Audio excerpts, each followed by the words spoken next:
Inside to a Coffee in Tow is an interactive world news podcast, a dynamic and engaging live show that streams across multiple internet radio stations worldwide. This podcast brings you real time news updates, in depth analysis, and interactive discussions on global events, making you a part of the conversation no matter where you are. With a diverse range of expert guests and listener participation, it's your go to source for staying informed and connected to the world. Coffee in Tow is brought to you in part by Lormel Skin Food.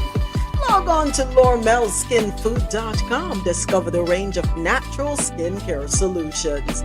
Indulge in the radiance of natural and organic beauty with the best natural and organic soap bars, whipped soaps, body butters, and oils. All 100% natural products. Lormel Skin Food for a natural, beautiful you. The world's best coffee from our farms to your cup. It's Grand Coffee House.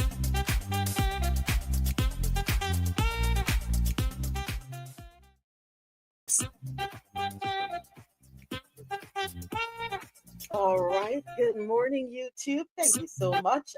We are live. Yes. Oh, what a day. What a day. It's Friday. Let's say that it is Friday. We are so grateful to have made it to the end of another week. But before we get into the thick of things, I got to run through this real quick for you. It is Friday, February 7th. 2025. Thank you so much for joining me for Coffee Until World News on the Go. 4 hours filled with news from around the world. Always great conversation and music. If you want to catch the music, you got to be on at 9 o'clock on internet radio. Yes. Coffee and Toast streams live weekdays starting at 9 a.m. to 1 p.m. Eastern. QMZRadio.com for quality music while you work or play, JanoRadio.com, your non-stop party vibe station, and MadMusicHouse.com for any genre, anytime. And of course, we go live on YouTube at 9:30 a.m. Eastern. Don't forget to subscribe. Welcome to the studio audience, courtesy of Fanbase and my Fanbase family. Happy Friday. Also, another reminder, I'm sounding like an elementary school student now they do their first essay and, but never mind me. All right. Go to I invite you. Let me not be presumptuous. I invite you to go to coffeeintow.com, www.coffeeintow.com, and follow Coffee in Tow on your social media platforms. If you'd like to help Coffee in Tow to grow so we can expand, we invite you to click the link also on our contact us page, buy me a coffee. That link is there. All right, that being said, let's go ahead and get started. But of course, I have to do a quick check-in with my fan base family, and fan base is where the conversation happens. Hope everyone had a good day yesterday. Missed you all yesterday. Wasn't the same. Something was kind of out of sorts yesterday, but we're back today. Ja, how are you feeling this morning? Let me just say, as much coughing as I have been doing since last week, I should have a washboard stomach, and I don't. But I had to get on the teledoc at 2 o'clock this morning and told them if they don't give me something to make me well, there's something going to happen. Okay? I'm going to blow up something. Whatever. No. I was dead serious. I was like, I can't take this anymore. Wow. I got an African doctor this morning. He said, no problem, no problem. So what did the doctor prescribe? I don't or even recommend? know. I don't even know, because I told him, the first doctor told me, don't take the stuff to stop the coughing. Can I take it with what they gave me? He said, yes. I drank. I didn't even like dose anything. I just drank the nighttime thing, and I fell back to sleep. So I won't know what he prescribed until a pharmacy called me. Uh, Yeah. okay. So All I said is I need something to stop the coughing. You don't know how much energy coughing takes out of your body. I, I know. For someone who has dealt with bronchitis and asthma, I know. Trust me, I know it can be a bit much. But so let us hope that what he has prescribed will definitely work. Yeah, and remember, rest is also important, ja. But I'm over resting. I need vitamin D to the 10th power. I'm sorry. I'm good sorry. good morning, Russell. Good morning. Good morning. I'm sorry. A smutty mind. I'm sorry. What Good a way morning, to start. everyone. What a way to Happy. start the weekend, right? That's a way to start the Friday. Happy Friday, everyone. Yes. Vitamin D indeed. Um. Yeah. I hope you feel better. Ah, Uh, I'm stuck there. That's where I'm listen, stuck. I'm stuck. we're I'm cut from stuck. the I'm same stuck. cloth moment tonight. Please forgive us. Please forgive us. We're cut from the same cloth. And we sometimes digress when we hear things. Thank you, Jeff, for, you know, indulging in our smutty minds. Thank you.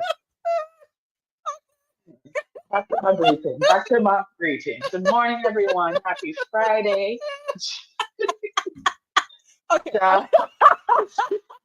And here comes Adesoji with the emoji. That's Oh, only gonna make it wait. worse for us, right, Listen. Rosolo? I, We need to listen. well, we need to make sure we are at church this morning and we need to confess Listen. our I sins. went. Father, Like I forgive said. us for we have sinned in thought, word, and deed. Yes, and I pray that Yes. every day because it happens every night. Uh-huh. Anyway, so We have to say the Nicene Creed. We have to say the Nicene Creed. We have to confess our sins. We have to do our confessional. Yeah, I missed church last week, so I know I need to go for refreshing this Sunday. oh So Lord, I'll be a better it person wasn't next you. week. It wasn't you. It will never change. I Well, said like my it's not father said, changing. may his soul rest in peace. Like my father said, listen, you can't be perfect. Perfect is boring. Oh, Yeah, exactly. I agree with my uncle. Perfect is boring. Um, oh gosh. All right, Rasola, stop talking. Stop talking. I done sold you. Because if wait, I I can, want to tell Adesoji oh, something. I'm sorry. Because the more you talk is the worse it gets. Go I ahead, don't even say Rasola. anything. I Okay. haven't said a word. Anyway, happy Friday, everyone. Sending you blessings and abundance. Just to piggyback on what you said about releasing certain things, at 12 p.m. Eastern Standard Time, I've written a list. It's called Divine Destiny. It's my Divine Destiny list. Mm-hmm. It's all the things, all the baggage, all the garbage, all the crap that I'm going to rip up and burn and send it to the to wherever it needs to go to Yes, move on in yes, yes, abundance. yes, So yes, yes, I yes. invite people to join me Mm-hmm. in doing that today. Mm-hmm. It's 12 p.m. Eastern, but Mm-hmm. you can choose to do it anytime. Write your list down. I have about 4 pages, front and back. Yeah. Just write down everything, whether it be what happened to you when you were a child, what happened to you when you were a teen, what your mother did to you, what your father did to you, what your brother did, the friends you lost during divorce, everything. Just write it down and rip it up and burn it if you have to. Anoint it with some oil, do whatever you need to do, and let it go. Let all Thank the you. negative go, let everything go. We are moving abundantly with blessings in 2025. I have that to say. And second, I want to say, Adesoji, your podcast was amazing on Wednesday. And I just want to say that over the airwaves. I I love Billie Holiday. I enjoyed the conversation, and I look forward to your podcast next week. Y'all make sure you go to Adesoji's page and like, share. Go to Coffee You Toe, subscribe, like, and share. I'm done. And L- go to Phoenix Media, subscribe, like, and share because I'm coming back with Yes, captivating conversation. yes, So yes, there we go. yes, yes. Listen, talk about it, Rosolo. Yes. Adesoji, and a great segue, Rosolo. Thank you for Mhm. that. Great segue. You're welcome. You're welcome. Adesoji speaks knowledge. If you missed that podcast, W.A.R. It's all about women. And let me tell you, that first one, I'm so proud of you, Adesoji, and the Esquire. Yes, yes, Proud of you yes, both. You two, it was amazing watching you two. You complimented each other so well throughout that conversation. I learned so much. I never knew about that part of Billie Holiday's life. Oh my gosh, amazing. And just want to say thank you, thank you, thank you. And we're looking forward to the next podcast next week, Wednesday, 7 p.m. Eastern on YouTube. You can get to watch this. It's amazing. They're featuring women, and all I can say is tune in. You missed last the one on this Wednesday past here. Please go to YouTube, go to Adesoji Speaks Knowledge, and that is ADESOJI. Adesoji Speaks Knowledge. And I am so honored that he is a part of the Coffee in yes, Tow ensemble, family, team, all of that. I feel proud. yes. I feel like important people. I'm rubbing shoulders with the upper Yes, echelons of society. yes, I feel the same. I was like, you know what? Let me start. What am I doing? This is inspiration. Let me Yes. start back. Listen, it can be done. So, and it was just the authenticity of the conversation. It didn't even seem scripted. I know that, you could see Adesoji going, they were both reading, but it was just so organic, the conversation. Yes. I enjoyed it tremendously. I Yes. really did. I really did. And you know what I liked too was how the Esquire, I can't pronounce her name, and I don't want to mess her. I think I don't want to mess her name up, but it was how she got all dolled up, to oh, exude a little bit of Billie Holiday in the dress and the rose in the hair. I was like, "Go on, Yes, girl, embody yes, that Billie Holiday." yes, Adesoji, what's up, yes. my brother? What's good? Okay, so yes, thank you for all the good words, and I will sure to extend it to. Her name is Ayayi Fubera Eneli Can I just Esquire. say Aya? Yeah, you can call her Okay, Aya. Yeah, okay, good. Aya. Yeah, and so first things first. Blessings to everyone here, and hopefully, Lady Ja, who is under the weather, she gets fully up to speed. Don't know about the D to the 10th degree.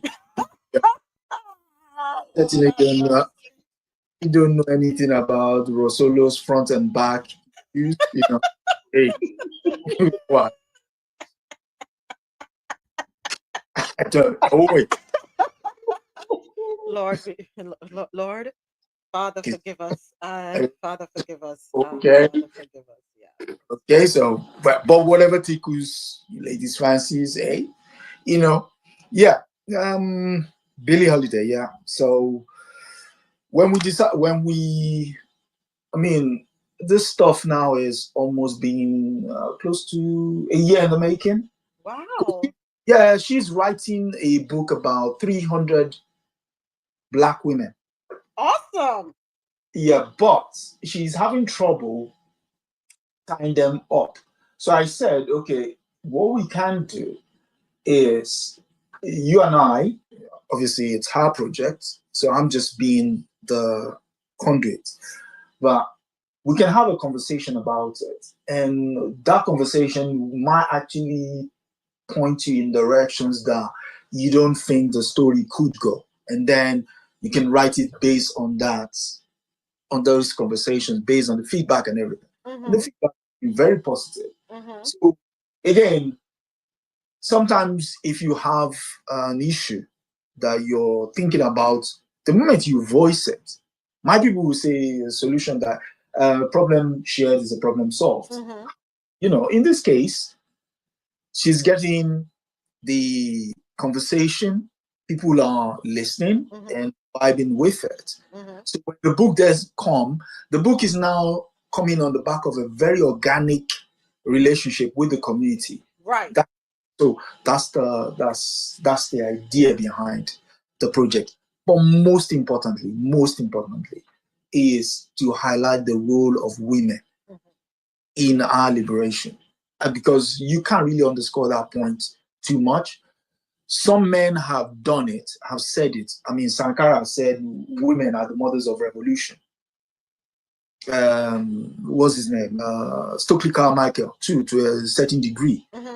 Puma, to a certain degree. I mean, but while they say it, the thing is, you don't often know who they're talking about. Right. And they're dotted the world over.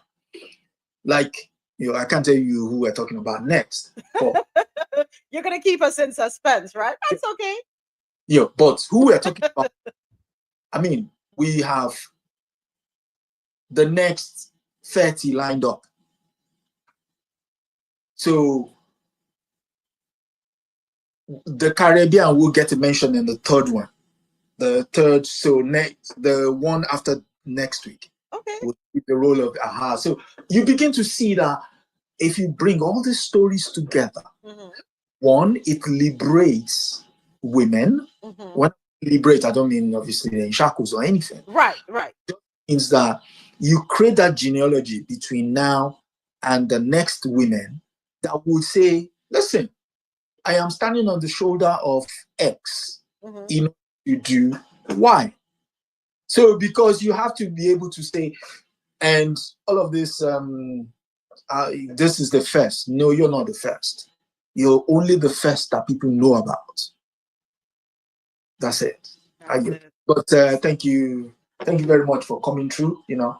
It's and for people who missed it but can't sit for an hour to watch it, you can download it on all major podcast platforms. The title is what's it called again? Women and Resistance. The second episode. The first episode is the trailer. Second episode is Billie Holiday, A Voice of Resistance. Thank you, Adesoji. Thank you. Enjoyed it thoroughly. And I implore all of you listening to check it out. Again, go to YouTube. Adesoji Speaks Knowledge. All right. You will thoroughly enjoy.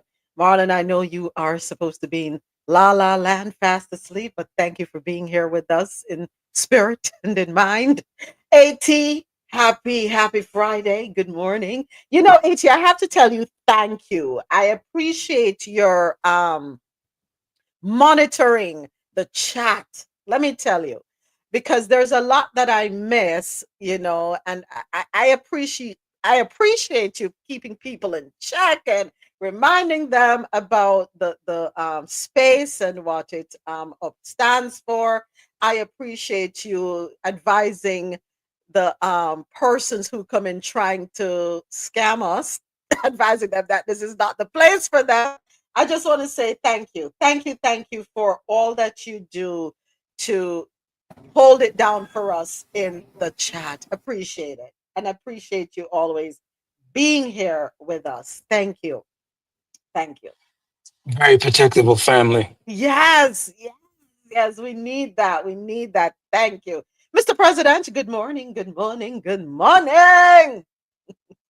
New York, okay? By the way, happy 51st independence to Grenada, the Spice Isle. Let's give them a round of applause. Why aren't you flying your Grenadian flag today, Mr. President? Make that your PTR. You probably can't answer right now, but yeah. Yeah, but the former prime minister, my PTR, Morris Bishop himself. But not everybody knows who that is. That is what I'm saying. Being today, Independence Day for Grenada, I thought you would wave the flag, so we was like, that's the Grenada flag. Well, their thing. So, ladies and gentlemen, if you're not aware, that gentleman in the PTR of Mr. President is the former president of Grenada. If you know, what happened. The late president. The late president. Yeah, I need to say it right. Thank you. The late president, Maurice Bishop. The right honorable Maurice Bishop. All right. Okay. So, everybody ready for the weekend? I hope you are. I am. I am looking forward to it. So let us go ahead. And as always, we start off in the Caribbean corner. Our first article, um, did I pin it here? Let me go ahead and do that. All right. First article of the day.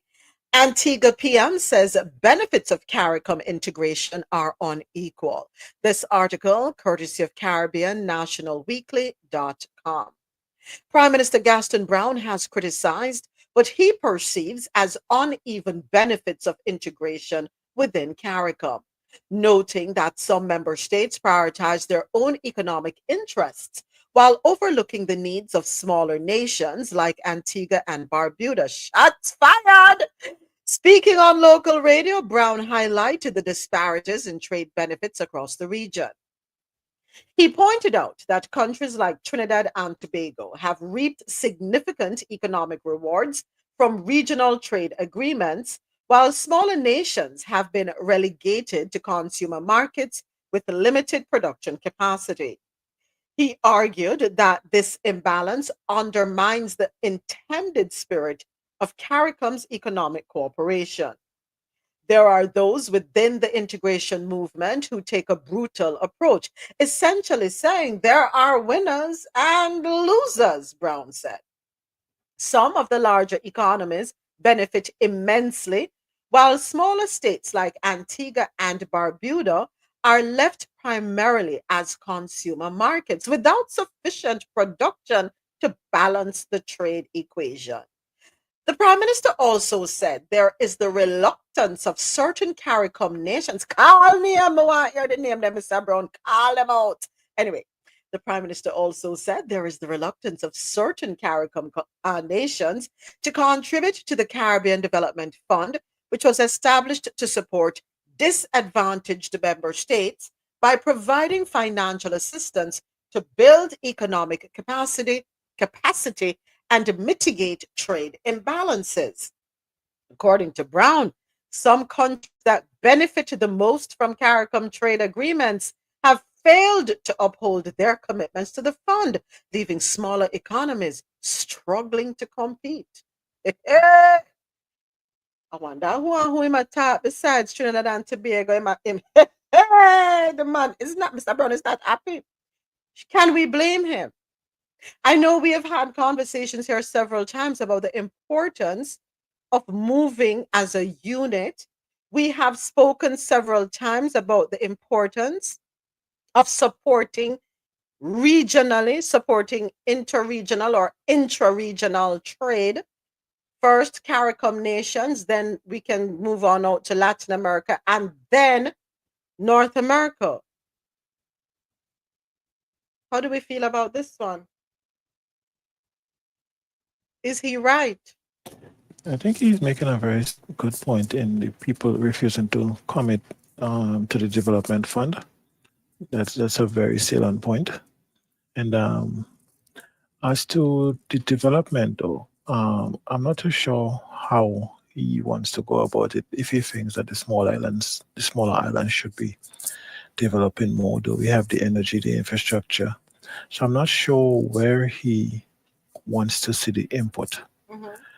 But it also means that you can't just if you have restrictions to markets and so, Mhm. and there's impediments that can be removed, that is not being taken care of, then yeah. But I also believe him when he says that I think he's on point when he said that some of the countries, the Trinidad, the Jamaicas and so on, are looking at the other states as consumer states Mhm. and don't look at them in the eye of we developing together. Mhm. I think it's something that exists since we looked to form the federation. When Jamaica pull out and Eric Williams say 1 from 10 equal not. I think we still have a lot of these countries with these kind of things. Yeah.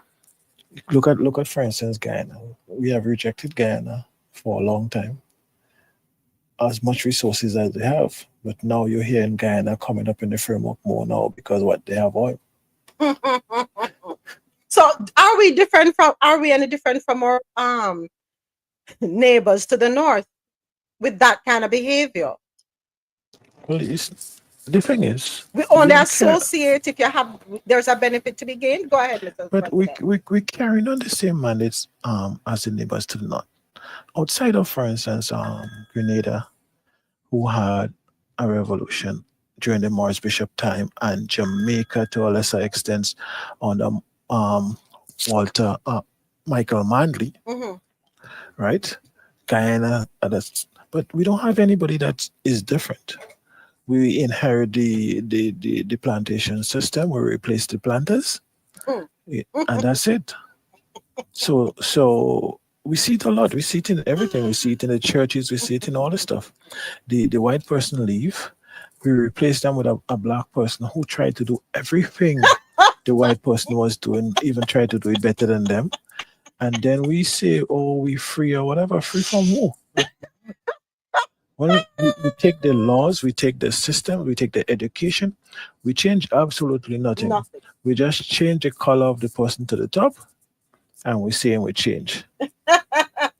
Well, he did call out one Caribbean island in the article, Ja. He did highlight Trinidad and Tobago. He did, because he said it here. He pointed out that countries like Trinidad and Tobago have reaped significant economic rewards from regional trade agreements, while smaller nations have been relegated to consumer markets with limited production capacity. So okay. I thought that was an add-in by you. No, not at all, not at all. I read it verbatim, took away nothing, added nothing. No, he called at least one name, but the fact that he says there, noting that some is 4, not so. Couple 2, few 3, some 4. So I'm gonna say there are at least 4 nations, but he highlighted one. I guess this one is at the top of the list. Go ahead. I would like to call it Mr. Brown himself. Because Mr. Brown himself is busy out there firing shots. But if you look at the development of Antigua as the biggest OECS state, Mr. Brown could need to do better. Antigua has a lot of money that is at the top. You could literally go to Antigua, and there are parts of Antigua that don't look like the rest. The city needs to be developed better. When you look at housing, when you look at utilities, when you look at roads, the last time I was there, last year, they built some substandard roads because the election was coming up. Substandard. It cannot last any long time, I give it 5 years. You understand? And Mr. Brown is at the head of a country that has money. If you compare, even if you look at the liquidity of the Antiguan banks, they are very liquid. So Mr. Brown is not utilizing the resources he has at his disposal effectively while he is busy calling out other people, appearing like he's looking for a handout. Because if you're not utilizing what you have properly, how you could be calling out people? And yes, it's fine to pull up people, but sometimes you have to look into the mirror. If you look at some of the other Caribbean OECS countries and how they're operating, Mr. Brown should do much better given the amount of money and resources that is flowing through Antigua. But it is flowing through the people at the top, and the rest of the population are relegated to consumers. The same way he's accusing the Trinidad and the other countries of relegating the rest, the smaller islands, as consumer islands, he has a large portion of his population that he himself relegate to consumers, that he's not doing enough to develop around them and to make them productive citizens of the society. So Mr. Brown should look in the mirror and ask himself the same questions. Wow. All right. So I have to agree. Go ahead, Jack. Go ahead. I'm so sorry. No, that's all I have to say is I have to agree. So go ahead, Adesoji. To Mr. President's point, what if he doesn't have a mirror? Pause. You're right. So, I mean, It needs not be said. And the reason why I say that is majority of these countries were got independence in the 60s, 70s. Why are you having that conversation in 2025? Why? So, Go on. okay, so no, I just wanted to read something real quick from Google. And Antigua is considered one of the most prosperous nations in the Caribbean, primarily due to its strong tourism industry and offshore financial services. Although its economy remains vulnerable to external factors like global market fluctuations and natural disasters. Key points about Antigua's prosperity: the dominant industry. Tourism is the main driver of Antigua's economy, contributing significantly to its GDP. Offshore finance. Antigua also benefits from a substantial offshore financial services sector. Now, there is vulnerability to external shocks. Despite its prosperity, Antigua's reliance on tourism makes it susceptible to global economic downturns. As a SIDS, which is a small island development state, sorry, Antigua faces challenges related to its limited economic diversification and a susceptibility to natural disasters like hurricanes. But just a reminder, Antigua and Barbuda, with its population as of 2023, is approximately 90,000, give or take, right? But it's still one of the most prosperous nations in the Caribbean. So Jack says Exactly. offshore financial services. You mean all the land that has been sold to foreigners, meaning anyone who is not native to Antigua. Offshore just means we've got a numbered account on your island, and once the money gets in there, nobody can know where it came from, nor can know who owns it. Right. Yeah, that's because the banking needs to be updated. You can't even do anything from the United States to there. But let me ask a question. For hold on 1 second. Let me get it together. So the land that has been sold to foreigners, is there a first right given to Antiguans across the diaspora? And if they're not able to afford to take part, then because we're looking at the economic development and sustenance of the island, should we not invite non-Antiguans? The moment, first of all, you have to look at those. Most of those money is sold. Most of the lands is sold under the citizenship by investment programs, right? Right. Which all the islands run. But if you look at how, for instance, a country like St. Kitts has utilized their money, whether or not you agree with the program or not, there is a direct correlation with the development of St. Kitts and tying into that program. If you look at the roads and infrastructure, the education they're looking to give their citizens, and St. Kitts is what, 45,000 people. So I'm saying Mr. Brown has access to money as the biggest OECS economy that it is not utilizing. Because as much as it is one of the strongest economies, Mm-hmm. when you look at the development and diversification of Antigua, it is grossly lacking. So I think before he even looked to anybody, he should take a hard look of himself, Mm-hmm. see where they're at, acknowledge that if you're the biggest OECS country, you considered relatively on par with the Trinidad and the Barbados and them. Yeah, they may be ahead of you. Mm-hmm. You understand? But you remember outside of the OECS, we have Barbados, Trinidad, Jamaica, for the most part, right? So you up there with them. But if you're still looking up to them and consider yourself a consumer economy, cannot even see that you're the head, the leading country in the OECS. Mm-hmm. When you have lesser countries in the OECS utilizing less resources more effectively than you, something wrong with you. It's not what you have, is what you do with what you have. All right. Okay. Thank you so much. Very spirited conversation, and we'll keep it moving.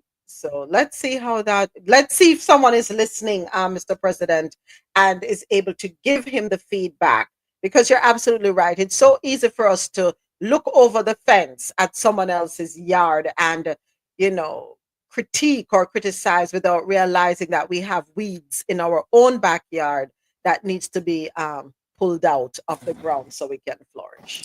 And don't get me wrong, I agree with the points he make. Yeah. He makes some very salient points. So I'm not saying the points he made was wrong, but I'm saying he himself need to check himself. Of course. All right. Next up, we head on over to the Bahamas for our next article. Human rights group disappointed at the Bahamas stance on marital rape. And of course, I have to change the um, word, right? And I think y'all should be able to figure it out. According to Caribbean National Weekly.com, Human Rights Bahamas has voiced strong disappointment over the government's decision not to introduce legislation that would criminalize marital rape. HRB's Vice President, Joseph Darville, expressed his frustration, stating, I am deeply disappointed, particularly for those daughters, sisters, mothers, and wives.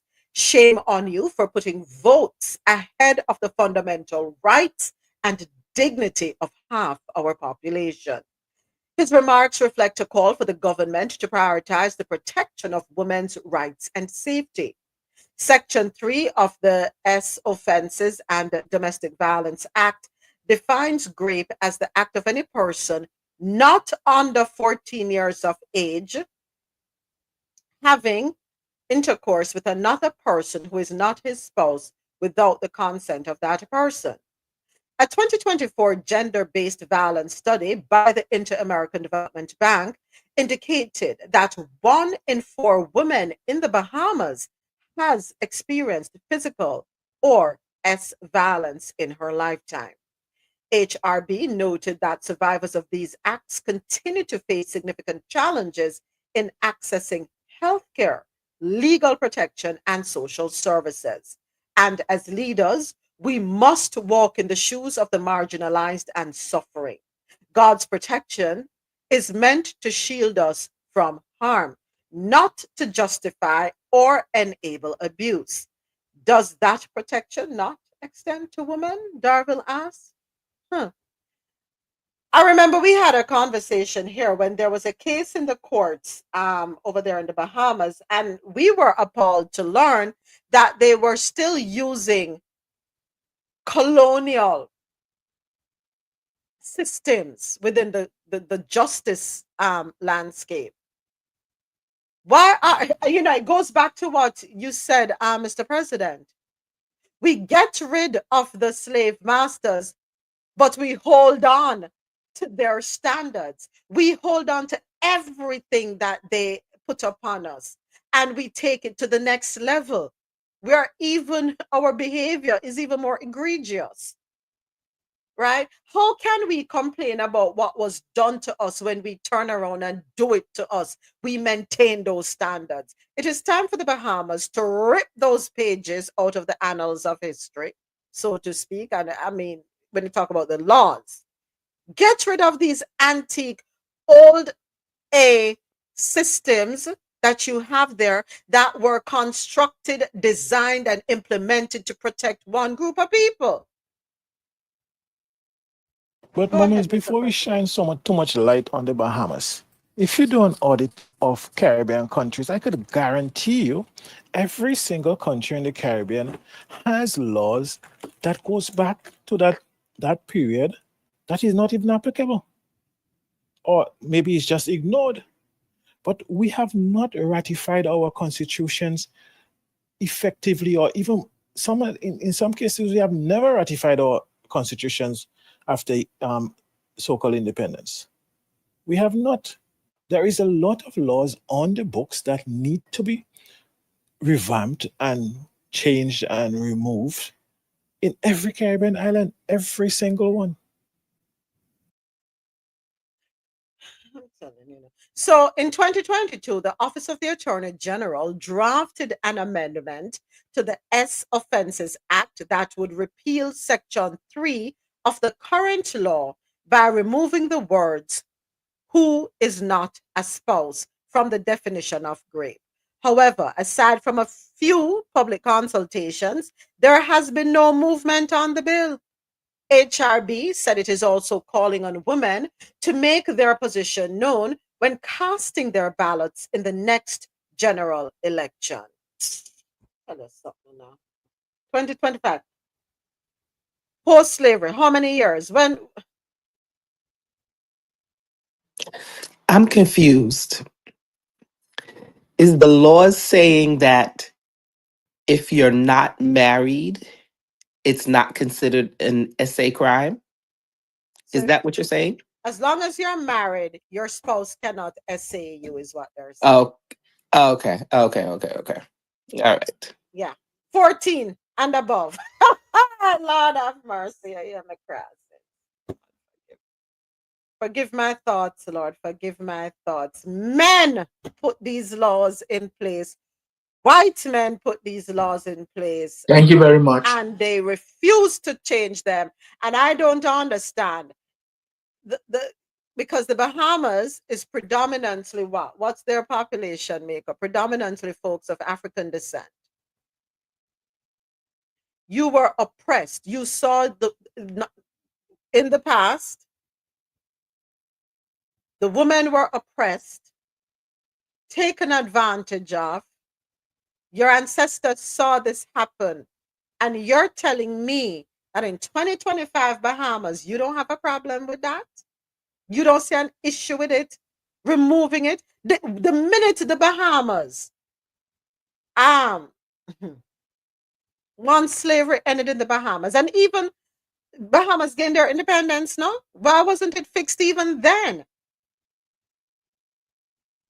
Not because someone is married doesn't mean that their rights cannot be infringed upon. But see, Moments,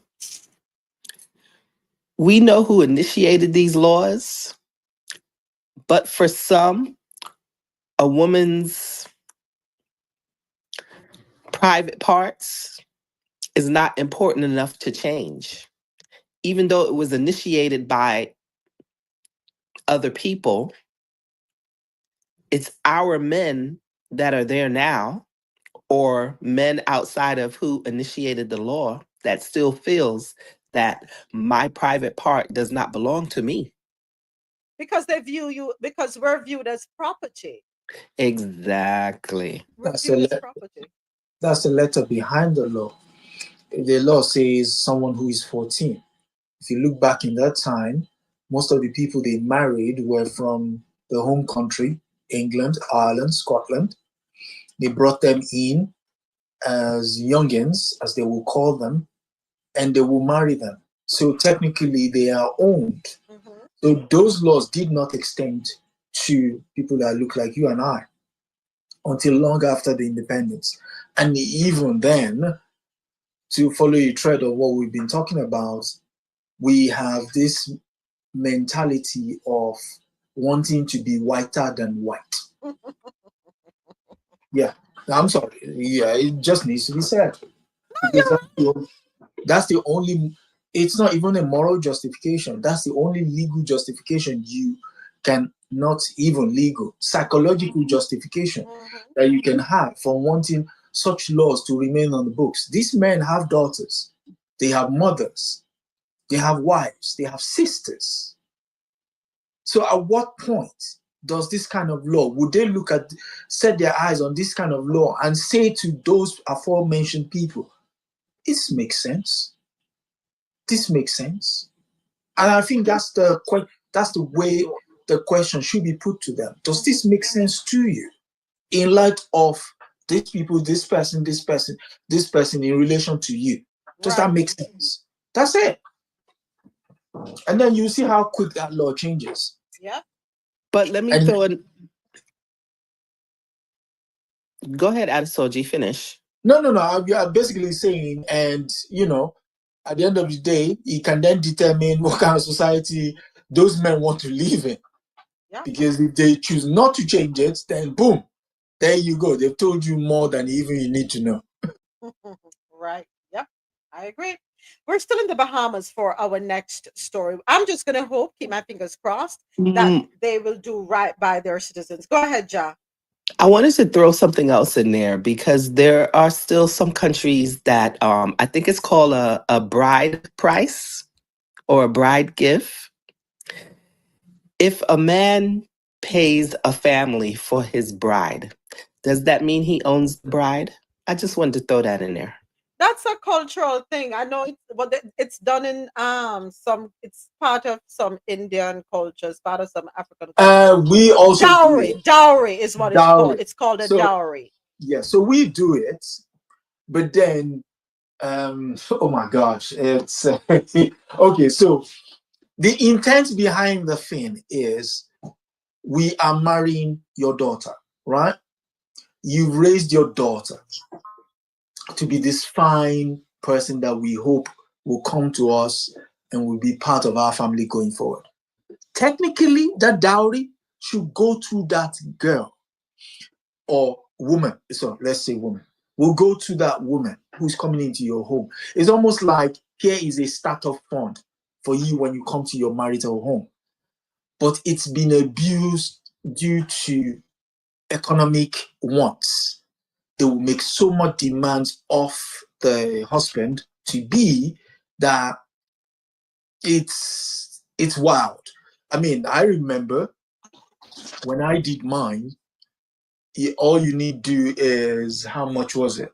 It was 6 yards of cloth, and they're all symbolic. Mm-hmm. Yeah, the symbolism is the 6 yards of cloth is enough to cover her nakedness. Not that she's naked when it's effectively saying when she comes in, she will be clothed in your house. You give her honey. Honey means when she's coming into your house, she's going to be met with joy. Every day is going to be joy. Salt.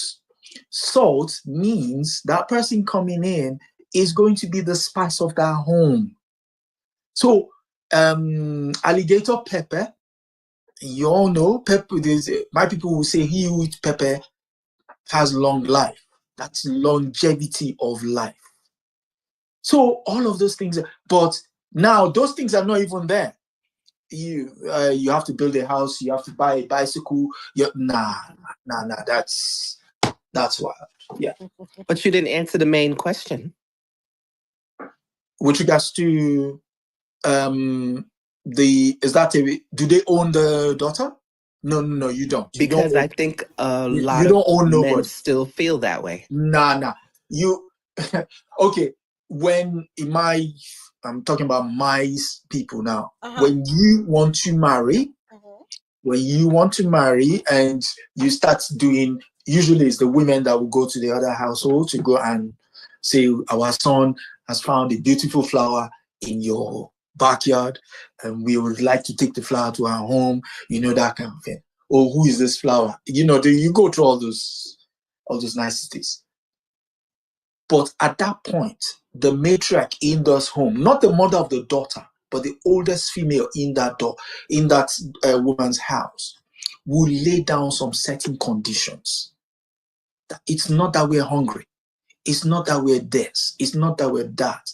So that what they're saying is, we're entrusting our daughter to you. You don't own the daughter. You don't. But people, and also, you will go through some sort of marriage counseling. It's not marriage counseling as they do here. It's sitting both of you down to say, listen, you've decided, we didn't tie you together. You've decided, you found moments, and moments found Brother Marlon, and you've decided, we're going to go together. If we're going to go together, look at our family. This is what we do. This is what we do. Look at your mother and father. This is what they do. This. So you go forth with that knowledge. If you have any problem, talk amongst yourself first. If you still have difficulty, come to XXX. Not everybody, but this person and that person. That's it. Mm-hmm. So you don't own nobody. No, you do not own anyone. Oh, that idea of ownership, nah. Culturally is unacceptable. Thank you, Adesoji. Go When ahead. Go ahead, Mr. President. I came across someone that was speaking on the same dowry stuff because the same question of ownership came up, and if you pay for them, that means you own them. And she was explaining that in the African culture from where she was speaking, the concept of ownership does not even surface because nobody can own a human being. What she was saying the dowry is, from her understanding, was the fact that the mother and the father had spent their life Mhm. preparing this woman and growing her up in a manner that she would be able to honor you, honor her home, honor your home. So the dowry was an act of gratitude in you honoring the parents or the household that the woman was coming from and showing appreciation to that household. It has nothing to do with ownership. Ownership, right. And so it's not even like a value. It's just that you show, because what she is saying also is that, remember, the woman that you're taking to build your home is also a valuable asset to the home that she's coming from.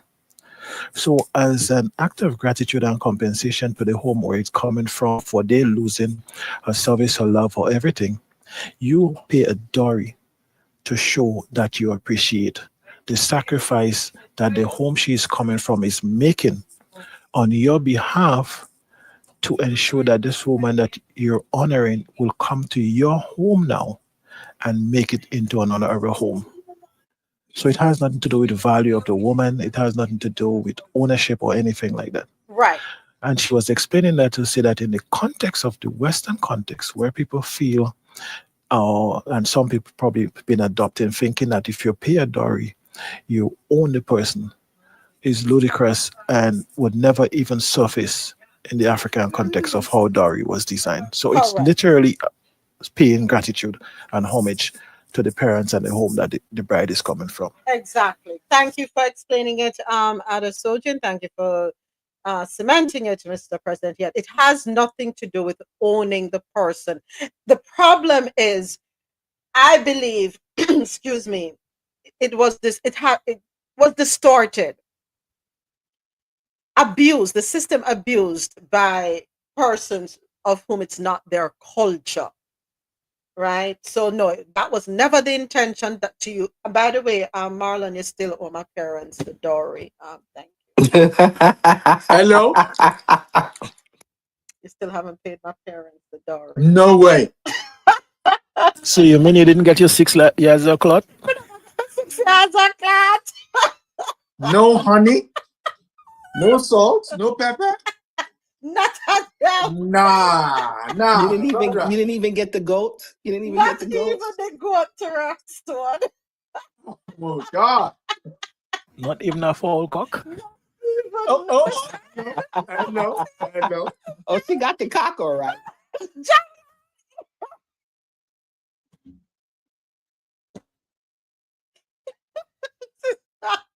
Where's your mind going? I don't know where your mind is going. That's true. Yeah, yeah, yeah. So how many cockroaches did you get? Oh, Lord have mercy. All right. Um, Next door. We're still in the Bahamas. Listen, we have a long way to go. I tell us I need help. Lord forgive me. Father forgive me for I have sinned and thought word I did. All right, here we go. We have to I have to keep confessing, so to bear with me. Okay, Bahamas says his government, Bahamas Prime Minister rather, says his government already looking into new trade partners outside the US. This article courtesy of CaribbeanNationalWeekly.com.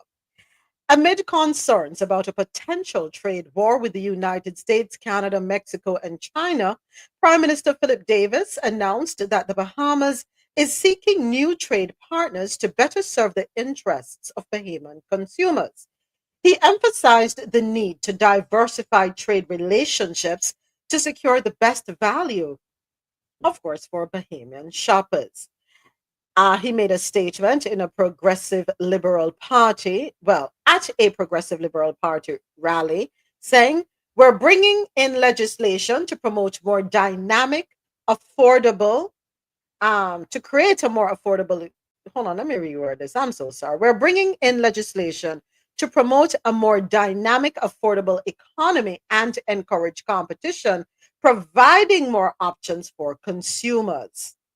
The government's efforts aim to strengthen the economy and ensure that Bahamians have access to a wider range of goods at competitive prices.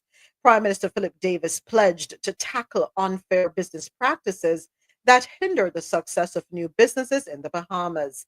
He emphasized the government's commitment to increasing price transparency so that consumers can clearly see pricing details and make informed decisions about where to shop.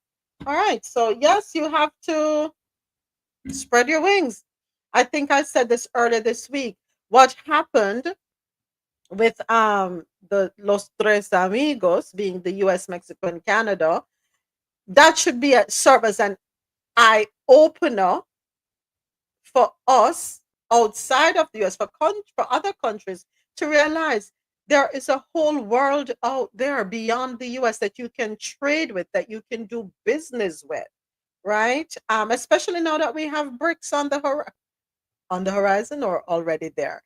So Mr. Davis went further to say we are going to find new trade partners. The same beef and other products that we currently import from suppliers in the United States. You may want to get your beef from South America. We'll make it easier to bring them directly from Brazil, thank you, and other markets, cutting out the middleman. So you see, so the meat from Brazil, the beef is imported to the US, and then you must buy it from the US. So this is that not make no sense, economically speaking. Source it directly from Brazil. That is what makes sense. The US serves as a middleman in a lot of instances, and I made reference to Jamaica. A lot of people purchase things in the US that are not made in the US. They're made elsewhere. Feel free. I'm not telling you what to do, but I'm saying feel free to explore options. And you will be able to pass on the savings to your own people. Ja, you were gonna say something? Or okay. Anybody wants to add anything to that? Agree, disagree? All right. So let's No, I agree. I mean, yes, BRICS is gonna happen, but I'll whisper it rather than say out loud because the orange man listens to everything and he starts truth social in the middle of the night when he should be. Oh, sorry, doesn't have a girlfriend, does he? Did you hear Jasmine Crockett's statement? Oh Lord have mercy. I was cracking up. But anyway, let us stay on track.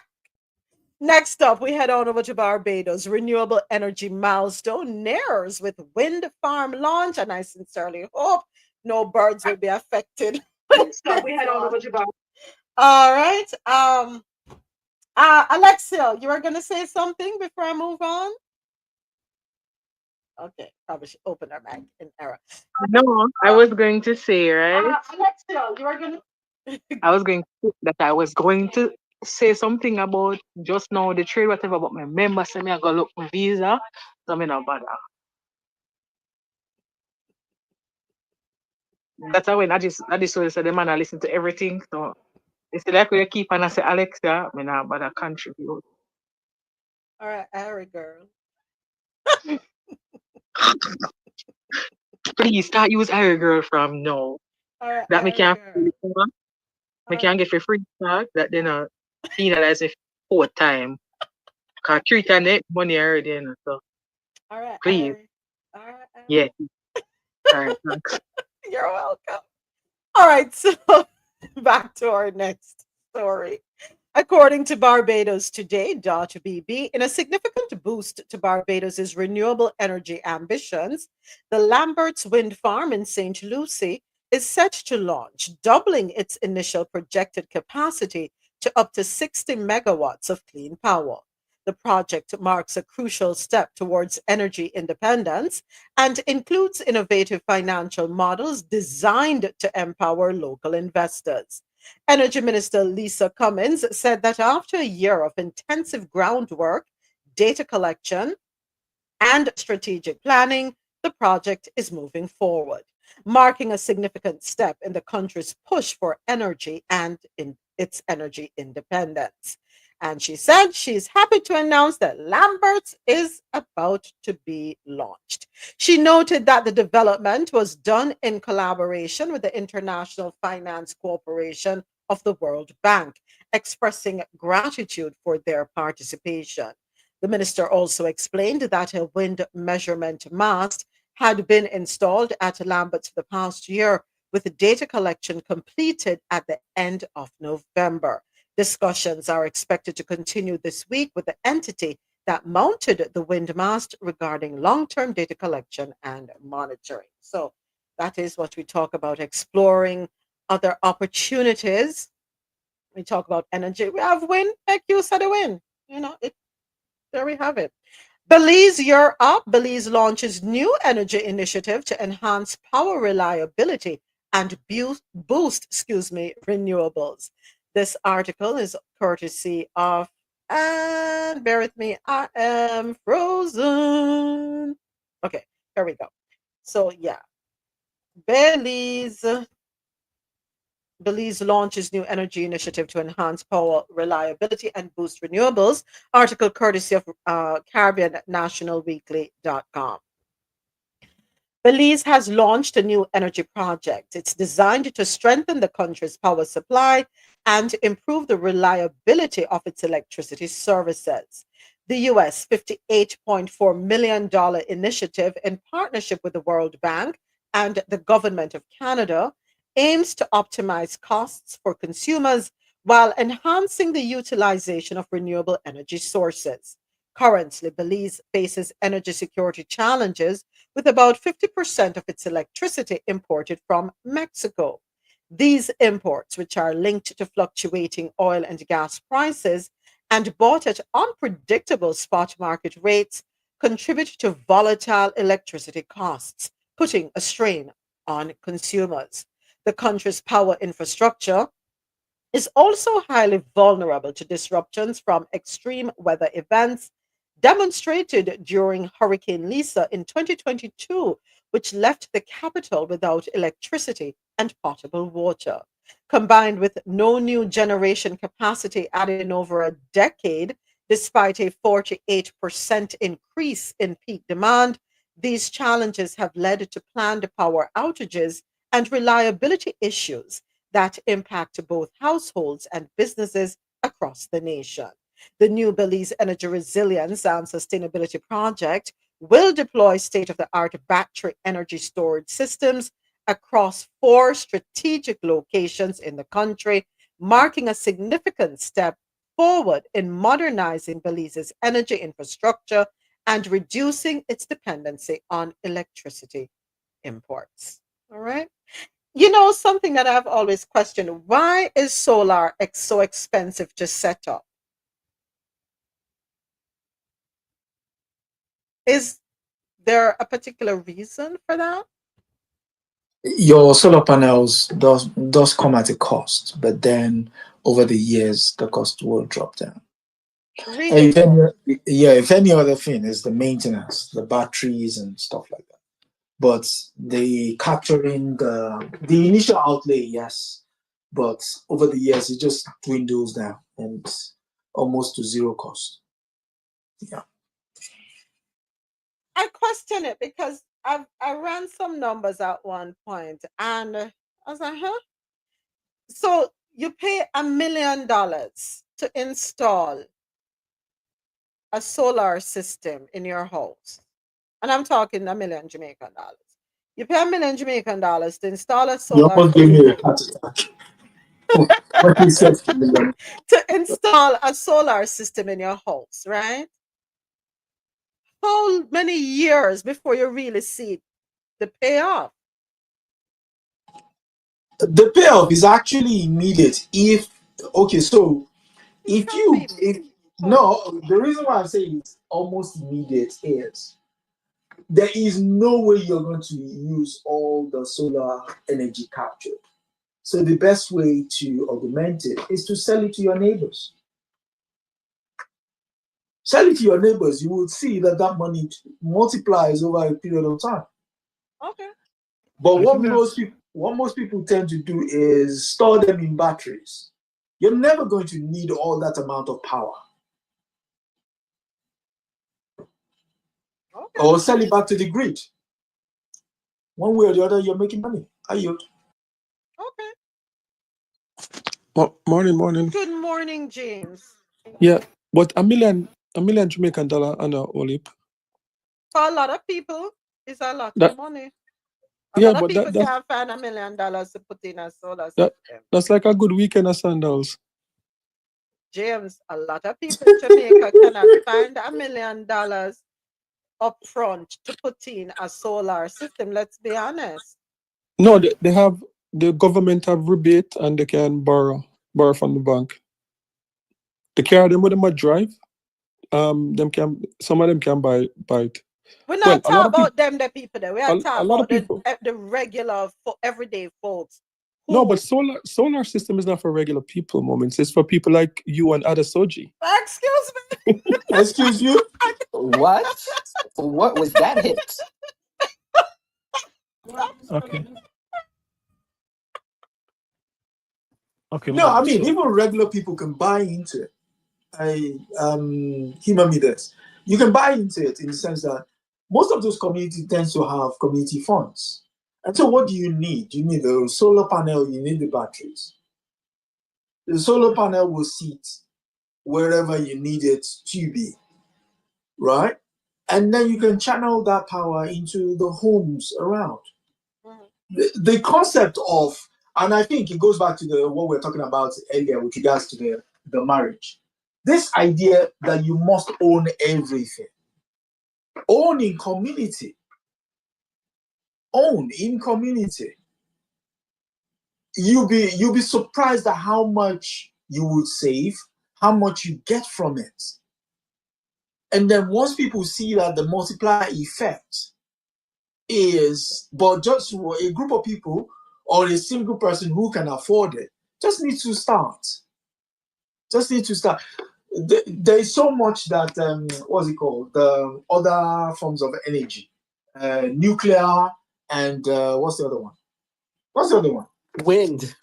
No. The natural. Hydro? You're talking hydro. Yeah, hydro. Yeah. Hydro. There is so much that can do. One, the idea of building dams is an old idea. Why? You're going to displace communities. You have to maintain the dam. Maintaining a dam is a huge expense. And if anything goes wrong with the dam, people will drown in their sleep. We saw it happen in Libya a couple of years ago. We saw the number. Even when China was going to build the Three Gorges Dam, basically had to move about 400,000 people out of the way. Because this was stuff that was pumping out close to 25,000 gallons of water a minute. So that idea, but the sun is there. And it's getting warmer as well. So might as well use it. I yield. Okay, Moments. Coming back to you as the cost of the solar, right? What because as Adesoji said, the initial investment to get the panels and stuff is you have to put up front. That's why it seems so expensive to install. But here is where our government agencies and so comes in, right? Because if you come up with a model where you would subsidize the installation process, okay, and where even if you just allow people to pay for it on a basis that is more manageable, you won't see the benefits in the long run. As per the cost, it's not that expensive. If you check, we've been complaining, for instance, in the Jamaica case of the high electricity prices for a long time, right? If you was able to come up with that money up front to get your solar panel, one, as Adesoji say, you could sell back your excess to the grid, okay? So you will get a rebate and get some money from there. Secondly, what you're looking at, if you take your high electricity bill and you multiply it over a 4 or 5 year period, okay, it will more than probably cover the cost of the installation of the solar.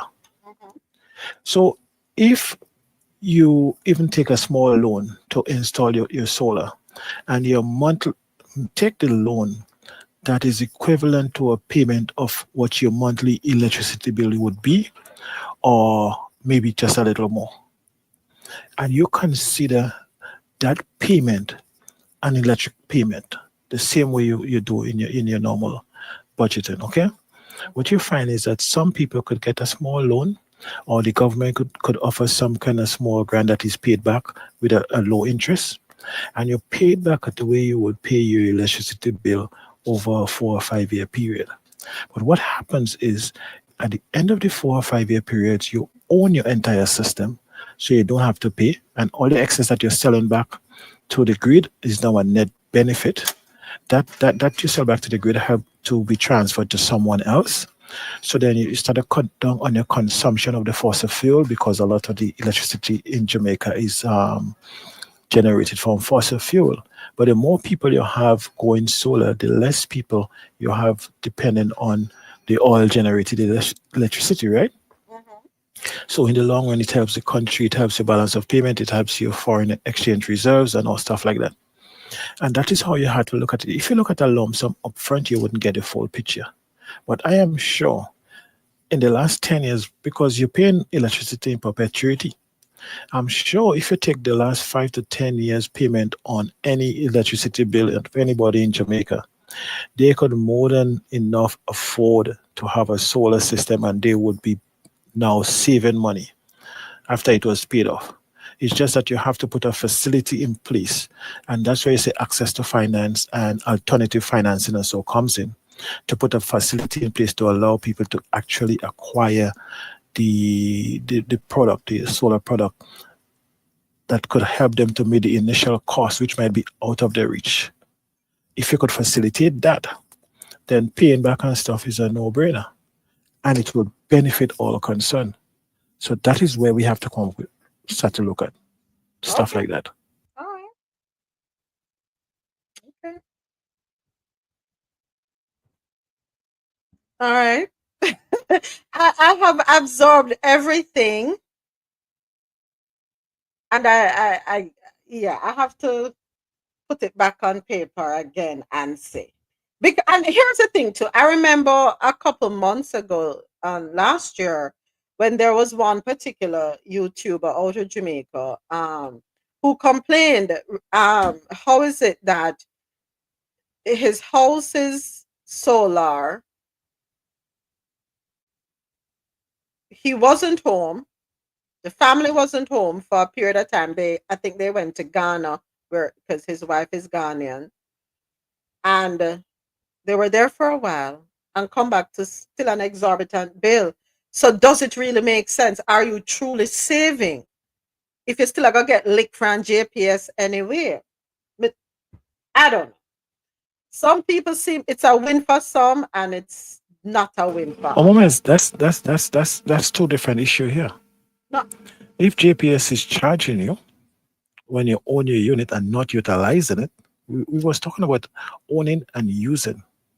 yeah, So there's just the same way there are some fraudulent people that would come and just inflate the costs way above what it is. That's why you need regulations. And I don't understand, because if you have your solar panels and you're not using GPS energy, what exactly are you paying GPS for? So that's, to me, that's two different things.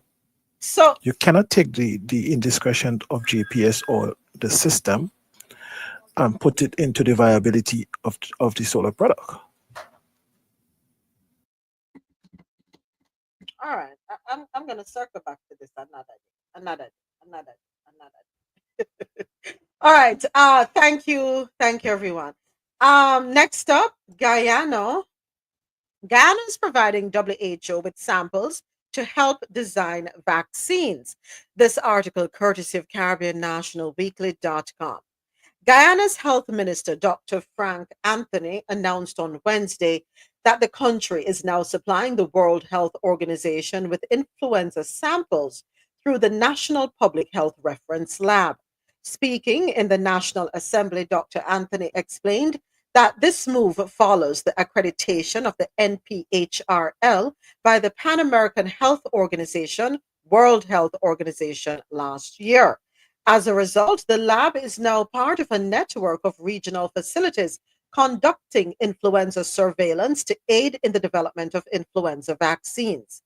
So, this year, the vaccines that are made for influenza, some of the samples came from our lab because, as you know, every season, influenza season, the previous season, we take the samples from that to try to predict what type of vaccines you would need in the new year.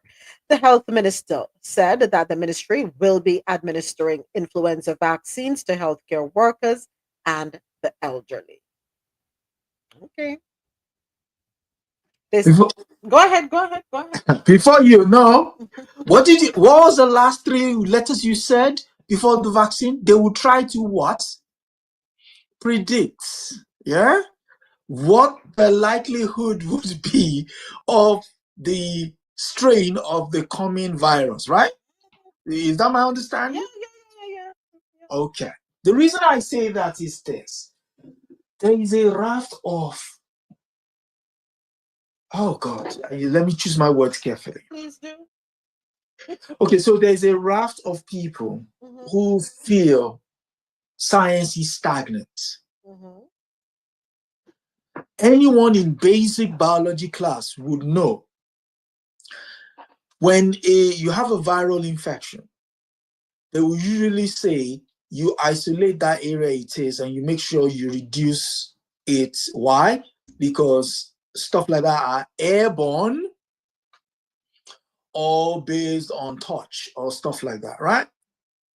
But some people have suspended that basic level of scientific knowledge that they're now listening to someone who is telling them eugenic-based science.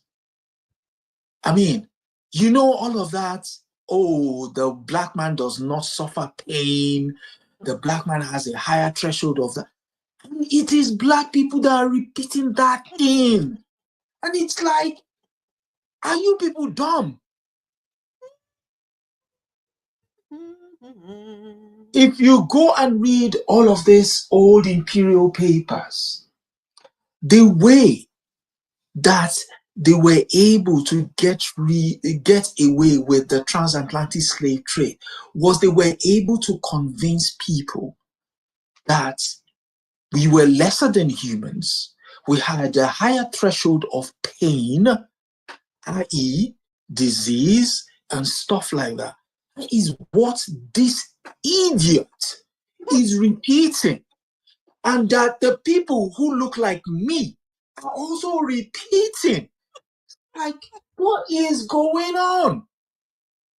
And if you don't believe it, Adesoji, just take a trip down to the Victoria Jubilee Hospital in Jamaica, where nurses are, well, I don't know if they still do it, and I hope they have stopped.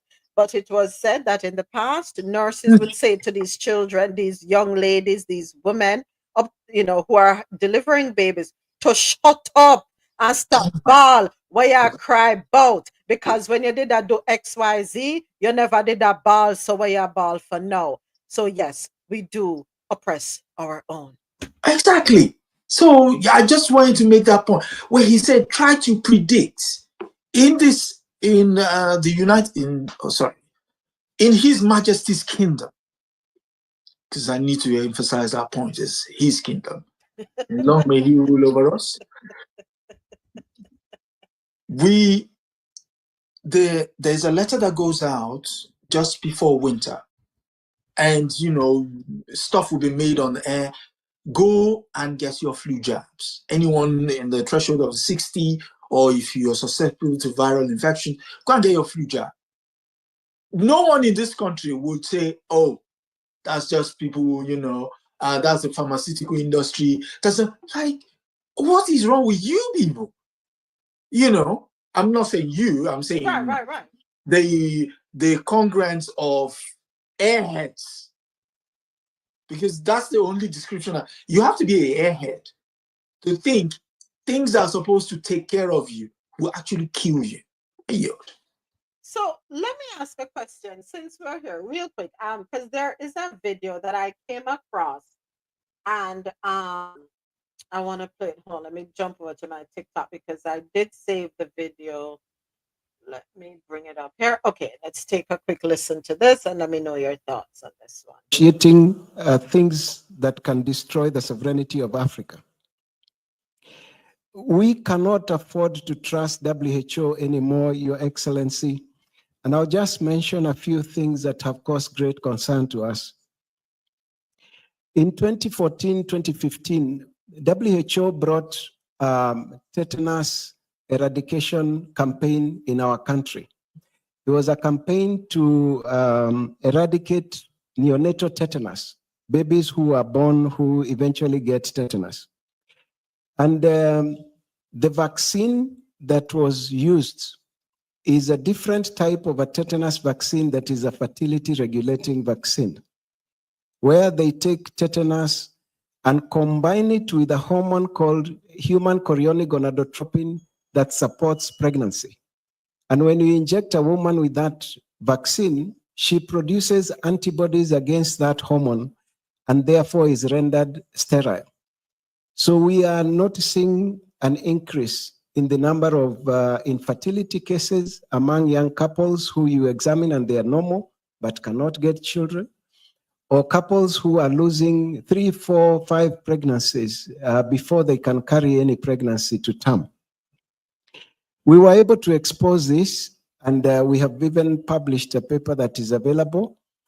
And fortunately, in 2017, WHO said Kenya is now free of neonatal tetanus, and they left our country. But they developed this vaccine over a 20-year period of research from 1972 to 1992, and they used that vaccine in South America. So not that there's a correlation between the two articles, but I just wanted to bring it up because I remember coming across it. And Okay. what is fresh right now with Kenya withdrawing from the WHO, the US withdrawing from the WHO. Talk about it, Adesoji. Go Okay, right can you hear me? Yeah, man, loud and clear. Okay, for those who don't know, Kenya is one of the most neo-colonial states in Africa. What do I mean by that? Basically, does not have a policy that support an Africanization policy. Some of the largest military bases on the African continent are in Kenya. 2 of them, British and American, are in the UK. You could Google this thing, it's there. And the point is, what's his name? What's the president who is there now? William Ruto. He's lockstep with the United States. He said something, that guy who was reading that stuff, he said, the vaccine you were given, it's almost as if he's not listening to himself speak. And English is the official language of communication.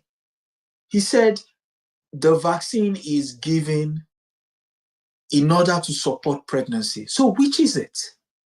Is it supporting pregnancy or suppressing pregnancy? I think he meant suppressing. But he said support. I think he meant suppressing Adesoji because there are articles dating back to the 80s.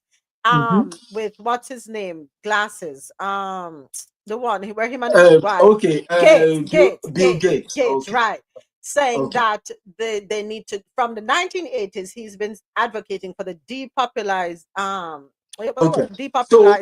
of the continent of Africa. And the way to do so is through vaccines. But go ahead. Okay, let's play with numbers. In 1980, what was the population of Kenya? What was the population of Kenya in 1990? What was the population of Kenya in 2000? What was the population of Kenya in 2010? What was the population of Kenya in 2020? And the WHO was in that country during that time. Was there a population increase or a population decrease? What was the number of babies born? That guy is just stupid. When I saw that, I mean, I was going to add it to one of the stories we're going to do. But again, I just said, you know what? That is just a distraction. You are basically following. I don't know. So, the point of the World Health Organization, the key there is World Health Organization, the sharing of information about diseases, global diseases. And all of a sudden, there's this anti-science way of doing things. What's going on? What is wrong with these people? What is wrong with you? You've got doctors in there. African doctors, experts, virologists, gynecologists. What is wrong with you guys? You're just going to expose yourself to diseases that could be cured simply. When you have a baby, you're given whooping cough, diphtheria, antitetanus injection. What's the other one? Polio. The 4, standard 4. Now you're, listen. It's me. I listen. Sometimes they say, oh, they're here to kill us. No. Ignorance is what will be the death of us. The same people that want to kill you are the same people that you're now following. I mean, I told you the other day, what's his name? The guy who is going to become the Department of Health. I'll call his name, RFK Jr. Wrote the foreword to a full racist. The foreword to a biography of a full racist. That is the guy you are following. Make it make sense. It's the top of the hour. Thank you so much. It is the top of the hour. I want to say thank you to everyone listening online. QMZRadio.com, JanoRadio.com, MadMusicHouse.com. Thank you to our viewers on YouTube Live. Remember to subscribe to the YouTube channel of Coffee and Toe. And of course, thank you to everyone right here with me on Fanbase. Go right ahead, Mr. President. Now, I was saying, okay. Yes, we have to take care of the health of our nation, and we have to take care of the people, etc. And yes, there are questionable moments when it comes to the WHO and a lot of these organizations that are headed by the Western people, right? Well, what I'm saying is, can we have independent ways of verifying and double checking the vaccines and the procedures and the stuff that we're getting and we're implementing in our public policies, etc. Right. Yes, because if you're claiming that these are the results of stuff like that, you could go back and look at people that was immunized and stuff like that. You could see certain trends. If you could corroborate information and so on. And there are independent agencies that you could probably use outside of the WTO to make sure that you do a robust check before you rolled out anything on your population. So it's not just a matter of saying, okay, they do this, they do that, or they're all bad, or they're all good. So I think we have to find ways that when we're looking at public policies, when we're looking at these things that can affect us in the long run, especially because the immediate impact may not be, that we set up institutions that can work alongside the WHO and everybody else to make sure that what we're doing, is good. And we, at least from our perspective, we take the necessary safeguards to ensure that it is done. But these things are necessary, so you can't just put them out. But we also know there is a history of experimenting on Black people and less developed countries and stuff like that. So we cannot just throw it out and totally trust them. So what I say, we can work with them, but we could also verify independently or work to have some independent independent verification that what we are giving to our population, we at least are comfortable. So it's not a case where we just throw them out, or a case where we just totally accept them 100%. I think something like that can be done. Okay. If it's not being done. So I'm not saying it's not being done. Right. Yeah. All right. Quick one. Yeah. So the WHO, for all its troubles, right? For all its troubles, if anything you want to accuse the WHO of doing in Africa is the slowness to react. And why is that? It's a global organization. It's pulled in multiple directions. But I'll give them this one thing.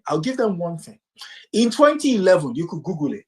In 2011, a pharmaceutical giant from the United States, I think, to be sure, it's Glasgow, went to a state in the north of Nigeria to inject kids with a drug it was testing out. Those kids ended up, what's it called? They ended up, some of them being maimed, some of them died, that kind of thing. Do you know how we got to know that this company was there? It was because one of them blabbed, and he blabbed to his colleague in the WHO, and his WHO that then called the Nigerian government to say, are you aware that this company is doing so and so research? You could Google this thing. So if you have that kind of oversight, and yet you are saying, oh, we are, listen, enough. Ish. Oh, all right. Let's keep it moving. Thank you, gentlemen. Next up, our story out of Jamaica. Agriculture Ministry to build more water catchment facilities. And let me put the link here on YouTube. All right. According to Nationwide RadioJM.com, Agriculture Minister Floyd Green says the ministry intends to increase the number of catchment facilities across the island this year. This as the government seeks to address the inadequate supply of water facing farmers during the dry season. Let's go ahead and take a listen to what he has to say. Where are you? Here we go. Over the last 3 years, we've done about 20, 29. And again, there's a combination between working with private individuals, as I told you, the strategy. They do the excavation, we provide the pond liners, and community groups. We want to double that number this year, so we want to do what we've done in 3 years, we want to do that in 1 year. We already have programmed. So a lot of the pond liner money that I identified, and we have about 17 million in pond liner from the government, and thankfully JACE is going to be helping us with another 13 million for pond liner. That will help us to reach maybe another 15 or so farmers, and then we're going to earmark at least to do another 15 or more. Ideally and definitely, we're in the budget cycle now, but it's one of the main areas of focus. So I definitely want to double the numbers. Minister Green says 11 catchment ponds were installed last year. We did over 11 catchment ponds, and it's a mix between individuals where they do the excavation and the ministry to rather provide them with a pond liner, or communities where the community comes together, identifies an area, wants to serve in multiple farmers. Then the ministry comes in, we do the entire excavation and preparation. So we did that in Hindstone, in St. Anne, where we have a number of farmers in that belt. We're doing that now in New Pen, in St. Mary, where again, we come in, we do the excavation. In some instances, where the topography is helpful, we do drainage that leads into the pond. And that is helping. So it's 11 catchments that we did last year. That was Floyd Green, Minister of Agriculture. In his presentation to the House of Representatives on Tuesday, Minister Green says several parishes are already experiencing lower than expected rainfall. Also out of Jamaica, the PIOJ wage disparity continues to impede women in labor force. This article is courtesy of Nationwide Radio JM. Deputy Director of the Planning Institute of Jamaica, PIOJ, Claire Bernard, says a wage disparity continues to impede the progress of women in the labor force.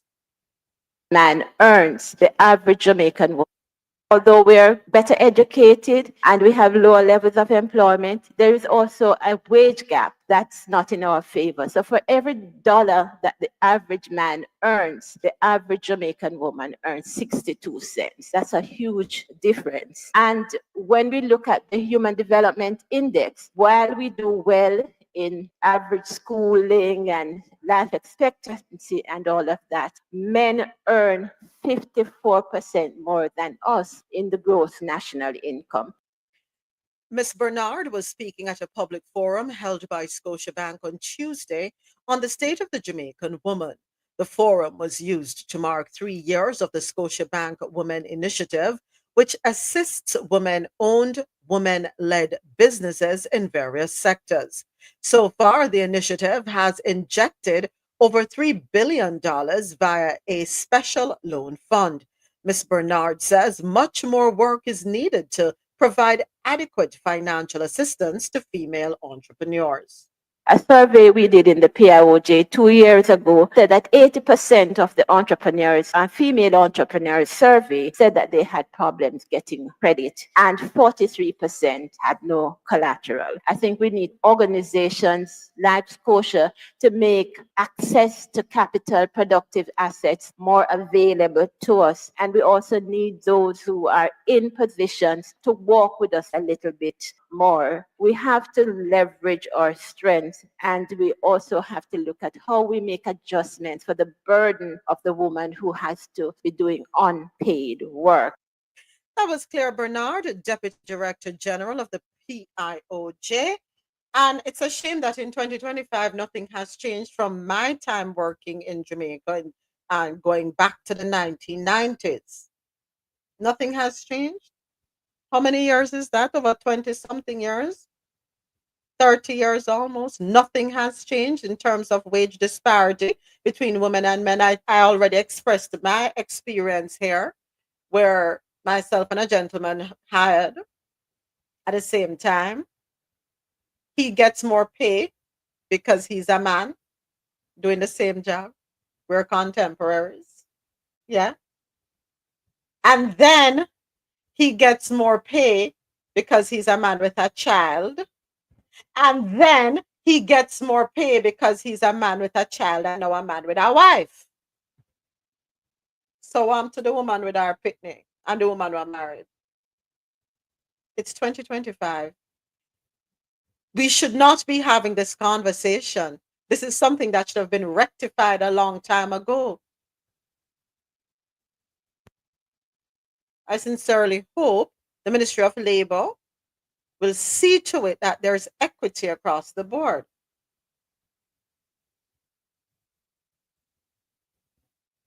Especially when you consider that many women are single mothers in Jamaica, whether it's because of death, divorce, or their personal choice, or something that happened.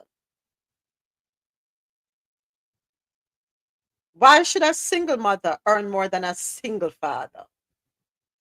Or earn more than a man, period? Why? If we're going to talk about equity, let us pay fairly for your experience, your expertise, your skills. Let us pay fairly for that. There shouldn't be a disparity because of what your gender is. And that's how I see it. I don't know. What are your thoughts on that? If anyone has a different take on it, a different spin. So for me, and I know we're speaking about JA. Yeah, why I can't see you? Me not see you. I don't know, but I'm here. I'm here. Okay. I know we're speaking about JA right now, but do we honestly think that this gender gap pay issue will ever be solved? I think what she said in the article, as far as leveraging your skill, will be the only way that as women we'll be able to feel that we're getting paid what we're worth. And in doing that, that means you have to find companies that will pay you your worth or pay you enough that you can live well. I don't think it will, I personally don't feel we will ever be equal.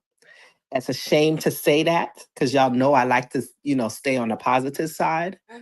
But that means for you, go and find the people that will pay you your worth. Stay in touch of the trends of salaries and try to get as near to it as you can and take out the man get paid this and woman get paid that. I yield. Oh, and by the way, Josh should let you know that these standards are also upheld by women in companies in Jamaica. Yeah.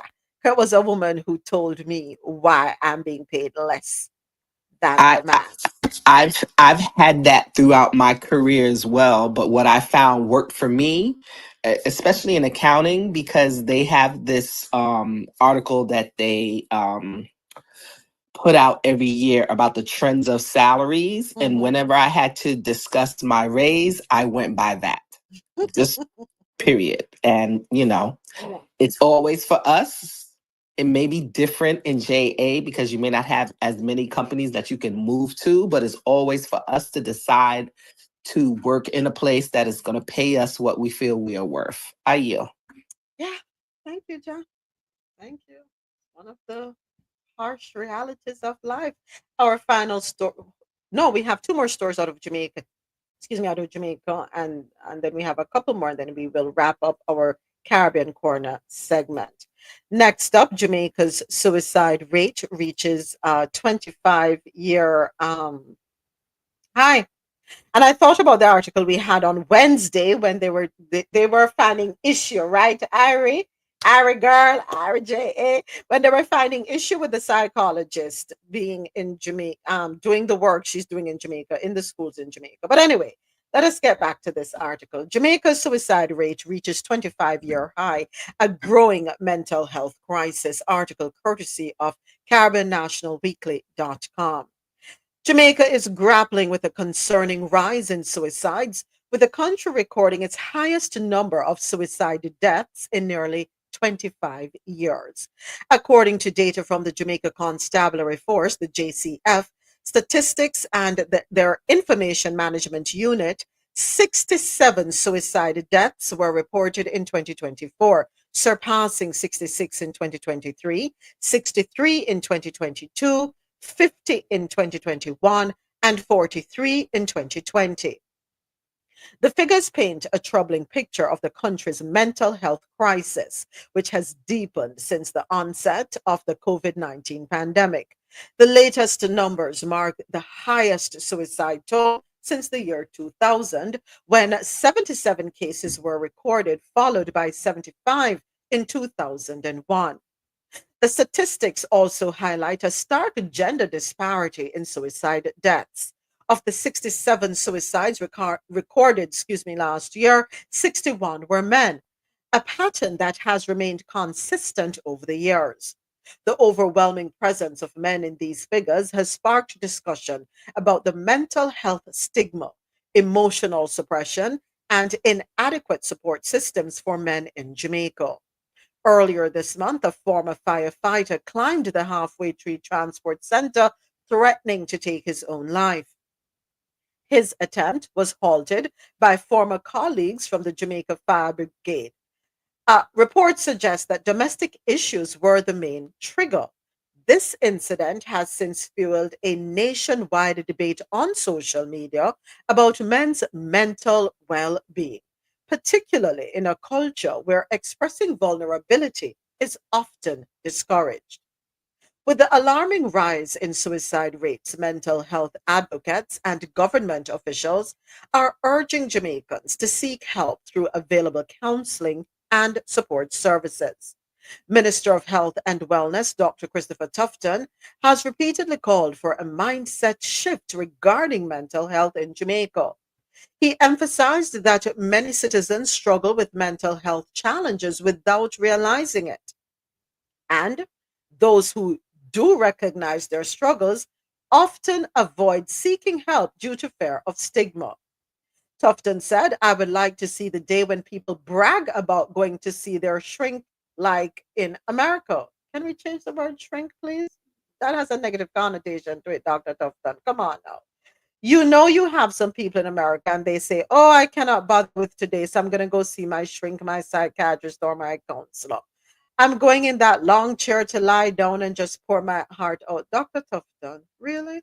That's profound because what it is saying is it's okay to need that kind of support. In Jamaica, however, seeking professional mental health care is still frowned upon, with many casually labeling individuals in distress as mad or crazy.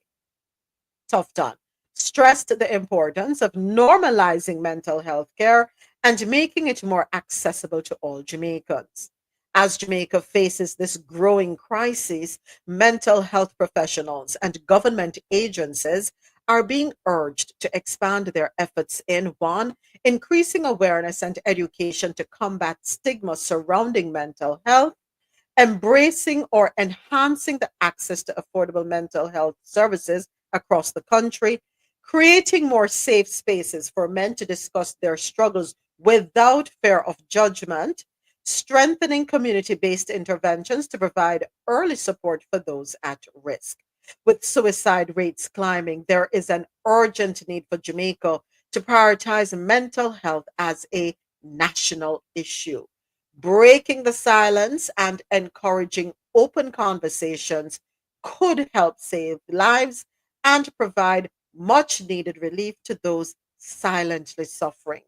If you or someone you know is struggling with mental health challenges or suicidal thoughts, please seek professional help through available counseling services.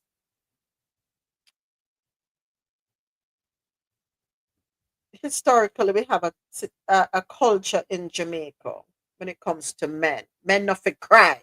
Man fi tough up themselves. Yeah, idiot. How you mean ya ball? What you ball for? Are you a man? Are you a sissy? Real man not cry. Real man not talk. Not show them feelings. Real man not this. Real man not that. And how does that help? Men are raised to suppress,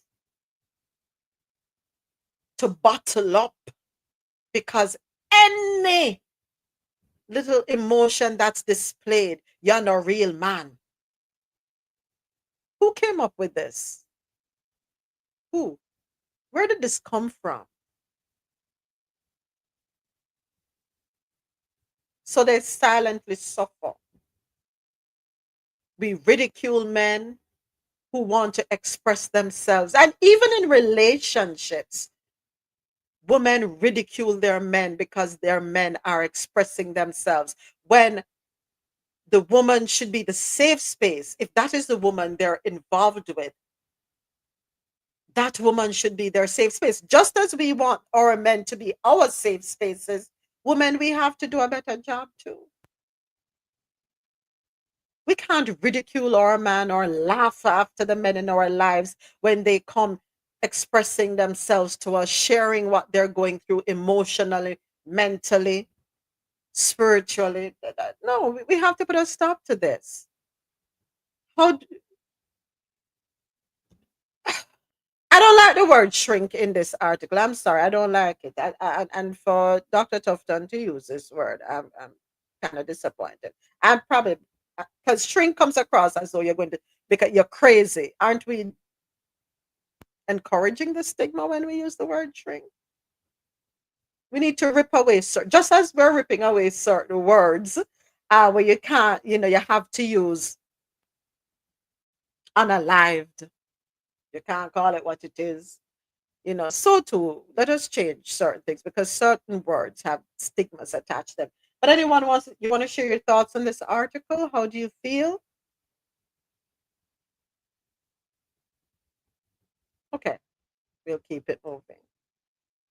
Um, this is what I was going to do quickly before where and I know the Ministry of Health, they have resources available, but because there was a young lady, I think Ari, you were talking about the young lady, the same video we saw on TikTok, where she was talking about how she was feeling and what she was going through, And I think she also referenced how difficult it was to get the help that was needed when you go to certain public facilities, right?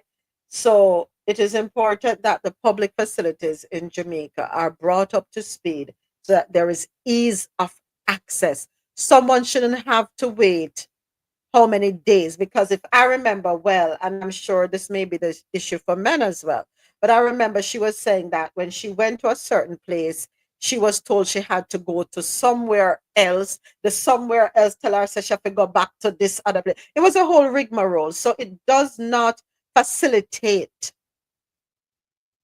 ease of access, getting the help that one needs, you know? Um, go right ahead, go right ahead, go right ahead.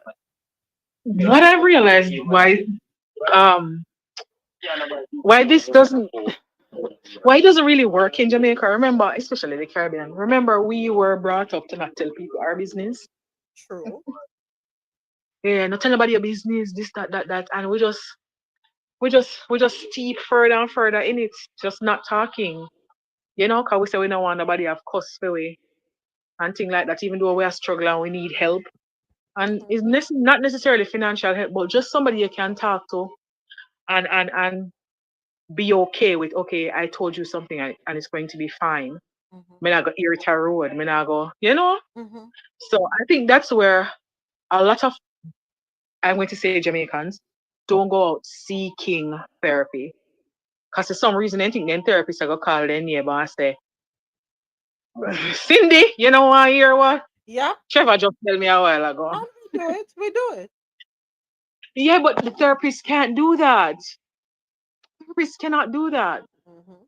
What if, even if, correct me if I'm wrong, even if your client tell you, say, your patient say, say, me kill somebody, you're not supposed to call the police, don't?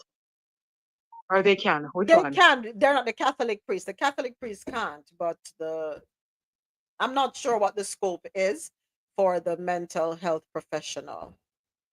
But I know the Yeah, so, Catholic priest can't. and I've realized also to get like, say, a therapist, you have to have your money in your pocket. Mhm. Yeah, them cost money. You know, you can hardly say you walk into, you can't really say you walk into a clinic and you go get a clinic therapist type situation. No. When I'm going to do therapy, I just go to my regular doctor. Yeah. I go there when she's about to close and take the last half hour. I mean, just talk to her, you Mhm. know? Yeah. So we have to be going out there and seeking these type of help, maybe from people who aren't um professionals, but they can help somehow, you Yeah. know? Yeah. So that's it. Yeah. All right. Thank you, Alexia. Or the Ira girl. All right. So real quick, in Jamaica, you can get help for mental health services by calling a helpline, visiting a public hospital, or scheduling a counseling session. Mental health suicide prevention helpline, you can call 888 New Life for free confidential counseling. That number again, 888 New Life. You can also call the Ministry of Health and Wellness at 888 Love. That's 888 Love. So those are the two I'm going to give you. There is a long list. If you go to Google and you just type in where to get help in Jamaica for mental health services, it will give you a list of resources. But the easiest ones to remember, 888 New Life, 888 Love. Dial those numbers. And New Life is 639-5433. One Love 663-5683. Get the help you need, folks. Do not sit there and wallow in whatever it is you're going through. There is confidential help and counseling available to you. Again, those numbers, the Mental Health Suicide Prevention Helpline, 888 New Life, Ministry of Health and Wellness, 888 Love. Okay. All right. Moving right along. Next up, Where are we? Mandarin in the classroom. So, according to JamaicaObserver.com, while expressing thanks to members of the Chinese community for a donation of tablet computers, the administrators of two St. James based primary schools indicated that they are looking at further collaborations which could include linguistic opportunities. According to the officials at the St. James based Albion Primary and Infant School and Mount Salem Primary and Infant School, learning Mandarin could be one of the things that students could benefit from. Of course, we are open to a second language, and the Chinese language, Mandarin, is one that we might just think of in the near future. That is according to Yvonne Thompson Carr, Student Leadership Coordinator at Mount Salem Primary and Infant, when speaking with the Jamaica Observer. She also added that it would be a great collaboration and that they are open for that. As she pointed out, that there are opportunities available working with members of the Chinese community in Jamaica to make this a reality. She said that we would definitely try to work with the Chinese nationals to see how we collaborate and work together as a school to see how we can make it happen. There is no boundary when it comes to our students. And so, whatever they will benefit from, as long as we are able to get the resources, it's not a problem. All right. So, I've been saying this. And I think we in the US better start learning Mandarin if you know what's coming. So this dual language classroom has been going on for a long time because my daughter did her kindergarten through fourth grade in a dual language school in the United States. Awesome. And it was strictly taught by the Asian community, and they had to speak it, read it, and write it. Awesome. Awesome. So it's here. It's been here for a minute. Good. And we need to encourage our children to look at me talking. When I try to encourage mine with Spanish, and they wouldn't let me, them not even carry me nor bring me. But let us we need to encourage our young people to definitely learn a second language. And this is something I said, I think I've said it here, where one thing I admire about the European culture over there is many of the children speak multiple languages, right? Many of them speak Spanish, French, Portuguese, um, German, and Italian. Yeah. And a lot of them over there, they travel a lot across Europe, especially during the holidays. So that helps to encourage them to speak a second or third or fourth, fifth language. Another within the Western Hemisphere, on this side of the world, I will say this. I have a lot of respect for the Haitian community because many of them speak Creole, French, Spanish, and English. Can't beat them this side of the world. I have mad respect for them for that. And the first time I encountered that was back in the um 2000, early 2000s, when I had the opportunity of working with a young lady she's Haitian. And I remember one day she was on my team, and I had a customer who's speaks French. And I'm like, is anybody here speak French? And she's like, I do. I'm like, awesome. And when she got, I'm like, you speak French? She's like, yeah, I speak French and Spanish. And I was like, wow, love it. Love it. We need to encourage that. What we need to break away from in Jamaica, and I'm going to say this unapologetically, who want come for me, I really don't care. We need to stop um belittling people who are multilingual in Jamaica. I don't know why we do it. If somebody in Jamaica is able to speak more than one language besides patois, well, you think you're better than everybody. You think you're better than me. I don't know. There's some ignorances that I can't understand. But anyway, so yeah, I'm here for it. Learn, and I say start it at an early age. It is the younger you are, the easier it is to grasp it. Yeah, definitely. All right. Anybody else has anything they want to add to this before I move on? I just wanted to add something. I'm Haitian. I'm glad someone recognized it, which doesn't surprise me that you did. Yeah, how you doing? How you doing? Yeah, I just want to give a little encounter I had with someone who, other than black, who had said something about people coming here getting their jobs and things like that from other countries, and I responded. I said, if I come here, you have all this opportunity here, all this advantage that you can, all these opportunities you can take advantage of, and you decided not to take it. And I come here and take advantage and be ahead of you. I would be embarrassed. I wouldn't even tell anyone that, because all these advantage that you have here, you're not taking part of it. You're not doing anything. And I come here and I'm ahead of you. I'll be embarrassed. And he had called me stupid. I was like, oh, I speak multiple languages. About you, I'm the stupid one. And we left it as that. So yeah. Wow. Wow. What an experience to have to encounter, huh?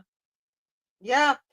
So I am having some glitching. I see my screen shifting, shifting, shifting. It's just doing its own thing here on Fanbase. It's going from where I'm able to see everyone who is in the space with me to the comments. I know I saw a comment about a lot of African children across the diaspora. Yes, yes, yes, yes. Let me tell us, I've never been a touch on a continent, especially where within one country you have so many different tribes and they are able to speak the different languages, the dialects. Let me tell you something. I'm always impressed with that, and especially when you're able to hear them fluctuate, go from one switch, if you want, let me use that word, switch, and they can have a conversation going from one to the other to the other. I'm always impressed with it. Always impressed. And I'm like, yeah, this donut thing, donut thing. All right, next up, Japan. Before I even said a story, it's time for stories out of Saint Vincent. So, first submerged FAD deployed in SVG for enhanced food security. This article courtesy of stvincenttimes.com. The UBEC CIRC SVG Food Insecurity Project continues to introduce modernized strategies to strengthen food security in St. Vincent and the Grenadines with the deployment of the first of 6 submerged fish aggregating devices. The devices, designed and deployed by Japanese firms Okabe Company Limited and Nabeya Biotech Kaisha, aim to attract and concentrate fish populations, making harvesting more efficient while reducing costs and supporting sustainability. According to Deputy Chief Agricultural Officer and technical focal point for the project, Mr. Colville King, the introduction of FAD technology is expected to address the growing concerns of consumers regarding the high price and scarcity of fish. Mr. King extended gratitude to all stakeholders, highlighting the importance of continued cooperation. Senior Fisheries Assistant Lorenzo George indicated that fisher folk have undergone mandatory training in fishing techniques and safety at sea as required by the World Bank. Additionally, 23 pirogues have been retrofitted with canopies to enhance working conditions and fish preservation.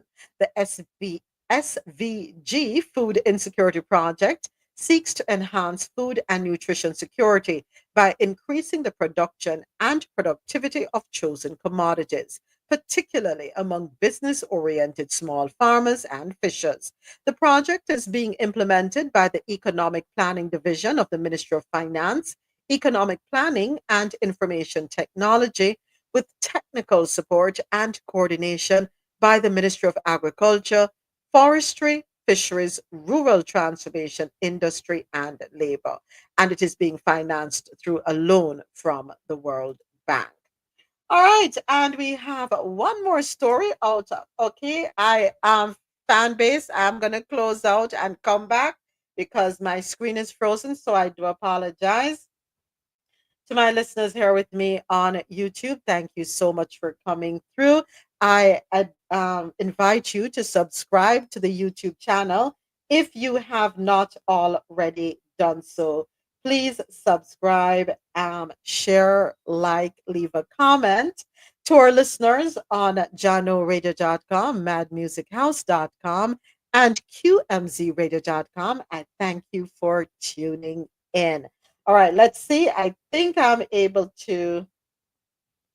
All right, I'm back with you, fan base. Yeah, my screen was frozen, so I was not able to get in at all. Thank you for your patience. All right, our final story out of the Caribbean corner. It's time for us to go down in our coffee pot, our entertainment segment. And let me go ahead and pin the link right here on YouTube. So, all right, united by music, Jamaican and Dominican Republic musicians collaborate in historic project. This article is courtesy of the JamaicaObserver.com. When Angie Shakira Martinez Tejera, the Dominican Republic ambassador to Jamaica, bear with me one moment. Let me move something out the way here. All right. So when Angie Shakira Martinez Tejera, the Dominican Republic ambassador to Jamaica, took office some 4 years ago, she embarked on a mission to unite both Caribbean nations through music. Dubbing her initiative a labor of love, Tejera sought to bridge the gap between her Spanish speaking country and Jamaica by getting artists from both countries to collaborate on several musical projects. Today, that vision has birthed the United by Music project, which has produced some 60 original tracks. This is not just an event, it's a celebration of what can be achieved when two nations, two cultures, and countless parts come together in the spirit of beauty, gratuity, and collaboration. Today marks the culmination of a journey that will inspire continents, connect people, and amplify the rich cultural legacies of the Dominican Republic and Jamaica, she said. Over the past 60 years of diplomatic relations, we have shared countless moments of courage and mutual respect. I am very proud of what we have achieved. Through this initiative, we are connecting people. We are connecting Jamaica and the Dominican Republic through the power of the music, the universal language of music, she continued. Tejera was speaking at the initiative's recent official launch at the Legacy Suite inside the Pegasus Hotel.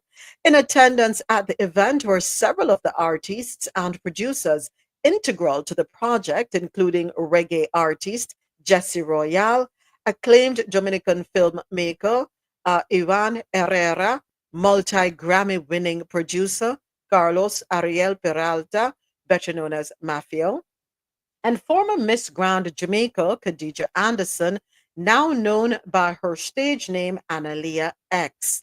Music, as we know, has the power to transcend borders, build bridges, and ignite emotions. It speaks to the soul, and through this initiative, we have become the heartbeat of a bond between two countries that is stronger than ever. The music from the project is slated to officially hit the airwaves in 2025, and collaborators are excited about what the songs will do.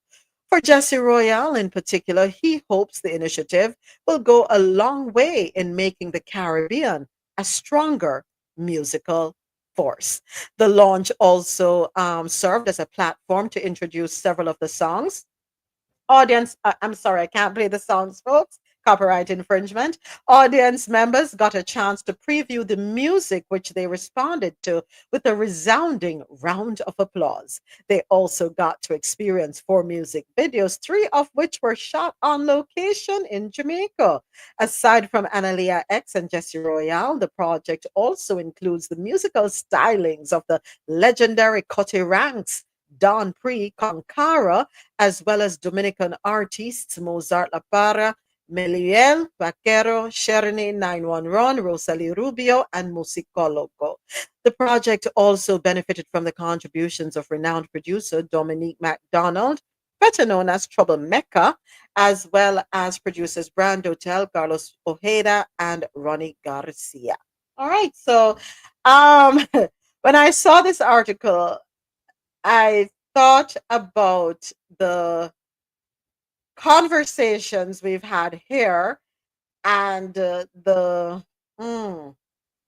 don't know what's the right word I should use, but when we talk about reggaeton, right, and there is a little rift. Is it a little rift or a huge rift going on between the reggaeton community and the dance hall community? Because the dance hall community feels that the reggaeton community does not pay homage to the dance hall community, while they have been able to make billions of dollars, reap the benefits, and they feel that the dancehall community feels that a lot of the success that the reggaeton community is enjoying and reveling in is owed to the Jamaican dancehall community.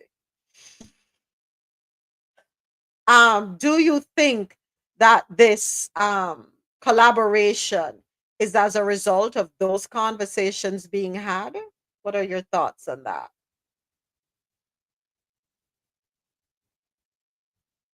Anyone here for it? Think it's a step in the right direction? Think this is a way to ignore the issue at hand? James, I'm surprised that you're quiet on this one, because I know this is a conversation you have indulged in here with us on the platform. Can I touch on the reggaeton? Yes, go right ahead. Please go right ahead. All right, so I did a little digging about reggaeton myself, and obviously um all you folks are very knowledgeable, and some people probably wondering about it, but it was originated in Panama, like in the late '80s. Some people don't. Then it was became popular in Puerto Rico in the '90s, but like with the blend, when Jamaican immigrated in Puerto Rico, that's when they brought it in there, so it became very popular. And again, Daddy Yankee pretty much made it very, very, very popular in the 2000s. So if we want to go back to history, so it was never originated in Puerto Rico. So it was in Panama because of the West Indies workers who was building the Panama Canal. So if they really want to go back there, so that's where it was originated. So that's So thank you for that, Jeffrey. So to add to that, or I don't know if I should say give a little more specificity to it, the Panamanian who invented it, I think he happens, if I'm correct me if I'm wrong, I think he's of Jamaican descent. And reggaeton, which is of course a modern style of music, it originated in Panama, of course, in the 1980s, and it became popular in Puerto Rico in the 1990s. It's a blend of dancehall. The rhythm that started it, that was used to start it, which is still used today, is the dembow rhythm, which is a Jamaican dancehall rhythm, right? And that is where the whole Jamaican perspective comes into play, if I'm saying it right. So it's a Jamaican dancehall rhythm blended with hip hop and other genres, but at the base of it, at the foundation of it, is dancehall, and then of course the Spanish put on it. Let me jump to the chat here. Julie says dancehall is the mother, father, and godparents of reggaeton. Iris says, what has dancehall done to protect itself? Huh, good question. What has dancehall done to protect itself? I think that's a conversation that we have had several times. I think we've been careless with our culture. Go right ahead. Go ahead. Go ahead, Ari. Go ahead. What I'm saying is this: everybody protects their music. Everybody. The Africans protect their music, I'll protect it from them one and themselves and then one another. You get what me I say? Mm-hmm. If you ever say, oh, I'm a piano, it's from Kenya, a war. A war. And one of them come from the same continent. No, something as unique as dancehall. It has been raped over and over and reproduced. When me see, right?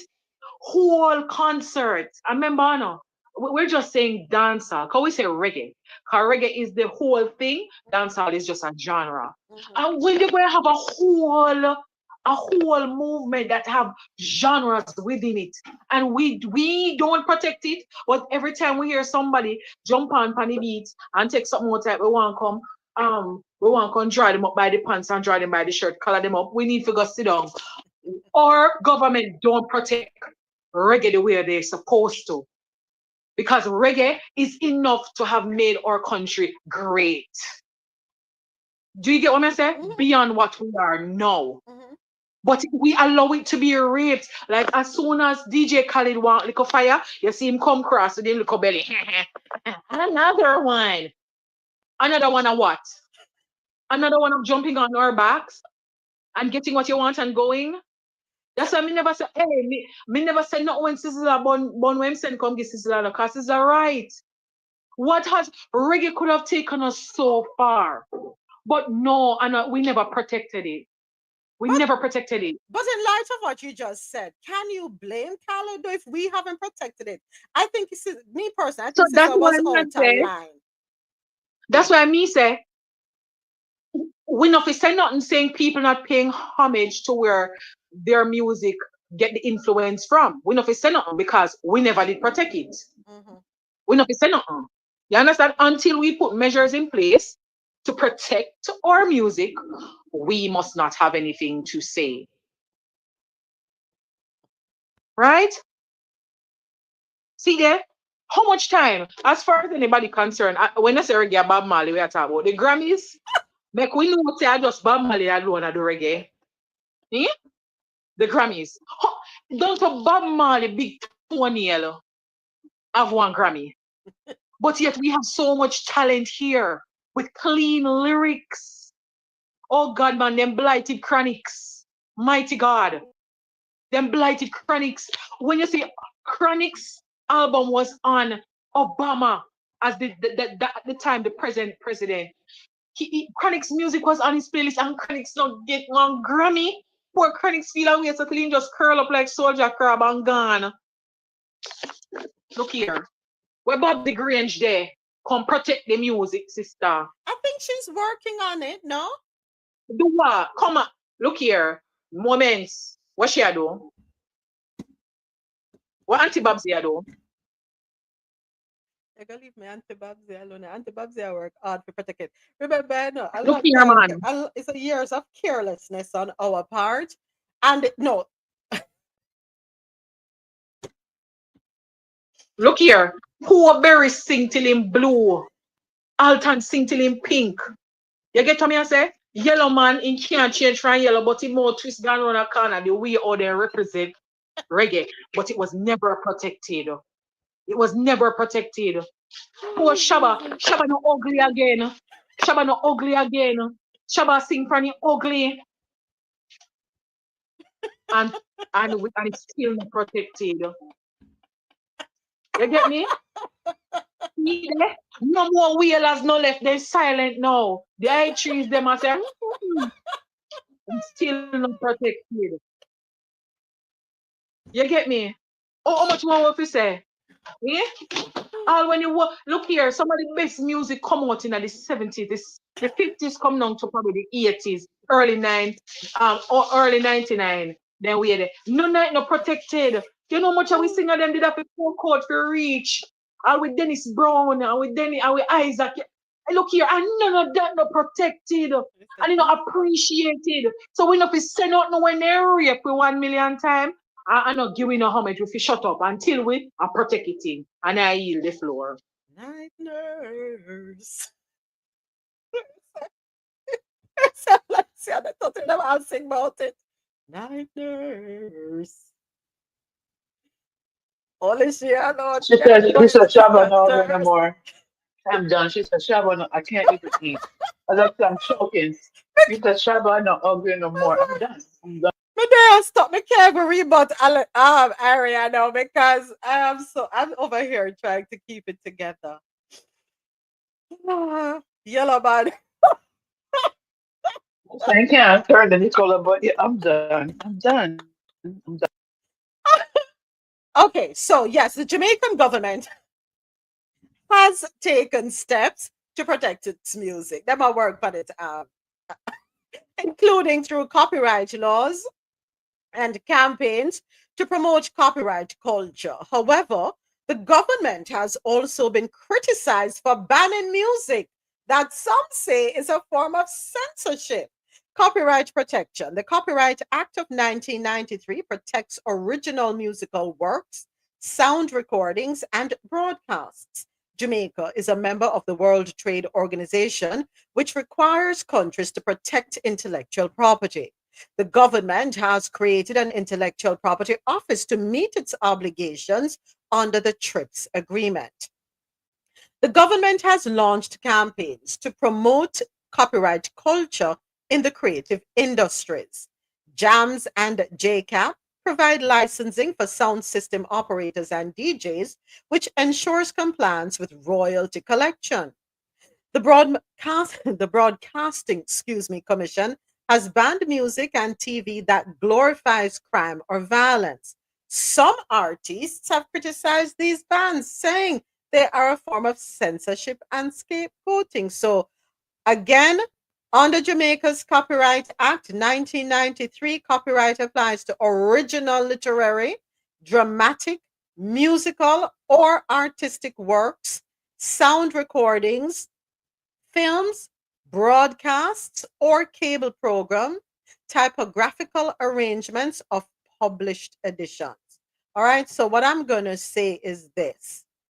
To every Jamaican within the artistic realm, it is incumbent upon you to take up the responsibility of making sure that your original work is protected. The copyright board is not going to come to your studio, knock on your door, and ask, hey, you have anything new going on here? Just as you have to go to the tax office to pay your taxes, just as you have to go to the Department of Drivers, whatever I call it down there now, I forget the right name, to get your driver's license to have it renewed. Just as how you have to get up and go to the financial institutions to conduct your business, get up and go to these boards and protect your work and stop sit down and complain to people are thief on the work. I don't know, get no royalties for it. Do your due diligence. Once you have satisfied the efforts, your efforts, then whatever happened after that, then you have a leg to stand on. But we cannot sit down under our ackee tree, tamarind tree, guava tree, naseberry tree, sit down in our courtyards, on our verandas, in our bedrooms, in our living rooms, in our kitchens, and wherever we may be, and complain when we have not done our part to protect our hard work. I don't know.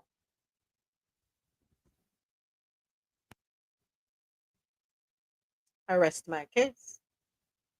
You know, speaking with some Jamaicans about certain things in Jamaica that I'm disgruntled about, and I'm airing the concerns of, the things that come to us through the various media outlets.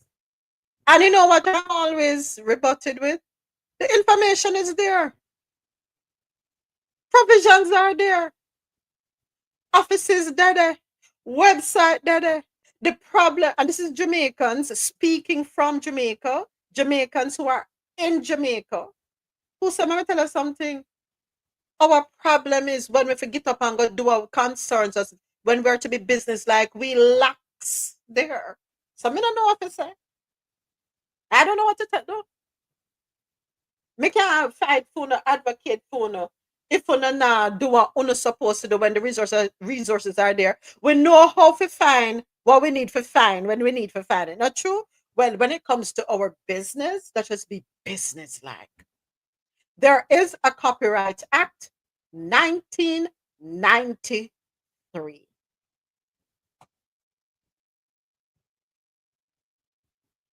Yes, lack of discipline for all the right things. And it is true. But moments, if the act is from 1993, you know, think if you revise what if a time since then? So are the That entertainers asking for a revision?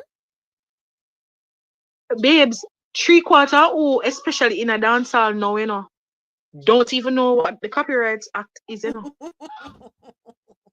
So let me ask a question. The other day, was it this year? Was it in January or was it in December? Or the latter part of the last quarter of 2024?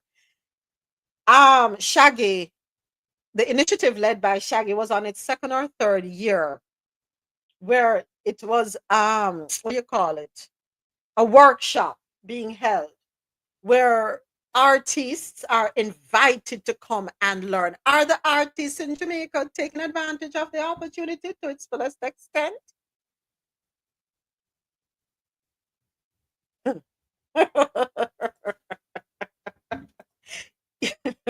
Moments, Are they? listen, what you know supposed to happen? Each artist, no matter the genre in reggae, you have to have license. Yeah, register. I'm a registered artist, I'm a license, everything, don't you? I think that's what should happen. And then you make these little conferences and seminars mandatory if you can keep operating as an entertainer in a country. You see, if you don't make certain things ball and chain past some people, as we tell you, some of we are still slave, you know, in a way genetics. If you don't make it ball and chain, it don't get done. You get what I say? And Slavery is that a is what mindset in 2025. It's a mindset. We are shackled in our minds and we refuse to put those chains down. And until you put the chains down, me don't want to hear nobody complain. Sometimes some of you have these so chained up mentally, as Bob Marley said. Free yourselves from mental slavery. Real quick before I hand the mic over to you, Mr. President, I want to read something. An article dated, it's going back to 2023, Jamaica Observer. I'm sorry, no, Caribbean.loopnews.com, dated March 9, 2023. After years of building his career to become a global superstar, Shaggy is paying it forward and helping Caribbean artists to properly navigate the music industry. His first island music conference was held in Kingston, and it marked his formal approach to educating artists, producers, songwriters, managers, and other music stakeholders in the industry and about the industry. The conference, which was held during Reggae Month, was a collaboration between Shaggy, Sharon Burke of Solid Agency, and media consultant Judith Bodley. Speakers from Pandora, TikTok, Audiomack, YouTube, Warner Music, BET, Ineffable Records, and BBC One Extra, among others, convened in Jamaica to speak on a range of topics from mental health and style to contracts and social media marketing.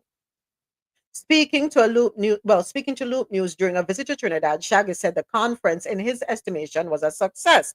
It achieved more than we thought. First of all, we have some of the panelists we had from YouTube, TikTok, Instagram. Some of these are top brasses who came in based on our relationship and friendships and the idea of trying to ignite the region and put us in a conversation to level the playing field, right? So, yes, it was a success, but do I think it was as successful as it could have been? By that I mean, did every person involved in music, involved in arts, did everybody show up? No, it was successful for those who took part. I go right ahead, Mr. President. Thank you for your patience. Moments. It don't matter how much wells you have and how much donkey you lead to the wells, you can't make them drink. Thank you. So I think we're beating a dead horse. Yeah. The constitutions have been there since 1993. Mm-hmm. If people have a problem with what is there for the Copyright Act, musicians are the most vocal people. Voice your concerns, it will be addressed, or at least it will start the process of addressing it. The idea of making them register, the politician that proposed that in Parliament will be the first to lose his seat in the next election, because they will say you're fighting down the poor man, you don't have money to register, you're killing the culture and all this stuff like that. The government put a framework in place. Who want to take advantage of it will benefit. Who don't want to take advantage would stay right where they are. When Shaggy come and go out of his way to finance and collaborate and to bring the workshop to Jamaica, the people that are interested will get to that workshop. Those that are not interested would stay home. And we have to stop making it look as though we are so helpless that we can't help ourselves. If you're not interested, so be it. Step aside, somebody else will take the advantage. If we have it and we don't value it, somebody come and take it from us and make profit from it, so be it, because we do not care about what we have. We can't continue to baby everybody. Put the infrastructure in place, put the facilities in place, encourage people to take advantage of it.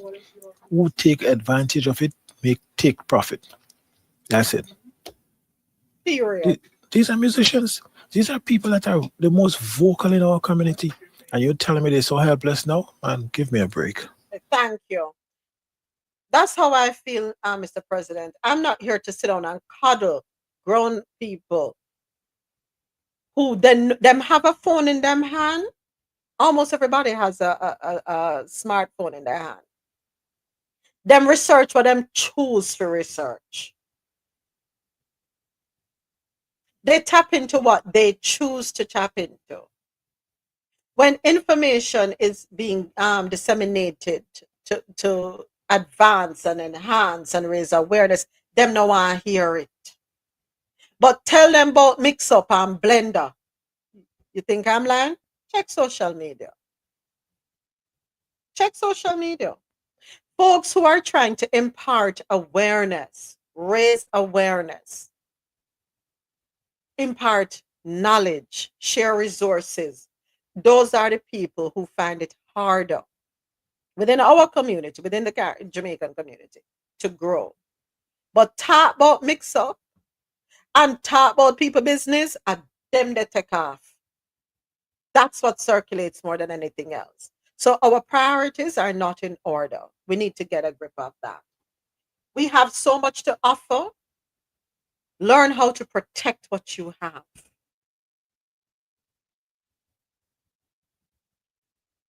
Let's keep it moving. Oh, you know what? Let me catch my breath for a second. I need to refill my coffee cup. Definitely need to refill the coffee cup here.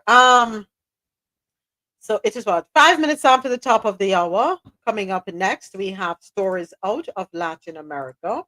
But we're going to take a quick break and then we will be right back. Coffee and Toe is brought to you in part by Lormel Skin Food. Log on to lormelskinfood.com. Discover the range of natural skincare solutions. Indulge in the radiance of natural and organic beauty with the best natural and organic soap bars, whipped soaps, body butters, and oils. All 100% natural products. Lormel Skin Food for a natural, beautiful you. The world's best coffee from our farms to your cup. It's Grand Coffee House.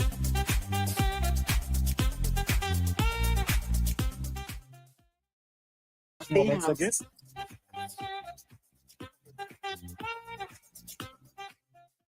No, I am here. I'm here with you. I'm here. So remember, I'm playing what the YouTube watch party link here on fan base, so that feed goes out to the radio station, so I don't have to read it.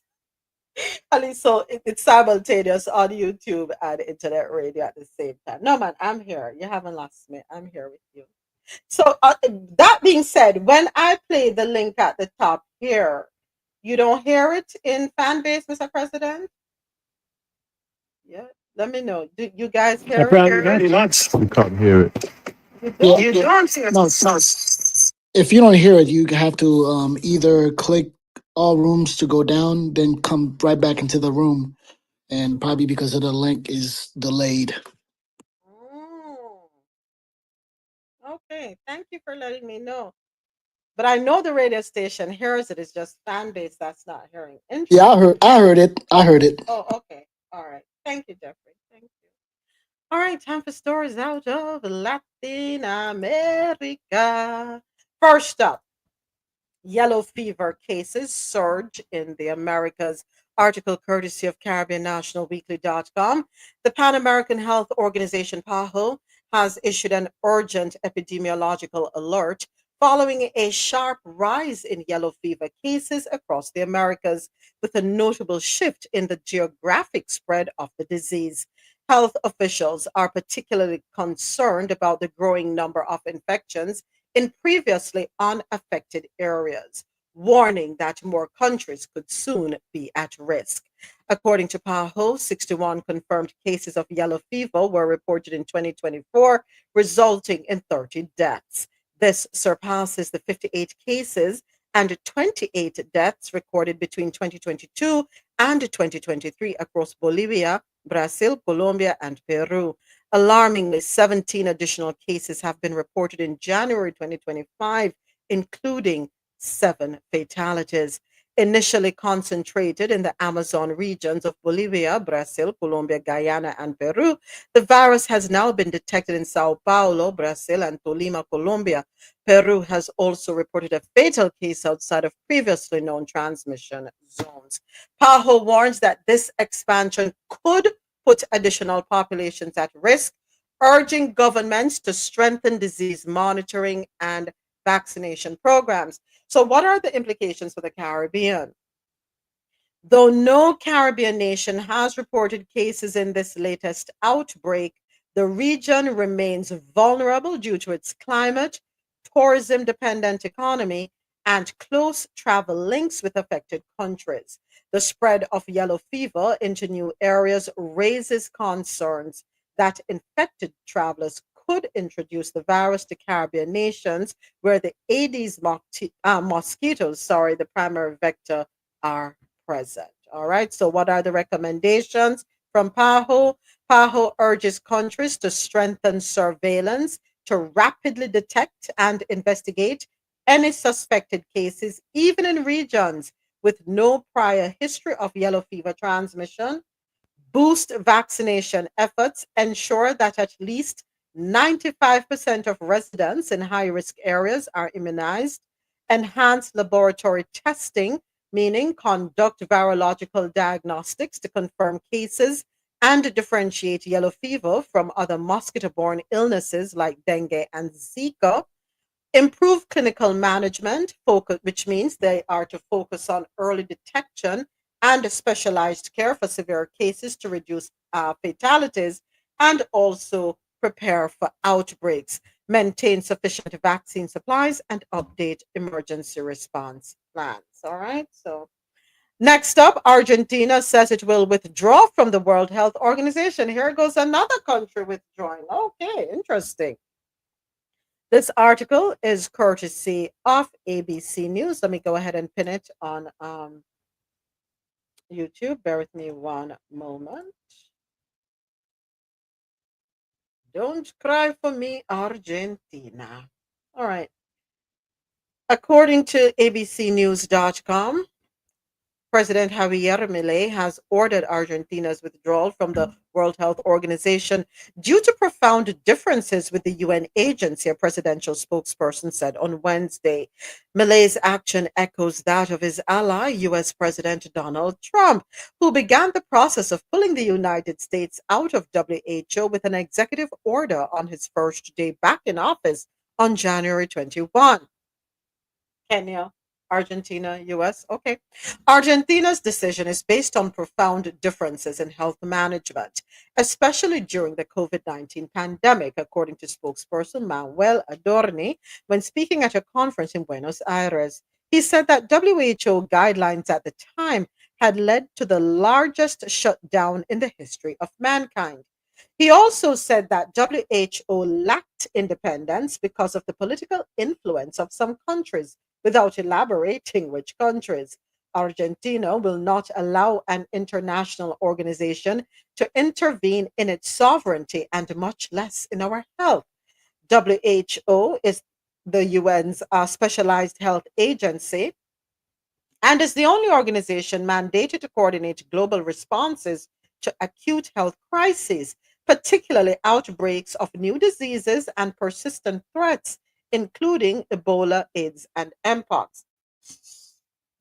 So let me ask a question. When we withdraw from the WHO, when countries choose to withdraw from the WHO because they don't want anyone intervening in their health, when there is a health crisis, those three countries, are they going to be aware of the crises? Are they going to just look after themselves and not look for help from the other countries that still remain a part of the WHO? How is that going to pan out for those countries and their citizens? Kenya, the United States, and now Argentina. How will that work? No one is saying the WHO is perfect. The WHO, hold on, it is a part, quote unquote. Well, no, it's not. Hold on. Let me make sure. No, it's, I was going to say something that wasn't accurate. But how is this going to work? For example, the US not being a part of WHO, and let us say there is another pandemic. What happens to us? Because you remember in the beginning, in 2020, when we were made aware of the case in Seattle, it was ignored, it was brushed aside, right? As our president at the time was playing golf, right? And was advised on the golf course that there was this pending matter.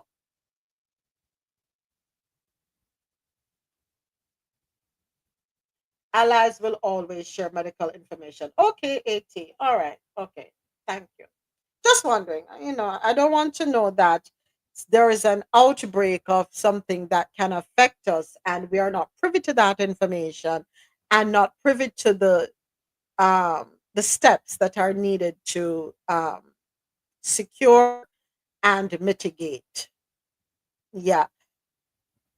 So from this article, one of Argentina is saying they did not like the idea of having to shut down.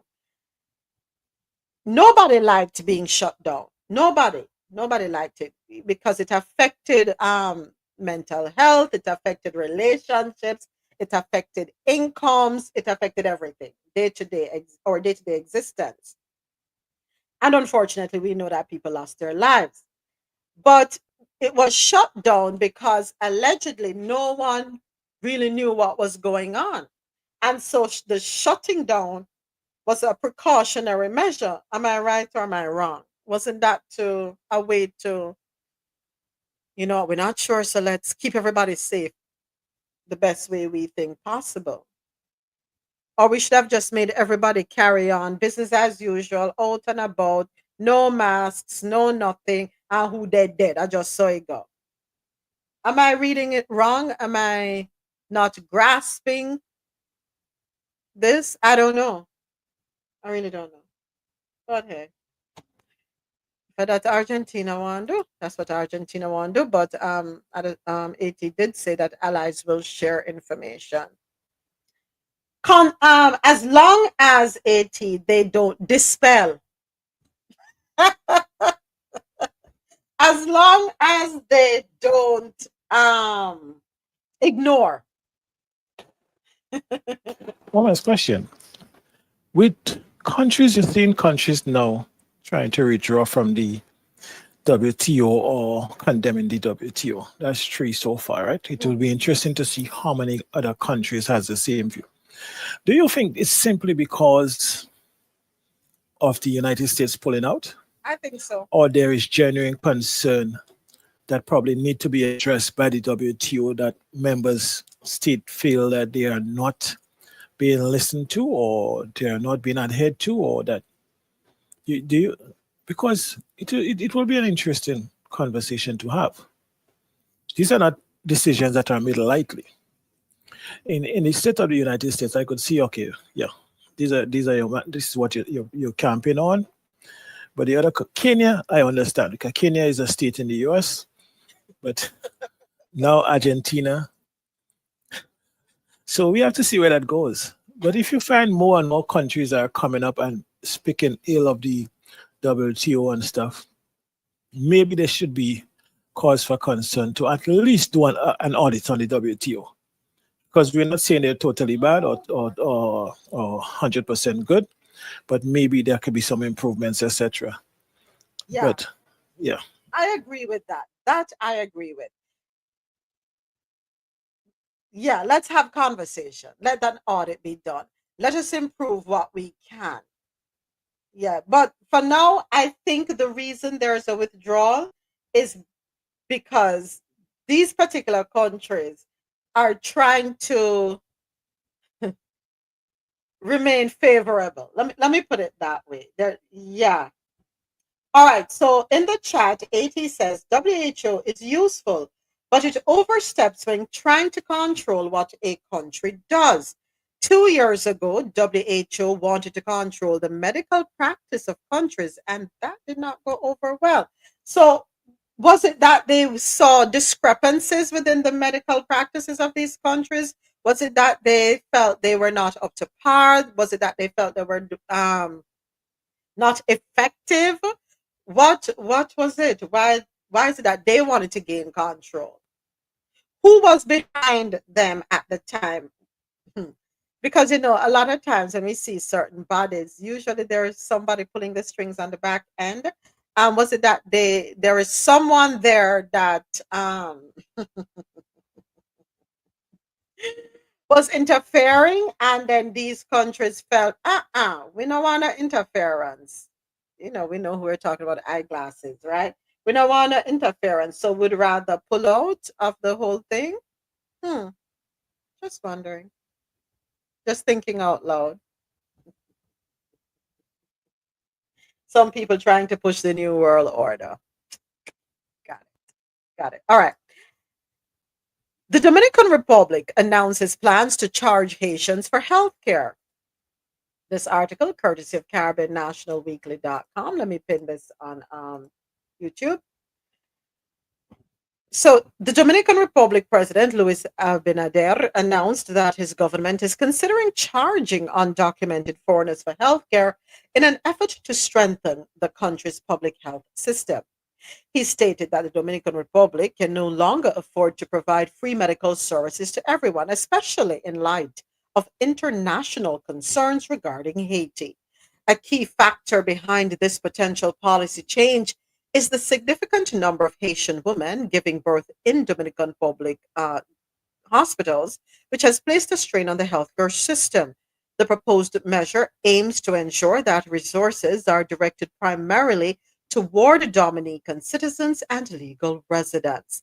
The National Health Service, SNS, reported that in 2023, 40% of births in Dominican public hospitals were Haitian mothers. In some provinces, the numbers were even more striking, with Elias Pina at 80%, La Alta Gracia at 76%, and other border areas like Pedernales at 65%, Dajabon and Montecristi at 62%, and Valverde at 61%, also seeing significant percentages.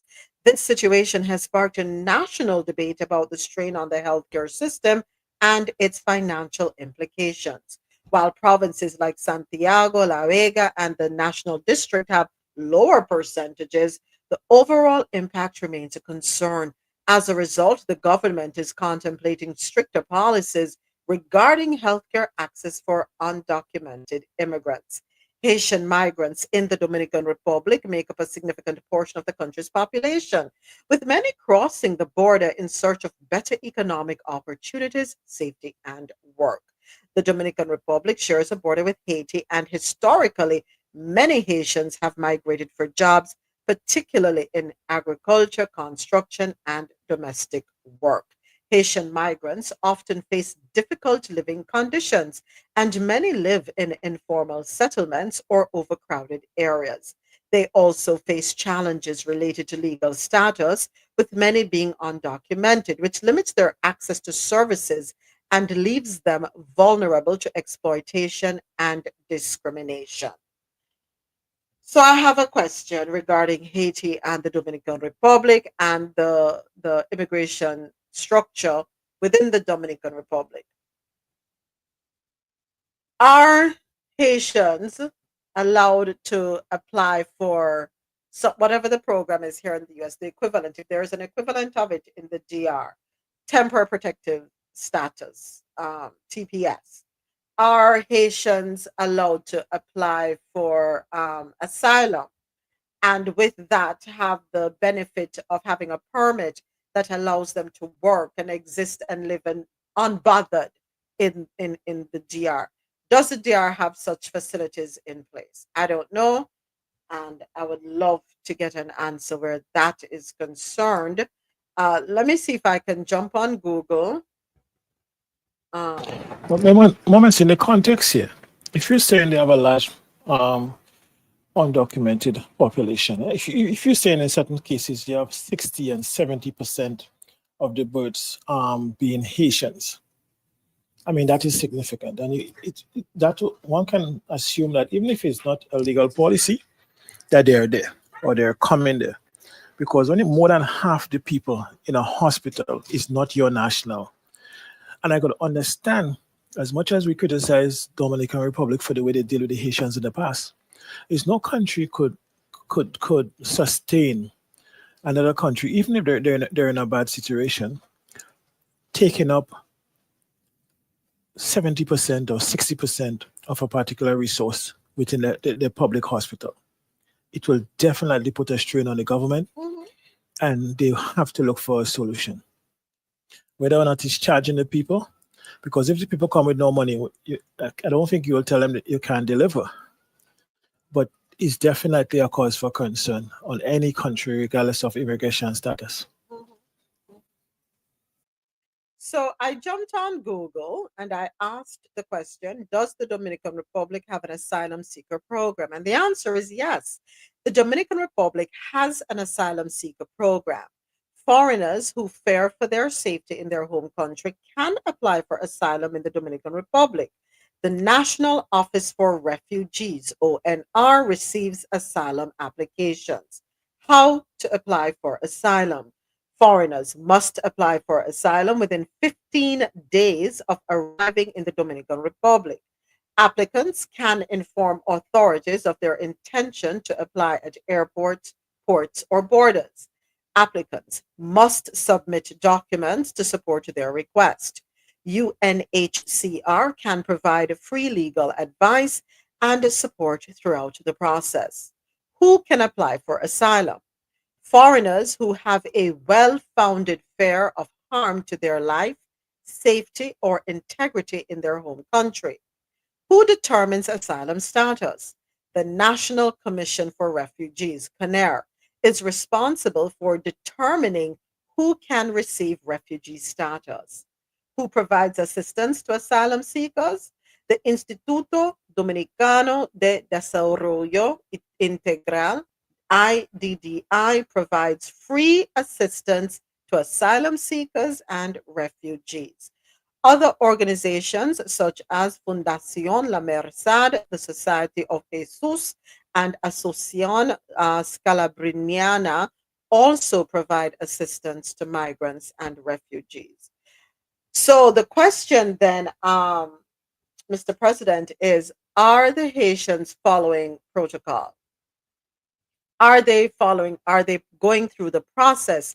And if they are they being met with resistance because of the history, as it relates to the relationship and, or lack thereof between Haitians and Dominicans?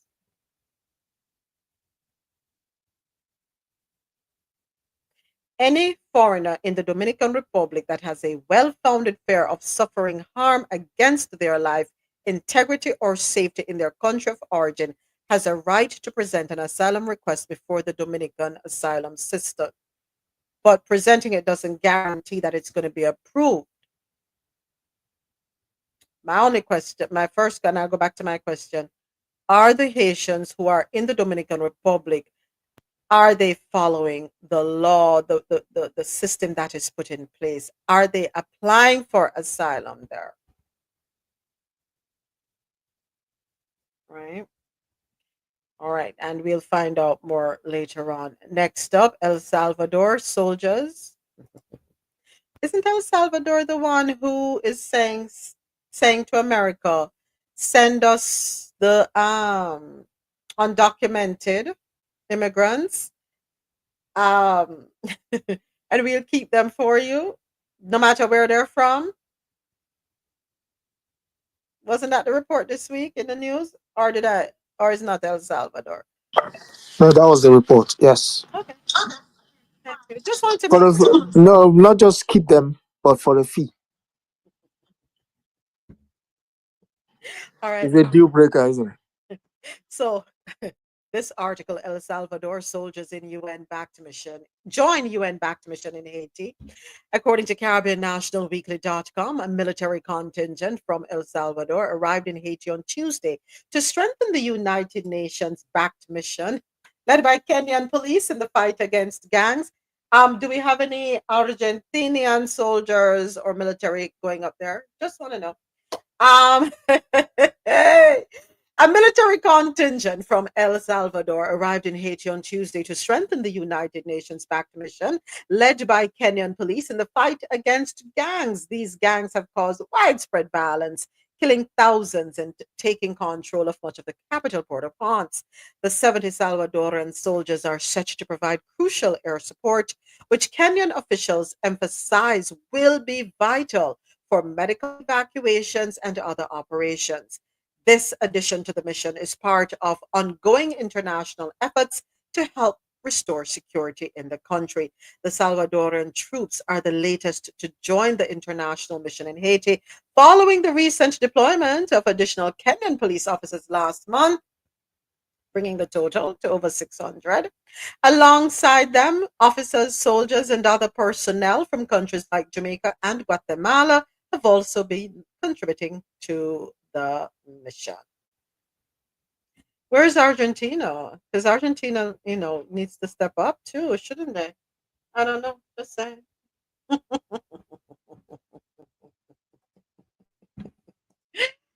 And other stories out of Latin America. And I'm being very facetious, and I think y'all know why I'm doing that. Here we go again with another story out of the Dominican Republic. We haven't heard about this kind of incident recently. I think was it in December or November, December, we had quite a few stories to the tune of this one. DR authorities intercept cocaine, illicit substances in hair products bound for Europe, Italy to be specific.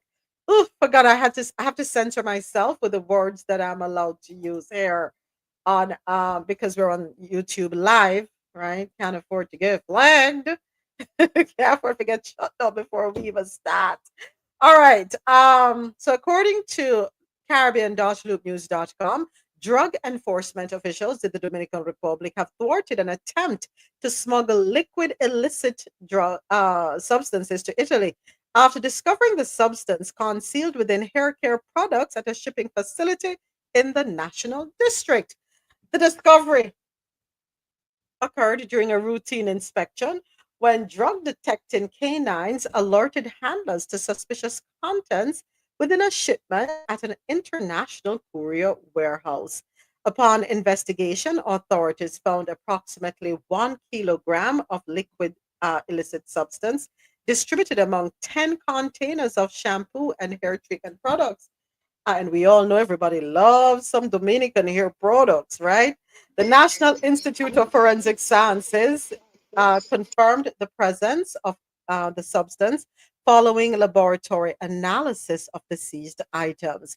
The shipment records indicated the package originated from an address in Ciudad Real, Arroyo Hondo, in the National District, and was destined for a recipient recipients are in Via Grotte, Bianchi, Catania, Italy. Come on, Italy. You really have to get it from the Caribbean. That nobody over there makes it in Europe. Yeah, organic hair products.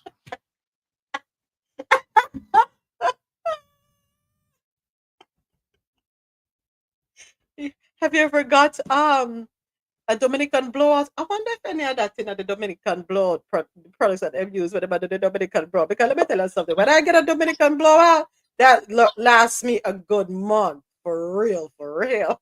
You need that to get a high fit. Next time I got to next I'm due a blowout and a trim. Next time I go, I need to ask my stylist, what's in these products? What's making my hair stay bone straight for so long?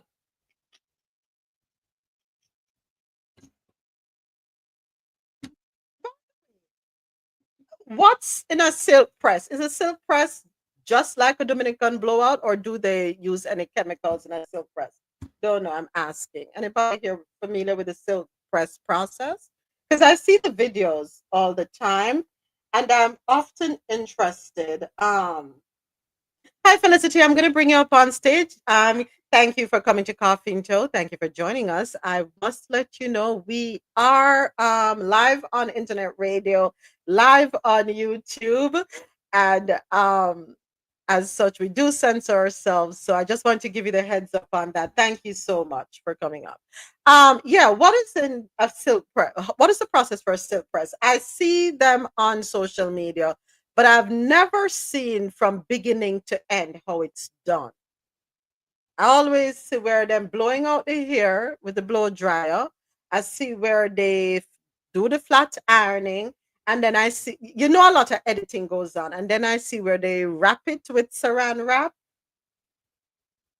Is a silk press the same thing as a Dominican blowout? The only difference between a Dominican blowout and a silk press is just they use clarifying shampoo to make sure that your hair is like completely removed of any type of debris or oil. And then they do smaller sections with a flat iron. So it takes longer than you would a blowout because they're tiny, tiny pieces that they're pressing out. And then they use either like a keratin oil or a silkening mist. That is supposed to keep it to last. But in my opinion, the blowouts are better. And I feel like the silk press do more damage to your hair. More heat. More heat. That's what I was going to ask you, because based on what you described, that sounds like a lot of heat. But in place of a clarifying shampoo, can one use apple cider vinegar in the hair instead of a clarifying shampoo? I've never tried, but I'm going to add that to my list of things to do. No, the reason I asked that is because I don't know if you do it, but I have seen videos on the internet where folks who have locks, right, who have locked their hair, I see where it's recommended that a hair detox is done using apple cider vinegar, because that helps to do the same thing a clarifying shampoo does. It removes buildup, removes dirt, removes impurities from the hair and scalp. I do the apple cider every once in a while. I don't know if I would compare it to a clarifying shampoo. And I don't know if I would do an apple cider vinegar and then go and get something done as well, because the properties are different. Okay. Interesting. You use it in your hair? It's just a rinse. Okay. So in other words, you shampoo the hair first, you shampoo, condition, and then you do it at the end, or do you use it before you shampoo and condition? Honestly, it just depends on my mood. I don't know which one is the correct one. Okay. But I would, so being that your locks are not washed frequently, you may want to wash them out first before you use the vinegar rinse. Okay. But it just for me, it just depends on me, because I mix certain things, but as long as I'm doing it a natural product, I'm not afraid of what it will do to my hair. Okay. All right. Thank you. Thank you. Thank you for that. Thank you for sharing. Interesting. Yeah, I don't want the extra heat if it's not necessary on my hair, So sometimes them say stick to what you know, stick to the evil you know. Um, yeah, I'll stick to the evil. I know. No.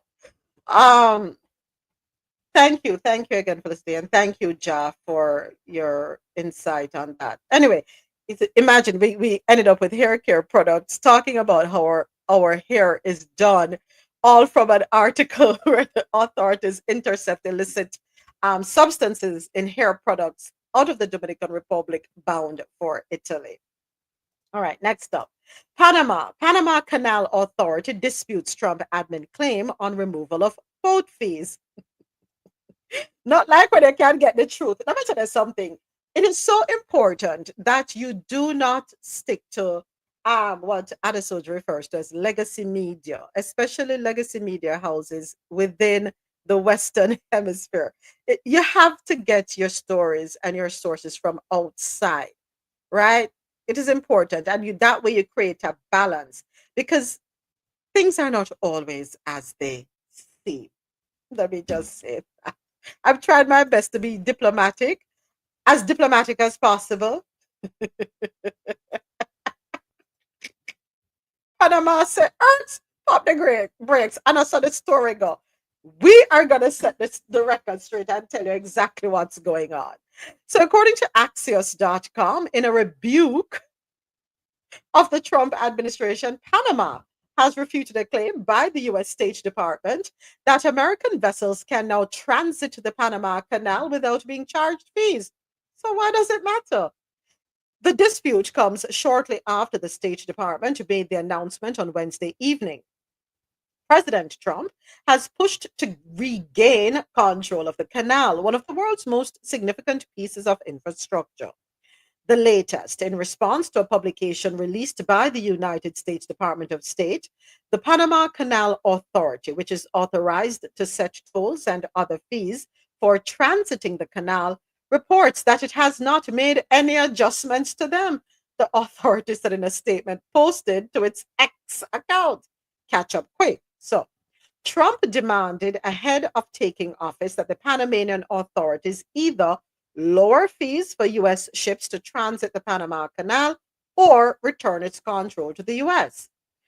The State Department said on X that the now disputed agreement to allow passage without fees saves the U.S. government millions of dollars a year per a post on X.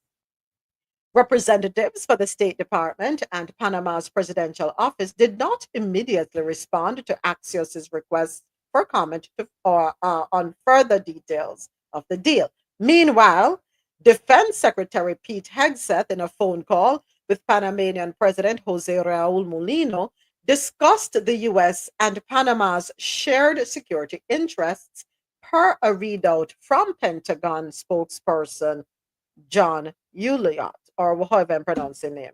Really don't care about anybody up there in Washington right now. The pair agreed to expand cooperation between the U.S. military and Panama's security forces. They also highlighted the extensive and expanding cooperation between the United States, including the Department of Defense and the Panama Canal Authority. State of play.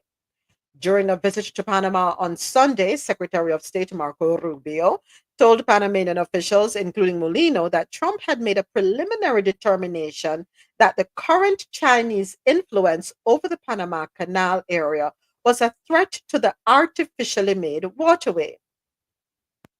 Molino had previously called claims of Chinese interference in the canal nonsense, but he told reporters after the meeting with Rubio that the government would conduct an audit of Beijing operated ports on both sides of the canal and present the findings to the US.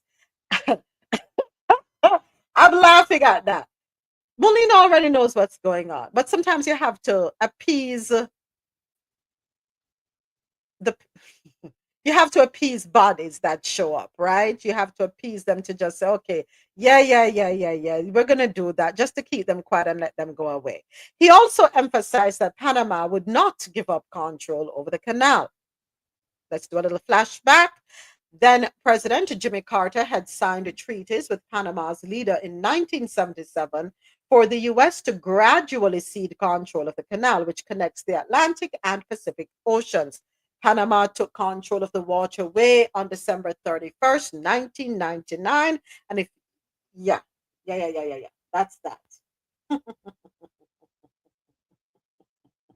So, in other words, folks, don't let the U.S. fool you and U.S. media. Let me get it right. Do not let the U.S. media lead you to think that Panama has given up control over the canal or Panama is not charging the U.S. for the use of the canal. Not so.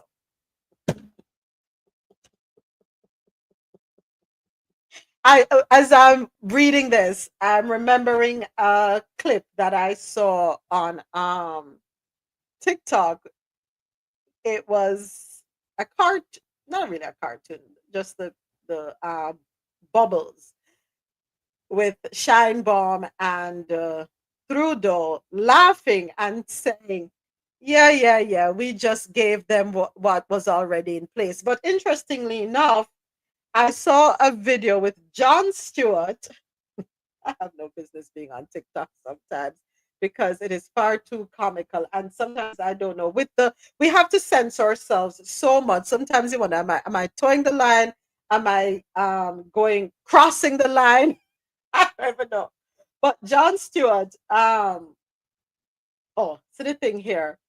So Trudeau saying, so I offered him what we've already been doing, and he dropped the tariffs. And Shine Bombs laughing and said, OMG, the same. But the one with Jon Stewart, what's the name of his show that he comes on at night? Again, what's the name of it? The Daily Show. Okay, here it. I think this is the clip. Hold on, let me see. Let me play it real quick. Hold on, I think this is it. In Trump's defense, he did explain today why we're going after Canada. I mean, I looked at some of the deals made. I'd say, who the hell made these deals that are so bad? So bad. The trade deals with Canada, they're so bad. He's just looking and saying, who made these? Ladies and gentlemen, don't get out of me. Ladies and gentlemen, for your dining and dancing pleasure, come with me into the Wayback Machine to 2018. I give you the culprit of the terrible deal with Canada. This morning, President Trump signed a new trade deal to replace NAFTA with the leaders of Mexico and Canada. The best trade deal they say ever made. A deal done by Trump's greatest nemesis. Trump. Now,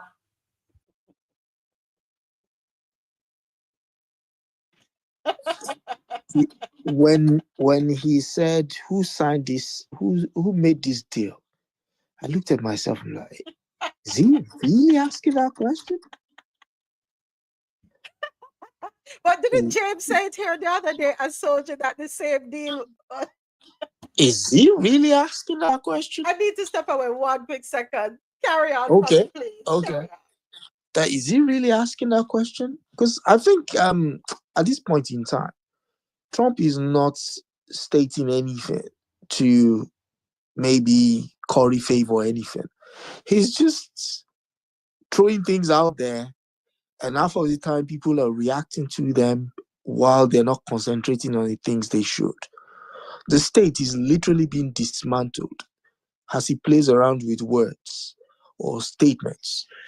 And unfortunately, the people that should call him to order, even his party, have just given up. Well, it would be sad to say his party has given up because that's the intention in the first place. Let this guy come in and help us destabilize the state. Imagine wanting to shut down the Department of Education. Jimmy Carter's baby. And he seems to be going after Jimmy Carter's legacy. Panama Canal, which other one? Department of Education, USAID. Wow. So he wants to take out the guy who he went to see. Oh God.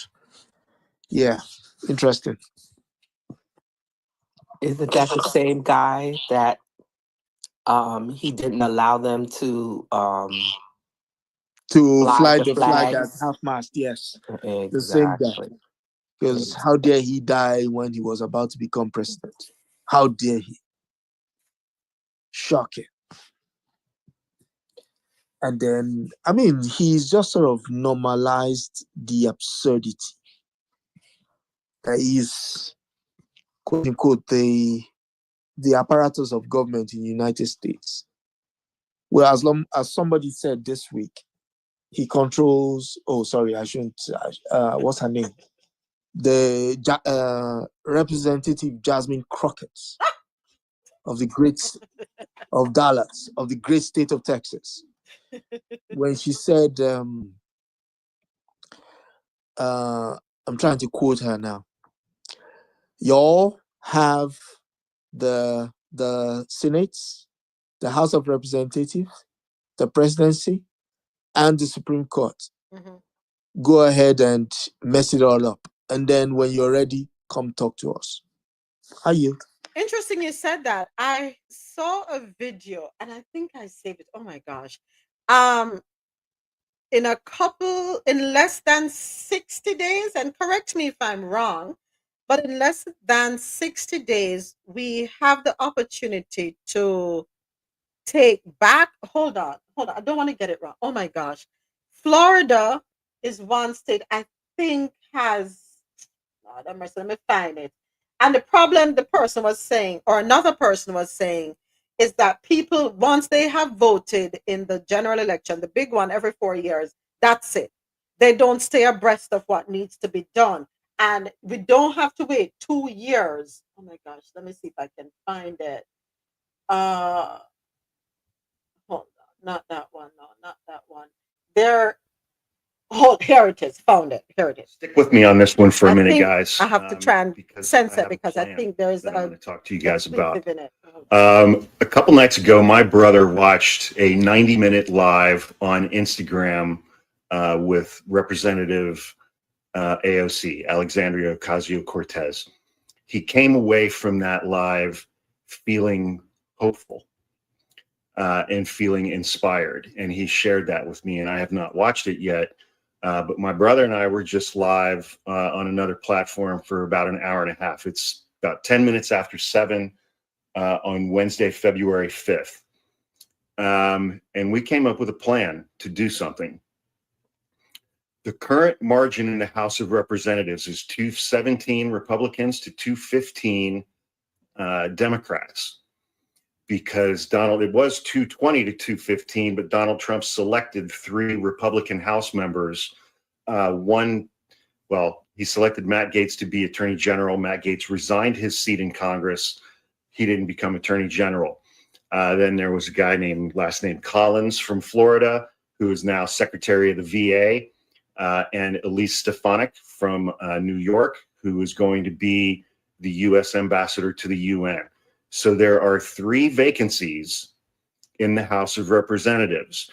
For those seats, there will be special elections held. Election turnout for special elections is always, always, always dismal. If Democrats win those 3 special elections, they will take back control of the House of Representatives. The first 2 special elections are in Florida. They're set for April 1st. The 2 Democrats who are running in those districts are Joshua Weil, a teacher from Orlando, and a woman named Gay Valamont, who is running in the 1st Congressional District. If Democrats win those 2 seats in Florida on April 1st, it'll be a 217 to 217 tie in the House of Representatives. And no legislation for Donald Trump's agenda will get passed in the House of Representatives. Democrats can stop that on April 1st. That's less than 60 days. The special election in New York is a little more complicated. New York state law requires that a special election be held within 90 days of the date that that seat is vacated. Dem leader in the House, Hakeem Jeffries, New York Governor Kathy Hochul, and other senior Democrats are working right now very aggressively to delay that special election. But if Democrats win these two special elections in the House of Representatives on April 1st, that'll be less than 3 months into Trump's first term. And he and Elon Musk will already be defunding Medicaid, Medicare, the Department of Education, and the VA. Those will impact every single resident of Florida and New York in those districts. This will be an opportunity for Democrats to actually show up to those special elections. And it will be an opportunity for people who voted for Donald Trump who are feeling buyer's remorse to get a second chance at their vote. And my brother and I are going to dedicate ourselves over at least the next 60 days to these two Florida special elections. When we get a date for the New York special election, we'll let you know. But we're going to dedicate all of our efforts to these two special elections. Jeff, thank you. My screen was frozen. I didn't even know I got kicked out the space because it was showing. I know someone had their hand up. I can't tell who it was. Someone had their hand up. I apologize. It's not that I'm ignoring, but we've been having a lot of glitches with fan base. If you'd be so kind, let me know who had their hand up. It is someone named Belinda. I don't know her. Okay. All right. Belinda. Bear with us one moment, Belinda. Please bear with us one moment. Let me go ahead and wrap up the internet radio live stream, and then if my phone will allow me, I will be able to bring you up. Bear with me just a moment, just a little patience with me, please. All right. Sorry about that. I know because oh, she said she hit the button on accident. Okay, okay, Belinda. Thank you. I know we've been having some glitches, and I do apologize. I don't know why I'm apologizing on behalf of fan base, but I apologize that you have had to experience this with my being get removed, and so you were not able to hear the entire clip. The essence of it really is let us pay attention at the local level. Get all the information that we need. Speak with your local representatives. See what can be done. Support your representatives. I can't truly say we dropped the ball. I can't say we dropped the ball or Americans dropped the ball because there's some interesting information floating around, right? Some interesting allegations per what is put out in the media, per conversations that have been leaked. Very interesting. So I don't know if it's that, people really voted the way they voted. I don't know what to say. But there is an opportunity coming up, and we hope that doesn't get derailed. Let me put it that way. Lord, I'm struggling for the right words to use this morning.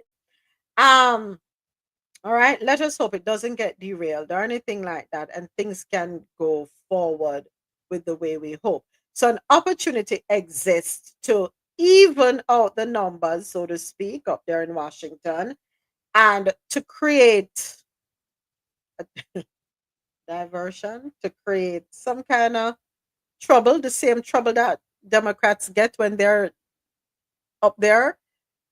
Let's see if we the same kind of trouble. Interference, so to speak, where things can be dragged out or denied or circumvented, however you want to put it, right? But we have to pay attention across the country to the seats that are up. Yeah. New York, gonna better watch what's going on up there. Let me put it that. Watch New York, watch your back. Watch your back. Pay attention to what's going on up there. And remember, It's important that people get out there and vote. Right? It's very important. All right. How did we end up there? We were talking about Panama. 3 minutes. So I'm going to thank you, Ja. I'm going to go ahead and wrap up the on air.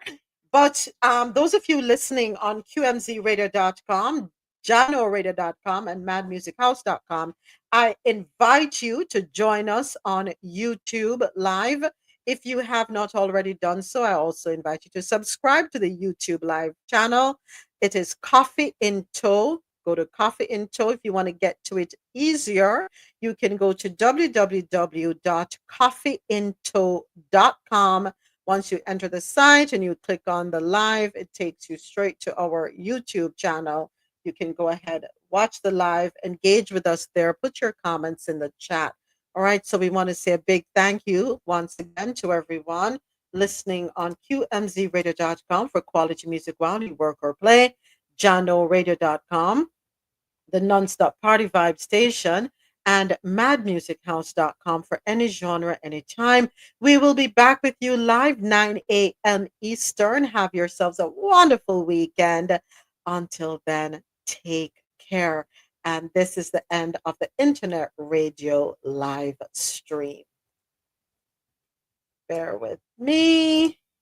All right, so, and I think we are officially off the air. Just got to do a quick check. Bear with me, YouTube and fan base, if you don't mind. Just want to make sure. Thank you, Jack. I decided to end it there a couple minutes earlier because I know that the possibility exists that we would probably go over, and I didn't want that to happen. Okay, hold on. I'm just double checking here. Bear with me, folks. All right, I'm gonna just put it on a quick break here for YouTube. I will be right back with you. Coffee and Toe is brought to you in part by Lormel Skin Food. Log on to lormelskinfood.com. Discover the range of natural skincare solutions.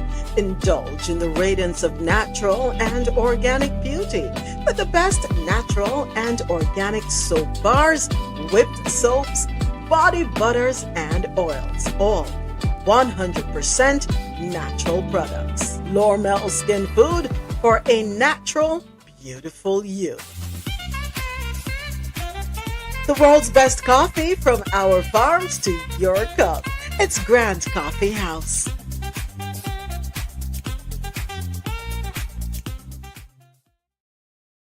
All right, thank you, YouTube Live. Thank you for being with us. And thank you, fan base. Thank you for your patience.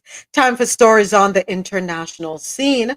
Our first article: another African country faces aid shortfall as Switzerland withdraws funding. Really, Switzerland? Let's go ahead and get into this article. Can be found on africa.businessinsider.com. And all I'm thinking about is a Swiss chocolate. That's all I'm thinking about. Switzerland has announced the termination of its development aid program to Eritrea, citing persistent challenges in repatriating rejected asylum seekers. The decision to terminate the development aid program to Eritrea follows a broader policy shift in Swiss aid, which recently included cuts to Zambia and two other nations. In 2024, the Swiss House of Representatives resumed deliberations in Switzerland's 2025 budget, focusing primarily on reducing proposed cuts to international aid amounting to CHF 250 million. Lawmakers approved budget reductions of CHF 147.7 million for bilateral development projects and CHF 52.3 million for multilateral organizations. Additionally, they sanctioned a CHF 50 million reduction in economic cooperation programs, under the State Secretariat for Economic Affairs. According to Swiss public broadcaster SRF, the Swiss government's frustration stems from Eritrea's continued resistance to forward repatriation, despite diplomatic and humanitarian engagements. A spokesperson for the Swiss Foreign Ministry emphasized that an external evaluation found insufficient progress in migration cooperation, leading to the aid suspension. Switzerland has been involved in development projects in Eritrea since 2017, aiming to address economic and social challenges in the Horn of Africa nation. This decision aligns with broader European concerns about migration, as Eritreans constitute a significant portion of asylum seekers in Switzerland and other European nations. With Switzerland's aid withdrawal, the future of its development projects in Eritrea remains uncertain, raising questions about the effectiveness of foreign aid in influencing migration policies. So, Swiss Eritrea migration backstory. This is, I was hoping they would have that, and they do have that. So, let's talk about this for a little bit, or let me read this. The presence of around 260 Eritrean asylum seekers in Switzerland has ignited a fierce national debate, particularly regarding their deportation. Several Swiss politicians have advocated for their repatriation, but Eritrea's refusal to accept them has stalled the process. According to a report by Info Migrants, Switzerland hosts approximately 40,000 Eritreans, making them one of the largest refugee groups in the country. However, a small number of rejected asylum seekers has drawn disproportionate attention, fueling public and political discourse. Swiss media and public discussions have largely portrayed Eritrean migrants negatively, citing poor integration, language barriers, and dependence on social welfare. With Switzerland recently announcing the end of its development aid to Eritrea due to migration concerns, the debate over Eritrean asylum seekers is likely to intensify, reflecting broader European struggles with immigration and integration policies. According to the SRF report, the aid is to be discontinued at the end of May. So, where's my Google? Let me jump to Google.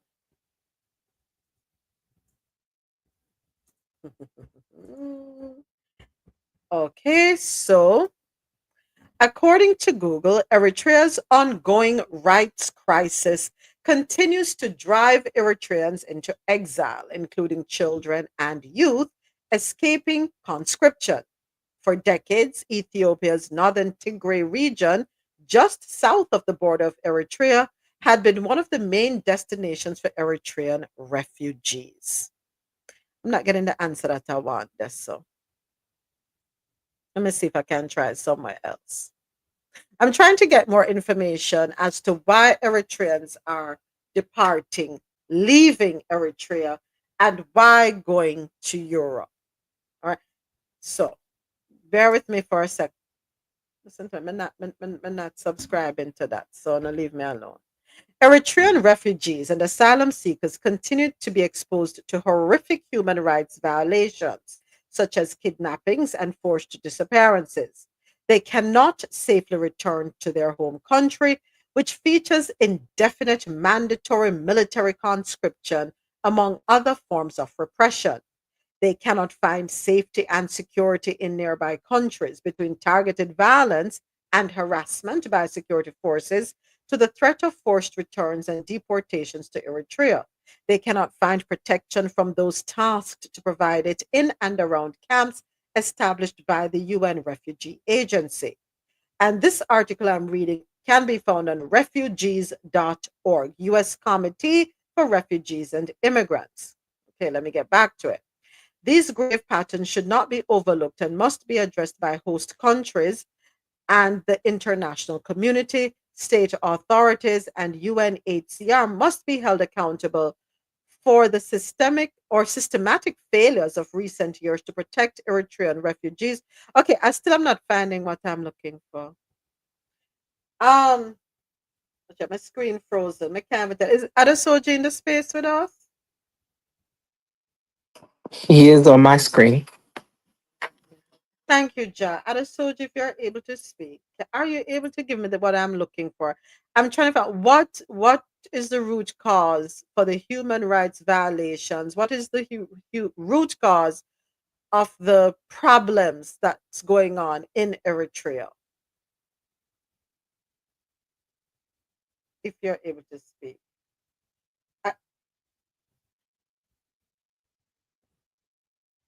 Fan base, I'm not happy right now.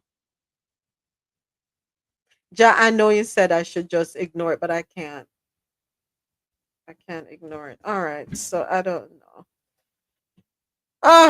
All right. The last time you said you left the room and came back, your face was still there. So I guess for me, at the end of the day, the most important part is it's still continuing on YouTube. So when we alert you and then you're able to get back in, we'll just keep it moving from there. Uh, us on this side understand what's going on.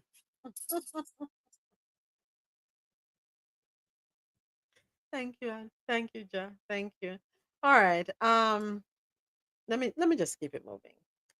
Another article, and I hope you all are still hearing me in fan base. Another article we have Ghana. We move on to Ghana. Ghana wants more for its cashews, but it's a tough nut to crack. I like the play on words there. Y'all are slick. Let me paste this here on YouTube. So why wouldn't they want more? If they are worth it, pay them more. According to BBC.com, the Accra Street vendor looks at me bemused. I'm trying to establish how the rather flimsy 30-gram bag of roasted cashew nuts she's selling beside a sweltering highway in Ghana's capital costs me the equivalent of about 75 cents or 60 pence. That's obviously not a lot of money for me, a visitor from the UK, but I'm amazed at the markup. The price is at least 4,000% higher than the cost of buying the same weight of raw, unshelled cashews from a Ghanaian farmer. It's incredible, I protest. Yet she doesn't understand my English or my reasoning. The price of the nuts was, after all, printed on the packet, and explaining why I thought it was beyond the pale was never going to be easy. Ghana is the world's third biggest exporter of unprocessed cashew nuts, behind Ivory Coast in the first place and Cambodia in second. To produce the crop, around 300,000 Ghanaians make at least part of their living growing cashews. So Seydu, whose family has a farm in the country's northeast, some 500 miles from Accra, is one of them. He says the work is hard and unreliable supply chains and volatile wholesale prices make survival difficult. He said, we're struggling. We can use the sunlight, the fertile land to create more jobs. I'd be happy if the government comes to our aid and helps support our industry. He tells me he currently gets around $50 for a large 100-kilogram sack of unshelled cashews. It's amazing, says Brad Simmons, an entrepreneur and economic commentator in Accra who has studied the numbers. Roasters and retailers buy the nuts from farmers for $500 a ton and sell to customers, both at home and abroad, for amounts between $20,000 and $40,000 a ton.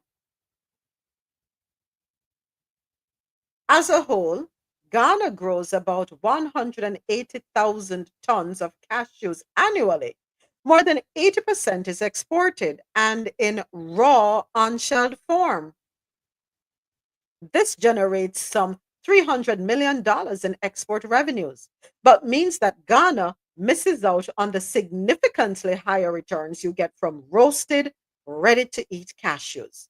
Mildred is one person trying to increase the amount of cashews that are shelled and roasted in Ghana. She is the founder and CEO of Aquaba Fine Foods, which currently processes just 25 tons a year. Miss Akotia denies any suggestion that she and others like her are price gouging. The packaging and roasting machinery a Western business would automatically use in this industry, she says, is out of reach for her because of the high cost of credit in Ghana. If you could go to a local bank, it will cost you 30% interest to get a loan. As a manufacturer, you tell me how large your margins are that you can afford that kind of interest. We've only had to rely on what we can get soft loans from relatives and grants from donor agencies. Hmm. Well, back in 2016, the Ghanaian government experimented with an export ban on raw cashews in order to encourage homegrown processing. However, the policy had to be abandoned within a couple of weeks after uproar from farmers and traders. Why? Because I was about to say, why wouldn't you encourage local end product production? Because if you are selling it locally, right? So roasters and retailers who are shipping them abroad are buying the nuts from farmers at $500 a ton and turn around and sell at 20,000 to $40,000 a ton. Isn't it better for the locals to benefit? Shouldn't they be the ones doing as much processing as possible? I don't know. I get it. I get it. Cost Yeah. because of the machinery. So shouldn't the government step in and subsidize it then? You're assuming that he, um, in making his pronounce, in the way they're moving, Mm-hmm. that's the. One second. One second. Yeah, man. Take your time. While we wait for Adesoji to return, I would think that if something is well, I would consider it a huge contributor at 180,000 tons annually, and you need what was the number? 300,000 to be exact. 300,000 Ghanaians contribute to that makeup in the sum that's available. You would think the government would rally behind, subsidize, see to it that banks give low interest loans for these farmers so that they can take advantage of the entire process from the farm to the end product, the roasted product, and be able to ship those. I don't know. I guess I think differently. I don't know if it's something that they could explore. If it is worth exploring, they probably haven't. I don't know. But I don't like the disparity when you talk about the figures. $500 a ton versus up to $40,000 a ton. I don't know. Until Adesoji is able to shed some more light on it first, I'm gonna keep it moving. Liberia, the Gambia, and Sierra Leone sign roaming deal. Oh, let's get into this one. I think this is with regard to the telecommunication industry. Let's see what this one is saying, and you can find this article on developingtelecoms.com. According to Reuters, no, I'm lying. I didn't read that right. I was looking at something else. Scratch that. No Reuters involved there. The latest African roaming agreement comes from the west of the continent, where the governments of Liberia, the Gambia, and Sierra Leone have signed a memorandum of understanding (MOU) aimed at reducing telecommunication costs through improved roaming services. The agreement, which covers voice, SMS, and data services, is set to begin its phased implementation on the 2nd of May 2025, allowing travelers from Liberia to Sierra Leone to receive calls free of charge and make calls, send SMSs, and use mobile data at local rates without the need for a new SIM card. I'll give a round of applause for that.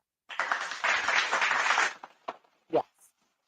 On July 1, as of July 1, citizens of Liberia and the Gambia will also be able to enjoy similar benefits without incurring additional international roaming charges. Some 16 million people in total live in the three countries. According to Liberia's Oracle News Daily, the initiative, driven by the Liberia Telecommunication Authority in collaboration with the National Communications Authority of Sierra Leone and the Public Utilities Regulatory Authority of the Gambia, seeks to promote economic growth and ease communication for citizens traveling within the three countries. Can all African nations get on board with this, please? Moments, you still have to applaud it. And sometimes we can't move as a we can't always move as the big group, but if you're seeing it in the Sahel states, you're seeing it now with Liberia and them. Eventually, you'll get to the point where they would realize the benefits as a continent, because these agreements would definitely boost the economy and so. And as the more inputs you get into and the more countries you get doing it, the more framework you have to a bigger global initiative within Africa. Mm-hmm. Mm-hmm. Yeah, I'm here for it. And, the more unification that there is, the better. That's how I look at it. We have to move as a unit, right? Stop being divided. After all, in the words of our dear President Trump, the borders don't exist.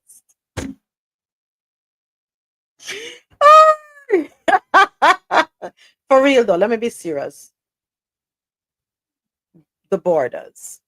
Even though there are borders in place, there should be free movement as the continent stands to gain as a whole. As a whole. All right, time for us to head on to our next segment. We have stories out of North America. Let me go ahead and make some changes here. First, oh, no. Before I get into stories out of America, we have our Black History moment. Black History Month moment, breaking barriers and setting trends. Let's get into this one. Where are you, article? I have you pinned. So where are you? All right. This one I came. Oh, it's not allowing me to open it there. Got to switch devices to access this one. I'm so sorry, folks. Appreciate your patience. So, Black History Spotlight. 7 innovators who transformed cosmetics. Let me see if I can. I don't want to turn sideways like a crab. So I'm going to try to pull it up on the laptop here. A little patience there with me, please. On thank you. Let me wait for this to load up on this side. Where are you? Where are you? I don't know why them blocked me one way and then Lord have mercy. All right. But where there's a will, them said there's a way. Where there's a will, there's a way. All right, I soon find it, people. Soon find it. Scroll. Where is it? Where is it? I'm not that blind. Okay, here it is. Found it. Boom. Okay. So, Black History Spotlight. 7 Black innovators who transformed cosmetics. First up, Annie Turnbull Malone, 1869 to 1957, was a pioneering African American entrepreneur and philanthropist who revolutionized the Black hair care industry. She founded Poro Beauty Company and Poro College, providing beauty products and training opportunities for thousands of Black women. One of the first Black female millionaires, she mentored figures like Madame C.J. Walker and generously supported organizations such as the NAACP and Black colleges. Despite financial struggles later in life, her impact on beauty, business, and Black economic empowerment remains significant. Madam C.J. Walker was a Black entrepreneur, philanthropist, and activist who became America's first self made female millionaire by creating a hair care empire for Black women After struggling with hair loss, she developed the Walker method and Madam C.J. Walker's wonderful hair grower, building a business that empowered thousands of Black women through sales and entrepreneurship. She used her wealth to support education, civil rights, and Black economic progress, leaving a lasting impact on the beauty industry and Black entrepreneurship. Her legacy continues to inspire generations. Pat McGrath. Pat McGrath is a legendary British makeup artist, entrepreneur, and the founder of Pat McGrath Labs, a billion-dollar beauty brand known for its luxurious and innovative products. Self taught and inspired by her Jamaican mother, she rose to fame in the 1990s, shaping runway and editorial beauty for top designers like Versace, Dior, and Gucci. As the first makeup artist to be knighted, she has redefined the industry with her bold artistry and commitment to diversity. Her influence spans fashion, celebrity beauty, and global makeup trends. Lisa Price. Lisa Price is the founder of Carol's Daughter, a pioneering natural hair and skincare brand that started in her Brooklyn kitchen in 1993 and grew into a multi-million dollar business. Inspired by her mother, Carol, she created products tailored to Black's hair and skin, gaining celebrity endorsements and national recognition after being featured on the Oprah Winfrey Show. In 2014, L'Oreal acquired Carol's Daughter, making it one of the first Black owned beauty brands to go mainstream. Price remains a key figure in the beauty industry, championing inclusivity and entrepreneurship. Jackiana is a Nigerian American beauty influencer, entrepreneur, and advocate for diversity in the cosmetics industry. Rising to fame on YouTube, she used her platform to push for inclusivity in makeup, calling out brands for their lack of shade ranges for deeper skin tones. She has collaborated with major beauty brands and launched her own luxury lifestyle brand, Forever Mood, in 2020. Recognized as a trailblazer for diversity, Aina has reshaped the beauty industry by ensuring better representation for people of color. Next, we have Kashmir Nicole. Kashmir Nicole is the of and CEO of Beauty Bakery, a cosmetics brand known for its inclusive, high quality products designed for all skin tones. After overcoming personal challenges, including breast cancer, Nicole started the brand in 2011, gaining popularity for its fun, bakery themed packaging and long lasting makeup. Beauty Bakery is celebrated for its diverse shade ranges and cruelty-free practices. And Nicole has become a prominent figure in the beauty industry, recognized for her commitment to inclusivity, empowerment, and philanthropy. Next, Balanda Atis. Balanda Atis is a Haitian American entrepreneur, makeup artist, and founder of Beauty by Balanda, a beauty brand focused on inclusivity and empowerment, particularly for women of color. Starting her career as a freelance makeup artist, Atis gained recognition for her skill and unique approach to beauty.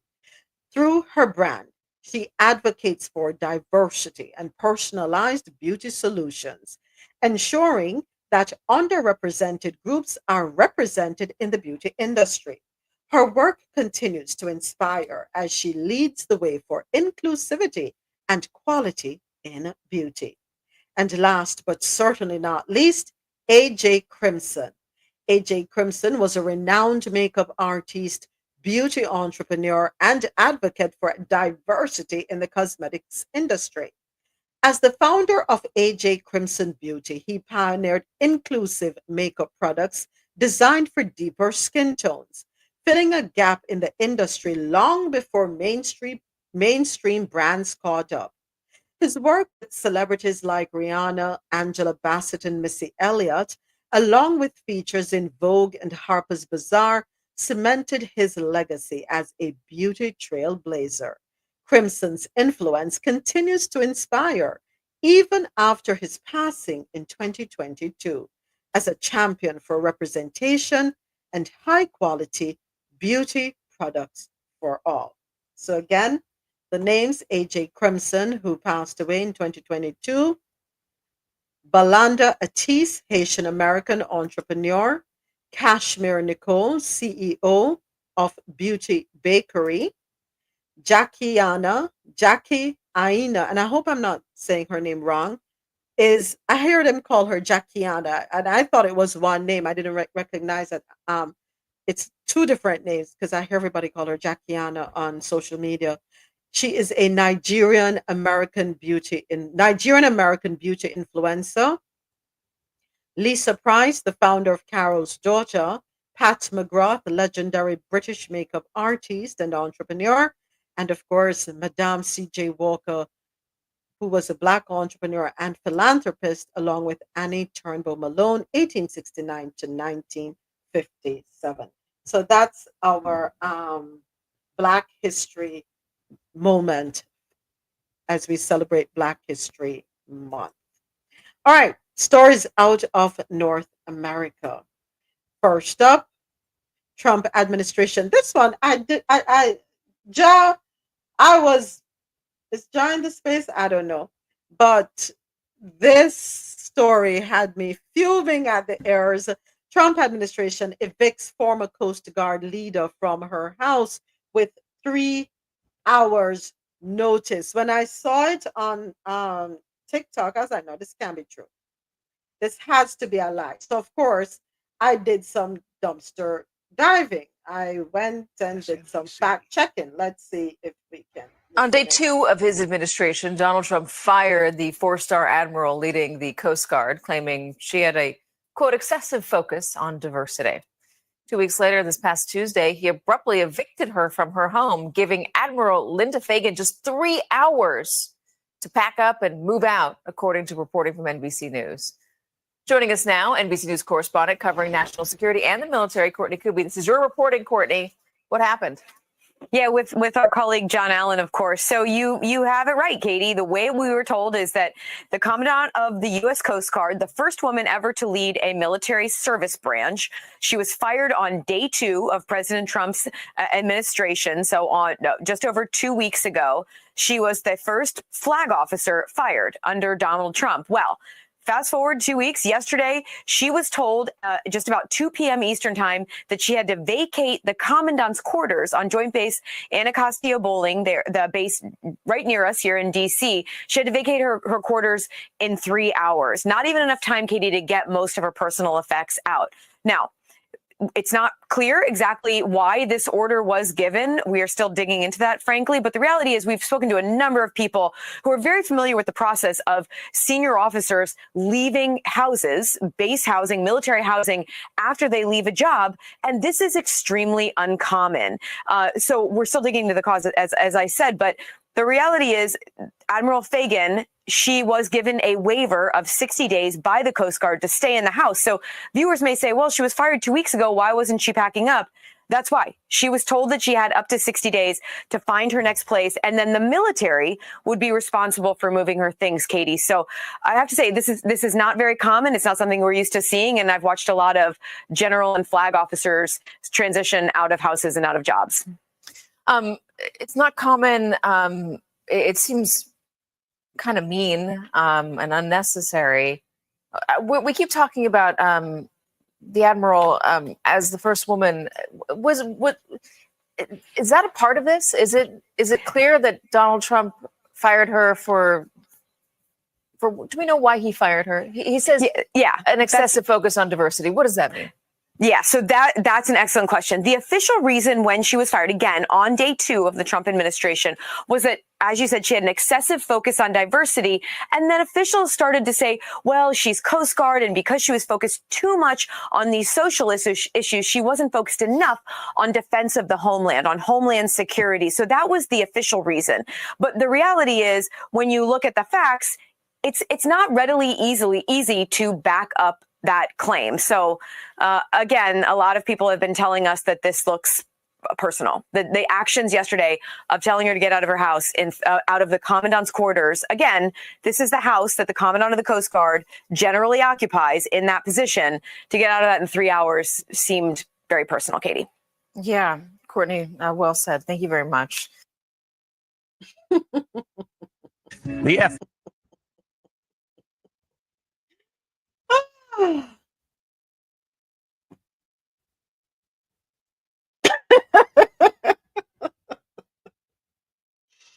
Should we be surprised? I mean, when you think you've seen it all, then there's some more.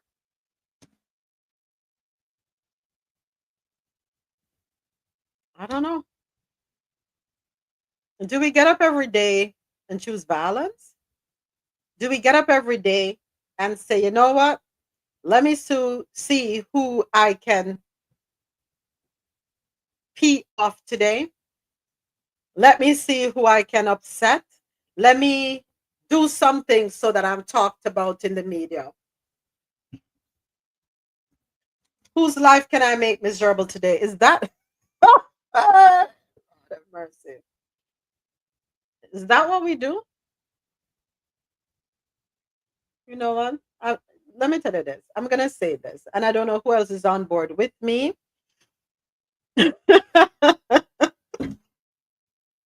When we get to stores out of North America, as long as that name comes up, can we just read the stores and keep it moving? Are we in all agreement? All in agreement, say aye. So not in disagreement. We just read them and keep it moving, because if we try to comprehend and gain understand, because even the media representer, sorry, she was baffled. She's like, you could tell.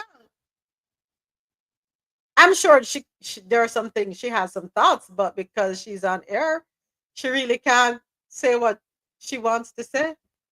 Because this makes absolutely no sense to me. But anyway, as I'm just gonna keep it moving, folks, because I swear every day it's like we're in a movie set. You know, soap operas that have been going on since before we were born.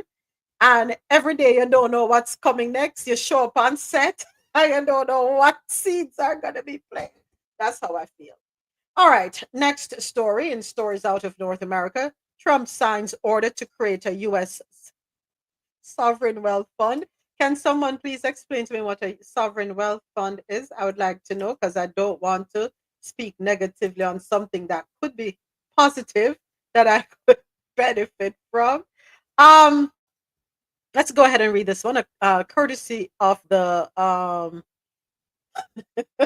Wall Street Journal. As a matter of fact, I need to listen to this.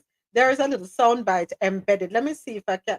Oh, they're verifying my device before I can play. Oh, I don't like that. Why you have to verify my device before I'm allowed to play? But anyway, let's go ahead and take a listen here. We have a lot of things that create wealth, and you're seeing that over the last 2 weeks. I think we've created more wealth. Other people have created de-wealth, the people, my predecessors. We're creating a lot of wealth. Scott, maybe you'd like to say something about it? We're going to stand this thing up within the next 12 months. We're going to monetize the asset side of the U.S. balance sheet for the American people. We're going to put the assets to work. And I think it's going to be very exciting. We're going to study best practices that's done around the world. It'll be a combination of liquid assets, assets that we have in this country, as we work to bring them out for the American people. The extraordinary size scale of the U.S. government business it does with companies should create value for American citizens. If we are going to buy 2 billion COVID vaccines, maybe we should have some warrants and some equity in these companies and have that grow for the help of the American people. So I bring all these things together. I think Scott and I will create an amazing sovereign wealth fund for you, sir. For him or for the country? Sovereign wealth funds, and they're much smaller countries, and they're not the United States. We have tremendous potential in this country, tremendous. You're seeing that, what's happened just in a short period of time. And as an example, TikTok, we're going to be doing something perhaps with TikTok, and perhaps not. If we make the right deal, we'll do it. Otherwise, we won't. But I have the right to do that. And we might put that in the sovereign wealth fund, whatever we make, or if we do a partnership with very wealthy people, a lot of options, but we could put that as an example in the fund. And we have a lot of other things that we could put in the fund. And I think in a short period of time, we'd have one of the biggest funds. And, you know, some of them are pretty large, I must tell you. Some of like the Saudi Arabia fund is on the large side, but eventually we'll catch it. But we're going to create a lot of wealth for the fund. And I think it's about time that this country had a sovereign wealth fund. And these two gentlemen and some others are going to work with them very closely, and they'll be heading it up, and they're going to do a great job. Two highly respected people that have done unbelievably well in the world, in the real world. So that's a big deal, huh? Yes, sir. I think it's going to create value and be of great strategic importance. So this I really want to know. What exactly is the sovereign wealth fund? I still don't understand. I listened to that and I haven't learned anything. What exactly is a sovereign wealth fund? Does anybody here know what a sovereign wealth fund is? It's a state-owned investment fund that manages the country's financial assets. So it's typically derived from surplus reserve of natural resources, revenues, or surplus trade and stuff like that. Mm-hmm. So they would invest that money for a return, okay, on that investment that can go back to the state and to the benefit of the people. So what are these investment vehicles? What are we going to be investing the money in? Because I'm looking at the article here, Mr. President, and it says Trump said on Monday that the fund could be used to facilitate the sale of TikTok. Yeah, so they could use the fund to invest into TikTok. You understand? So it has some disadvantages. As much as you could get advantages, so it could help with funding of infrastructure and different stuff because you make profit from it. But there are also several disadvantages where they say it raises national security concern if the investment target is, if it's like, for instance, strategic industries. There is a lack of transparency, which is a main one. There's a lack of transparency. So it is very difficult to determine the financial health of this large fund. The fund and large investment could also distort the market. Additionally, it's subject to political influence, mismanagement, and can lead to decisions that don't prioritize the financial return, potentially jeopardizing the fund itself. So these are some of the disadvantages, and there are advantages, don't get me wrong. But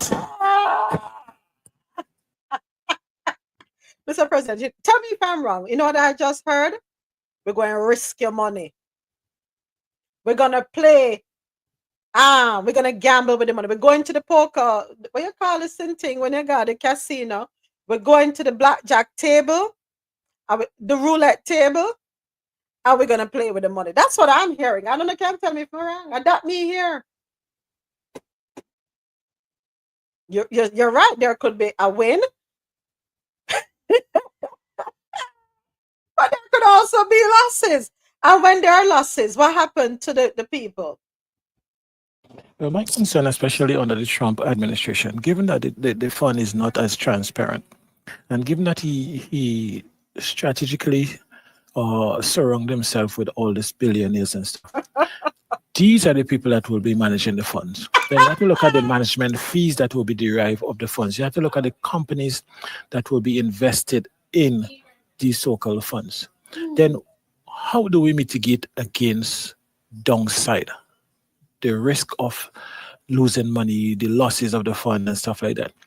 If it is difficult to, and it's not as transparent, how do you know that the fund is being managed properly until it probably sink? So there are advantages, but given the current climate in the United States, I think the exposure to disadvantage is higher than the advantages derive when you have people like Elon Musk and them, you know? And trust me, it will end up in their companies. Hey, you. Listen, did y'all see the one where the Doge has already, or is it that they have blown through $7 million, or they secured $7 million?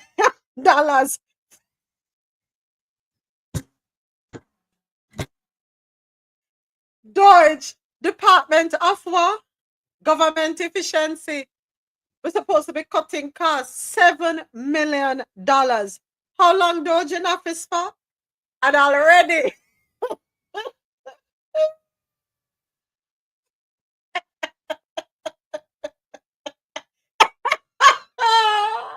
me tell you something now. Thank God I am from a country where you sink or swim. Nobody not gonna save you. You better learn how to survive. You make it or you don't make it. There's no cushion.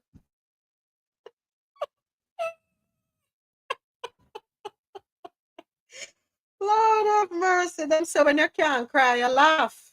I'm going to repeat that. How much money they lost already, you said? Them spend already. Those, listen to me, man. There's something there because me don't want to talk out of turn, you know. Let me.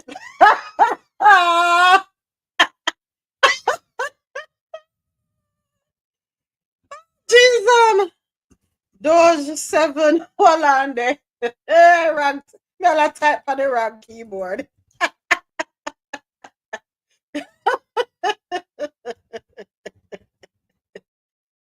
Okay, here it is. Let me see. Here it is. Let me read this one here. Just a second. Let me turn the volume up. 1 second. 1 second. Violation of civil rights laws. Let me see if it's this one. Fight their violation of civil service laws. We will fight their violation of civil rights laws. We will fight their violations of separation of powers. We will fight their violations. No, it's not this one. Hold on. United States of America.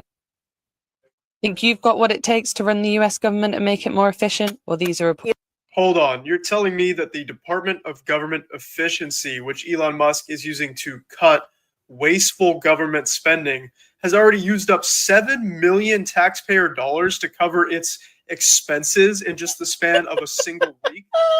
Doge has already claimed approximately $7 million of taxpayer money, which is almost twice the yearly salary and expense budget for the White House. Over $6 million of the $7 million was transferred to Doge just this week to cover, quote, unanticipated needs. So next time you hear Republicans throwing a temper tantrum over money being spent on supplying healthcare costs to low-income Americans or taxpayer dollars being used for funding scientific research on the environment, just remember that the Department of Government Efficiency so efficiently used millions of taxpayer dollars per week to cut programs that Trump doesn't care about so that guys like Elon Musk can get more tax cuts. It would be really efficient of Doge to cut itself entirely from our government so that Elon Musk stays as far away from our government as possible.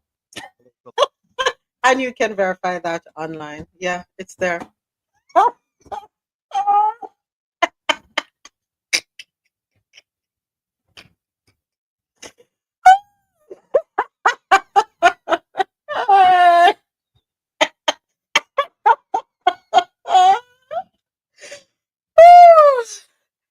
Could you imagine what they will do with a sovereign wealth fund?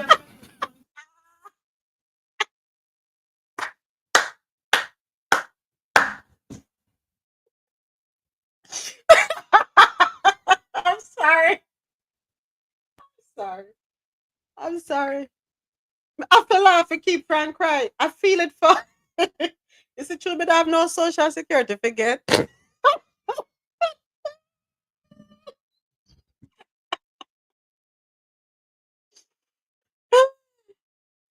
Why?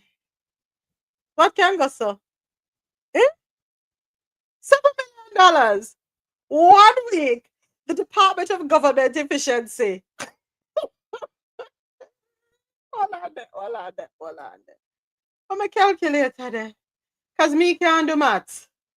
Hold on there. We have 52 weeks in a year. Let's say we give them a year, right? Times, what the figure? 7 million. Let me see if my calculator.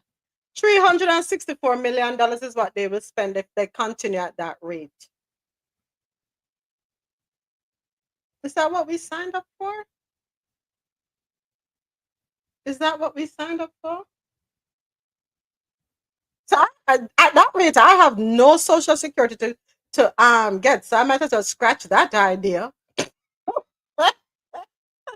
All my years of paying into social security gone down the drain. That's how I'm looking at it. Don't tell me to look for the silver lining in this, because me not see it. I see problems written all over this. But who am I? Thank God. Why you? It's only $1 million a week, moment. No, 7 million is what they spent in 1 week. So we're looking to see them spend 364 No, I mean million. $1 million a day. Sorry, just $1 million a day. Yeah. Providing they're working on weekends too.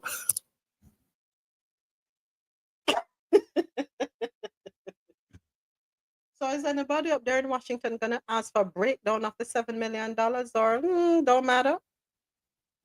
We don't care. Okay. Thank By the God. time you get the breakdown, 14 million spent. Can they might tell you they need 2 weeks to give a breakdown? Thank God I can go back to Jamaica and plant piece of just look at farming. I can grow 2 fowl. Because when you get to a certain age, what do you really need in this thing called life? No, seriously, when you get to a certain age, what do you really need? The simpler we live, the better. Right? So I can go grow 2 chicken, chop piece of cane. Thank God I can pick pear off a tree, ackee, nailsberry, star apple.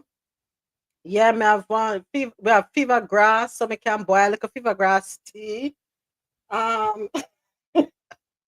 Lime, lemon, nutmeg, then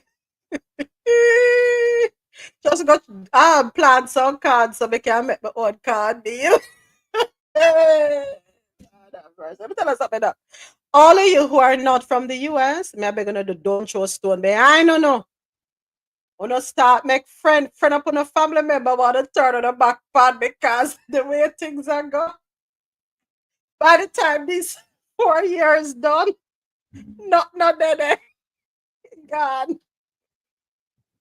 Federal health workers are terrified after DEI website publishes list of targets. Let's take a listen. Administration cracks down on DEI programs. Some federal workers are telling NBC News that they are being personally targeted after a website published names, photos, and public information on what's being called a DEI watch list. A third-party website not affiliated with the government has been circulated in private group chats of public health employees across multiple agencies. The site accuses employees of what it calls DEI offenses, like working on diversity and equity initiatives. The website says it's a project of the American Accountability Foundation, a conservative watchdog group.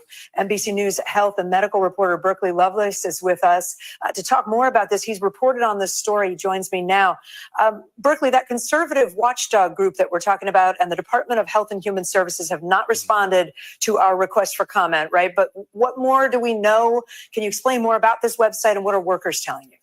Yeah, right now it's really unclear when this website first appeared. The website lists mostly Black employees who work within the Department of Health and Human Services. And so after speaking with sources, I can say that workers are pretty terrified right now.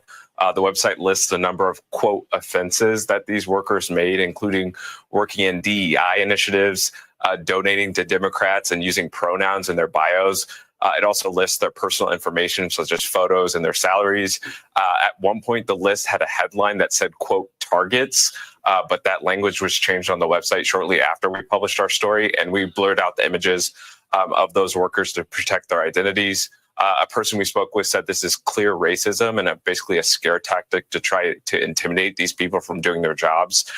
So right now we're out to the group that appears to be behind this list, as well as HHS, and we're still waiting to hear back on this. And beyond this, the Trump administration, Berkeley, has made a bunch of changes within the Department of Health and Human Services. What exactly is happening, and how could it impact people, around the country?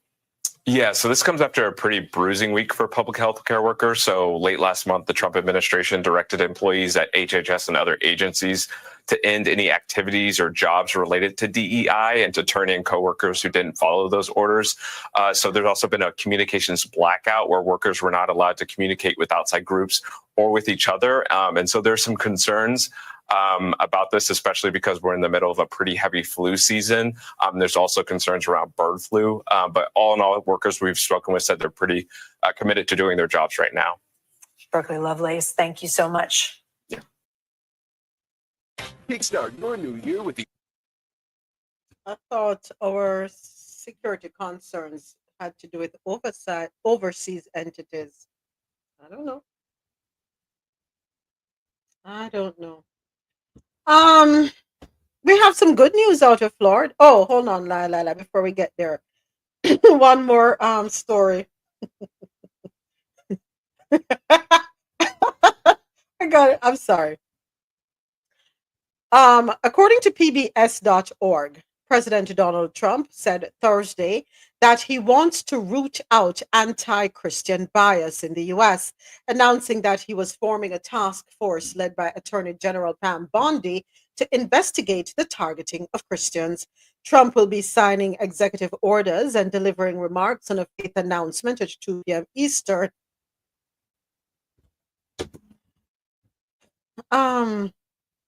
Speaking at a pair of events in Washington surrounding the National Prayer Breakfast, Trump said that the task force would be directed to immediately halt all forms of anti-Christian targeting and discrimination within the federal government, including at the DOJ, which was absolutely terrible, the IRS, the FBI, terrible, and other agencies.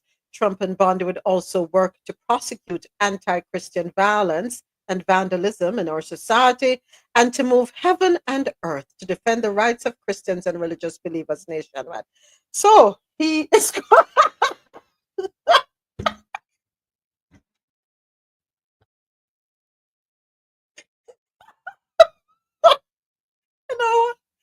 we get to laugh today at the stories. So he is going to move heaven and earth.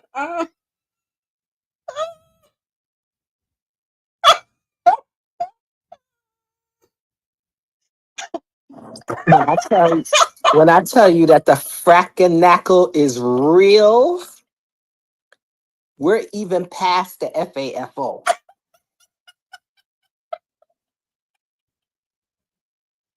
I just want to know how I'm going to move heaven and earth.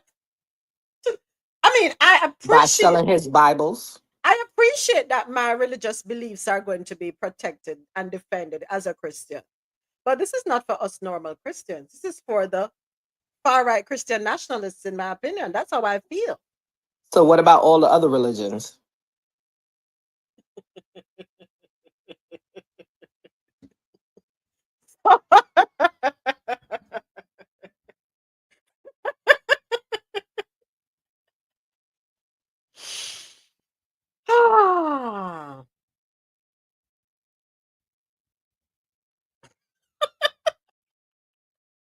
He says that, okay, so early in the day, I can't do this. I really can't do this. Is this what we have for the next 4 years? No, please somebody tell me that I am I'm in a time warp. Please. Maybe gonna do. No, you're not in the Twilight Zone.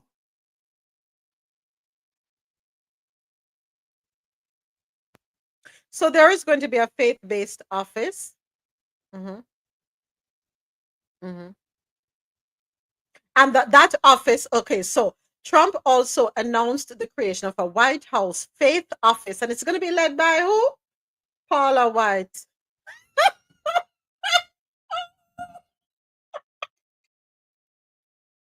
Isn't she the televangelist? Yes.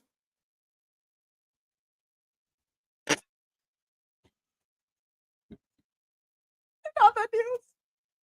At least we have some good news out of Florida. Go DeSantis. I'm not going to leave my governor alone. James, I want you to stop referring to my governor as the president. Please put some respect on my governor's name. Him is doing some work down here in Florida. All right, get it together, moments. Get it together. Get it together, because I don't know. I have to be in the twilight zone at this point. According to CaribbeanNationalWeekly.com, Governor Ron DeSantis announced that Florida's insurance market is showing signs of improvement, with more companies offering policies and increased competition, helping to drive down rates for many homeowners. Speaking at Florida International University on Wednesday, DeSantis highlighted that the issue has received more attention in the past 4 to 5 years than ever before in the state's history. New data reveals that nearly 73% of Miami-Dade policyholders and 52% in Broward County will experience premium reductions, with average savings of over 6% in Miami-Dade and slightly less in Broward. Governor DeSantis added that insurers believe they can achieve similar or greater premium reductions as long as the current rules remain in place. State leaders also noted that it has been 6 years since significant reforms were introduced to make Florida's insurance market more appealing to providers. So, it was on the news. I'm surprised they didn't include it in this article, but it was on the news where auto insurance rates are going down. State Farm 6 point something percent, Progressive 8.1%, and Geico 10 point something percent. I don't remember the exact figures, but it was on the news. Let me see if I can go on WSVN to get the exact figures here. So I'm not sure. Is your state over there doing anything? Ja, is Texas doing anything to lower the? Oh, so we are. Oh, I feel we special over here in Florida. So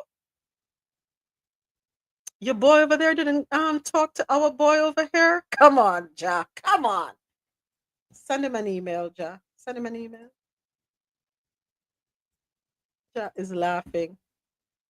Come on, Ja. Please tell me you have positive news. All right. Yeah. Let me see if this article gives us a proper breakdown. Okay. Yeah. So Geico, if your automobile is insured with Geico, you are going to have a 10.5% decrease in auto insurance rates if you're in the state of Florida, Progressive 8.1% decrease, and State Farm 6% decrease. Whether other private companies will slash their rates, well, that is to be determined. So, for those of us who are insured with any of these three companies and you reside in the state of Florida, yay, we will take whatever pennies we can take. But DeSantis, that means that I'm still gonna love you. But thank you for doing something. We appreciate it. We'll take what we can get, as we always say. All right, next up. Gateway awards $1.8 billion to dig a key part of the new rail tunnel between New Jersey and New York City. Okay. So New Jerseyans will be able to travel to New York. Now you have no excuse. You can show up at no excuse. According to NorthJersey.com, the Gateway Development Commission Board unanimously awarded a $1.8 billion contract on Monday. Woo, excuse me. And they say, I'm sorry, I gotta get this out of my throat for this one. One of the most expensive and complicated aspects of the $16 billion project to build a new 2-track railroad tunnel between North Jersey and Manhattan under the Hudson River. Mr. President. I want to go with up there. I want to go with things. New 2-track railroad between North Jersey and the Manhattan River. Why do I have to go under the water? Any particular reason why it has to be under the ocean, under the sea, under the water, the river? So let it be. Anyway, the new tunnel is meant to provide more reliable service for NJ Transit and Amtrak riders. Hold on. Me there laugh. The train we took to go to New Jersey, none of it never got under the water. I don't remember. We were above ground, weren't we? I don't remember. You know, so I really don't remember. If there was ever a part that went dark, we did go under. Yes, moments. You went underground. Oh, Jesus have mercy. Why never tell me that all along? You know, some never know. What would have done? At least my claustrophobia didn't kick in. We were busy having fun. That's why I didn't notice. But you see, claustrophobia is just mental. So look. But no, that's I know. Oh Lord. I didn't know we were under the water. Oh, Because even the regular trains go over and under. It all depends. Are you serious, Jack? Even the regular trains go underwater? Yeah, most of the trains go under. So when I was at least underground, Manhattan some is go an under the island. water. Yeah. If you live in Brooklyn and come into the city, yeah. So when we were there, did we go underwater on the trains? But not the Every one day. Yes. Every to day. New Jersey.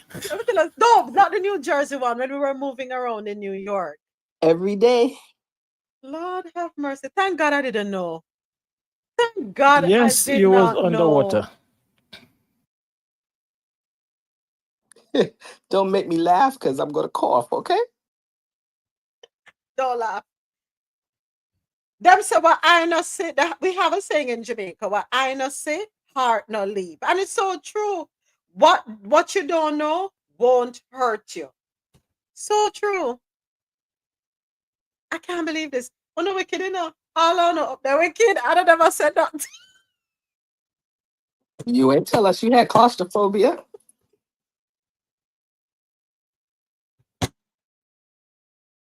And I say museum covered plaques honoring women and people of color, provoking an uproar. We have this article courtesy of NPR. Let's go ahead and take a listen. Let me get my thoughts together. The National Cryptologic Museum papered over some history. The Cryptologic Museum, it celebrates the nation's code makers and code breakers from the National Security Agency, which is right next to the museum. And that museum taped sheets of paper over plaques that celebrate women and people of color. NPR's Frank Langford reports on what happened next. News that the museum had covered up the exhibits broke online, angering many NSA retirees. Even after the museum uncovered the plaques, dozens of retirees showed up there Monday just to make sure. And they were mad. Didn't somebody say, oh my God, that's wrong? Why didn't that happen? This is Helen Adams. Her late husband, Ralph, was executive director of the NSA, which intercepts foreign conversations and breaks government codes. Ralph Adams was also black. His face was not among those obscured. Still, his wife was incensed and questioned NSA public relations staff. That says we don't want to see black or brown faces. You're going to cover them up like they don't exist? No. NSA retiree Rob Johnson was equally appalled. I worked in this agency for over 51 years. As much as this administration eschews truth and honesty, it is important that we not allow it to erase history. In a phone call, NSA Executive Director Sheila Thomas, the number 3 person in the agency, told NPR that covering up the exhibits was a mistake. There was absolutely never an intention to cover up parts of our history. Thomas said NSA leadership didn't provide enough guidance to staff as they tried to implement President Trump's order terminating diversity, equity, and inclusion in the federal government. We were not clear and really responsive to potentially any questions that may have been arising. People were they were on rapid fire trying to move very quickly and be responsive. And why was it such a rush? Well, as you know, we're getting a lot of executive orders. There's a flood the zone's a fair phrase there. and we are being as responsive as we possibly can. Some of these have short deadlines. The former NSA workers are glad the museum restored the exhibits, but they're still unsettled by what happened. Larry Pfeiffer spent 20 years at the agency and served as chief of staff at the CIA. He thinks someone covered up the honorees because they were afraid what would happen to them if they didn't. Pfeiffer says it's a sign of the climate of fear right now in Washington. We have appointees to this administration who have said that they intend to traumatize the federal employee workforce. We have seen people put on administrative leave with the threat that they're going to be fired. Pfeiffer posted a photo of the papered over exhibits that helped galvanize his fellow former NSA workers. He says there's a lesson in all of this. There may be small bites at the apple here that we can all take to push back against this attack on the federal workforce. You don't have to try to take it all on. Maybe you focus on what you're an expert in. As for Thomas, she requested some grace as her agency works through rapid requests from the new administration, and she encouraged people to come see the museum. Frank Langford, NPR News, Fort Meade, Maryland. Am I hearing what I'm hearing? Am I hearing the erasure of Black history, period? Is that what I'm hearing? Okay. That's what I heard. So, all right. You get rid of DEI, right? Because you claim you want to create a level playing field for everybody. But if someone has contributed significantly, right, to this country, regardless of what they look like, shouldn't they be recognized then? Or you only want to recognize certain people and others we ignore? You remember they got rid of the Tuskegee men from the flight training program? And they had to put it back? Yeah. Wait, when did they do that? This week? Was it last week or the week before? No, they did that last week or sometime. Yeah. Early in the administration, they did it. They cut it from the curriculum, and they were forced to put it back. What can I say? What can I say? So in other words, African Americans in this country don't exist. That's based on this article. They don't exist. I'm glad they reversed it. What they did, I'm glad. But why did they cover it up in the first place? Because of fear. Yeah, because of fear. They covered it up. All right, next. Oh boy, it is time for business and tech, or business and tech story. And our business and tech story. The world's best coffee from our farms to your cup. It's Grant Coffee House. Yeah. You know, I keep saying you have to laugh to keep from crying, because some of these things that you read are unbelievable, and I still believe strongly I'm in the twilight zone. It has to be. This is like a movie we're living into backside. That's all I can say. That's it. And as was pointed out on Adesoji's podcast yesterday, it was funny when I heard the attorney say this. We are in a period where we have to censor ourselves. We're being censored, and as such we have to be careful what we say, because we don't know what the repercussions are going to be. We don't know who is listening. And yes, people do listen. And there are people with grievances and vendettas and malice, and people who you didn't know, who you thought will be the very ones to turn on you and report you.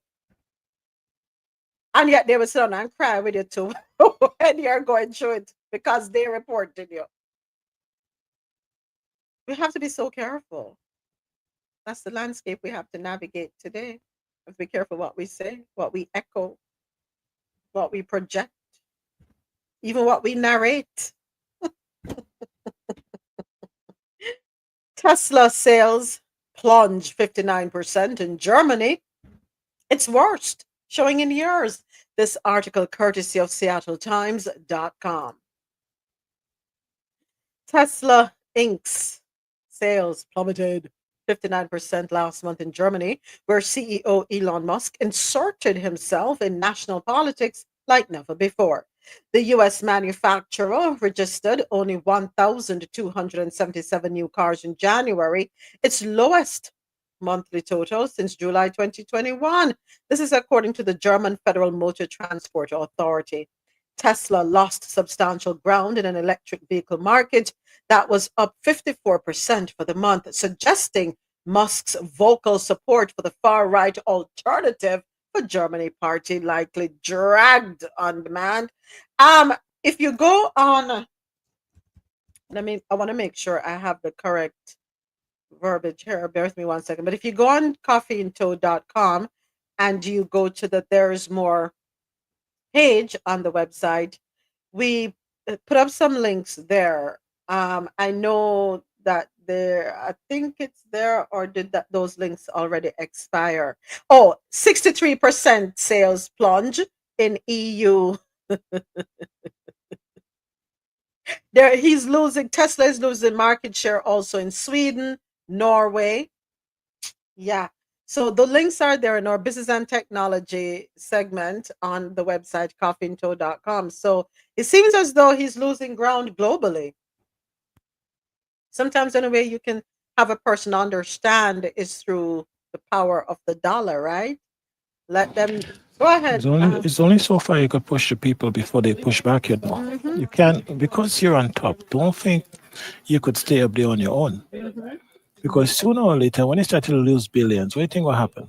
The way down will be faster than the way up. I could tell you that. Oh, he learning just like the what was it that went up in the sky and fell apart? What SpaceX went up there? Tesla on here falling apart too. Here on Earth falling apart. Yeah. So I don't know what to tell you. People just had enough of him. Yes. He just become too. I mean, he was always arrogant, but now I don't know. He get his little position, he buy a little election, and he really get to his head now.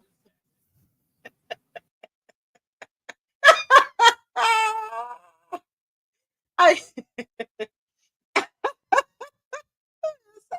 he too enough now. He might enough of himself too much. You know what needs to what's in all of this with Doge going through, what we're not hearing is any separation from his contracts, because he has so many contracts with the US government.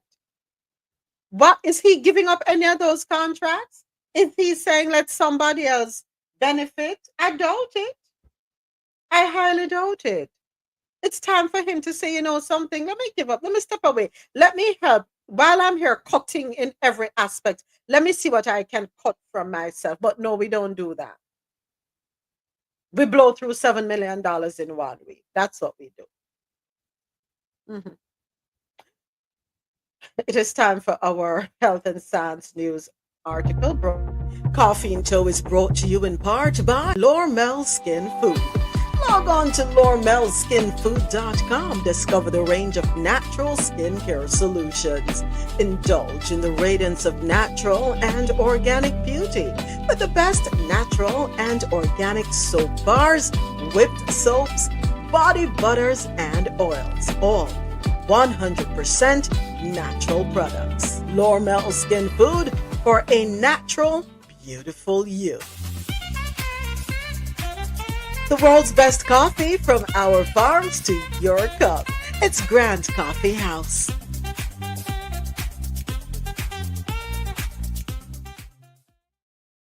We go in our health and science news segment. Forever Chemicals. You heard right. Forever Chemicals. They're back in the news. Forever Chemicals used on Jersey's potato crops. Now, what I'm trying to figure out, I was like, is this Jersey here in the States? So let me get into the article. According to BBC.com, So-called forever chemical. Oh, hold on, folks. Hold on. I forgot I need to change something here. My apologies, I need to change that. Back to the article.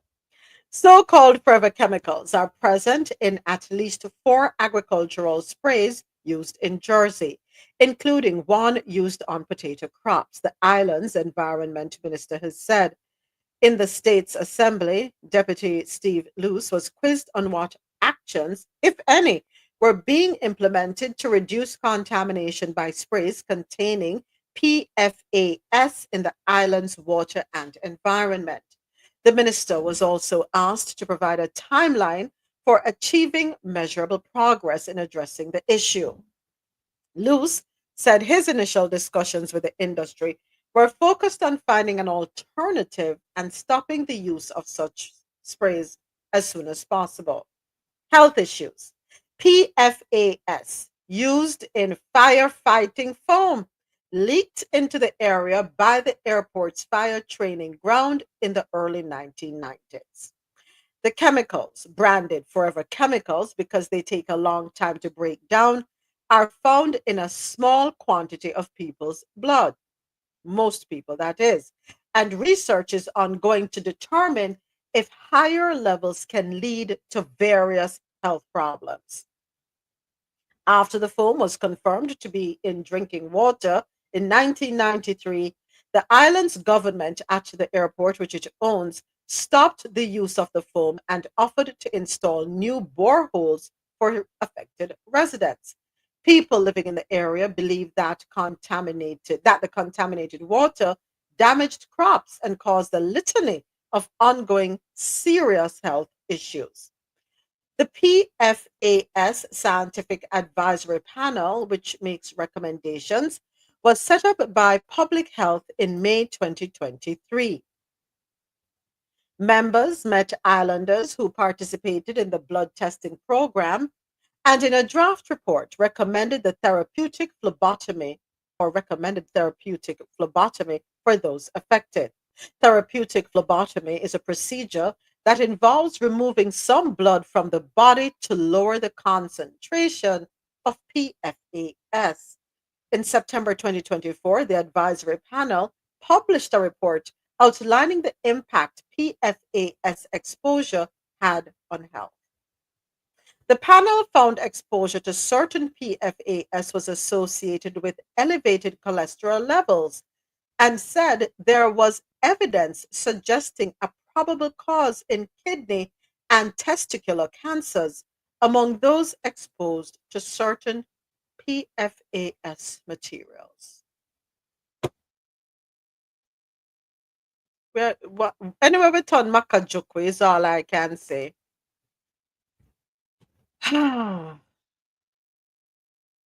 So this Jersey, where is this Jersey located?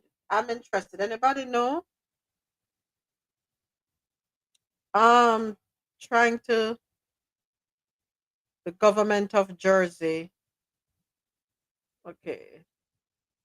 Where is this Jersey? If it says an island, it's the first time I'm hearing about the island. And clearly it's not New Jersey, I think. All right, to Google I go.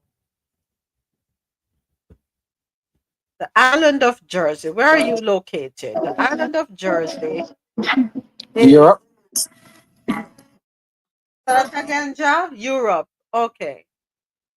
Okay, so thank you, Ja.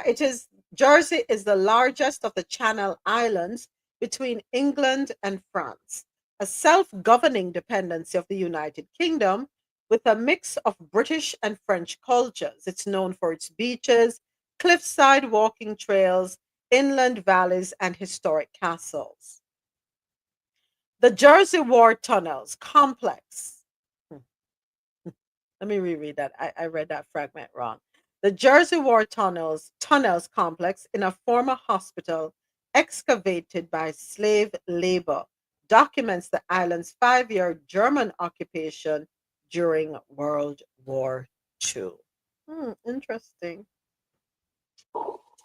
Moments. I'm also reading that New Jersey and Jersey here also have it. but they have monitors for it. Oh, really? Wow. Thank you for that, AT. Thank you. What a coincidence. Both jerseys, huh? New Jersey and the island of Jersey. Wow.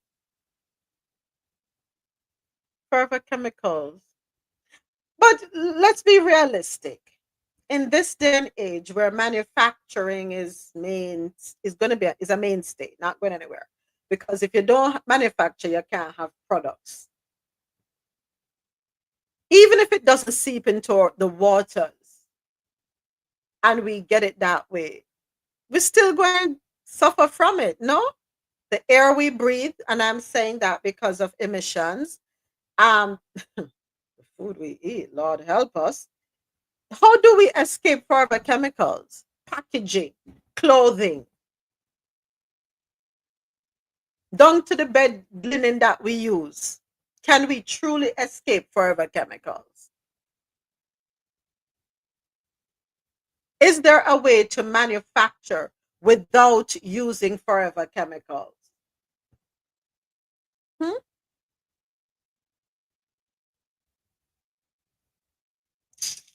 Cancer will never go away at this rate.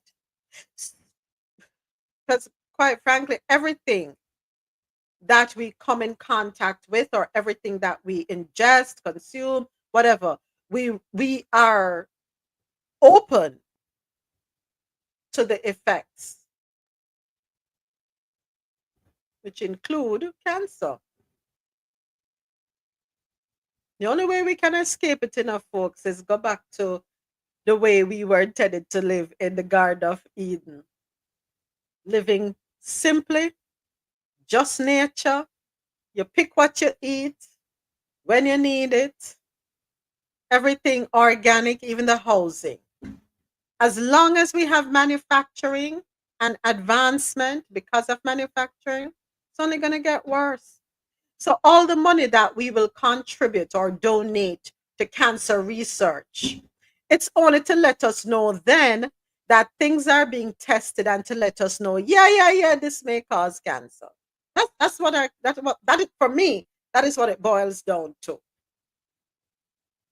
Because there won't be a cure. Do they want a cure? Let me ask that. Let me put it that way. Do they want a cure? Do we want a cure? Because we have to put ourselves under the umbrella too. Why? Because we have got comfortable with certain conveniences. And we want these conveniences. Ja, were you the one who sent me the story with the Stanley Cup? Yes. Where the Stanley Cup exploding in people's faces. Thank God me wasn't. Me not run down trend. No, me is not a trend rundown. I know where you are. Put it, but a rundown trend. Everybody with the Stanley Cups. Well. Oh boy. Nothing Stanley Cups. We don't want to come for me. Stanley Cups. No Starbucks have a stake in a Stanley Cups. Ah, boy. You see, sometimes it's good to be late to the party or don't show up at the party at all. We have a saying in Jamaica where our parents would tell us, and not every pan knock you need to go. Anybody ever heard that one? And I'm sure here in the US, you all have your saying for that. You don't, and we also have another thing too where we say, me dream. In Jamaicans, why we love dream. I had a dream, and based on that dream alone, that kill your vibe, kill your spirit, but I won't go nowhere again. Because once your parents or grandparents and say to you, my dream say. But anyway, and not every pan we have to knock, really and truly. So, yeah, let me see the story here, John. I found about. Brand Stanley has voluntarily recalled about 2.6 million of its travel mugs because of a potential burn hazard. Company says the lid shooting like on its missiles. switchback and trigger action mugs can actually shrink when it's exposed to heat, causing the lid to then detach during use. Stanley so far has received 38 reports of burn injuries from those detaching lids. Popular travel mug is being recalled by the Consumer Product Safety Commission. Recall affects 2.6 million Stanley switchback mugs in the 12 and 16 ounce size. Yeah, I'm gonna Also put includes cold the water in Stanley them cups. Trigger Action stainless steel mug in the 12, 16, and 20 ounce sizes. The recalled travel mugs lids can detach during use, resulting in burn injuries. Consumers should stop using them and contact Stanley for a free replacement lid. This affects mugs sold from They're June shooting like 16th missiles. through this month. All right, there you have it. Thank you, Ja. Thank you for sending that over. If you have a Stanley mug, please be careful. And I know a lot of people buy them for their daughters because, of course, we like fats, right? When you're in high school and middle school and even elementary school, you want to have the latest of everything because you want to be the cool kid. Parents, please, I'm asking you, take those. If you have your receipts, I don't even know. Go to Stanley's website and see what you need to do, please, and thank you.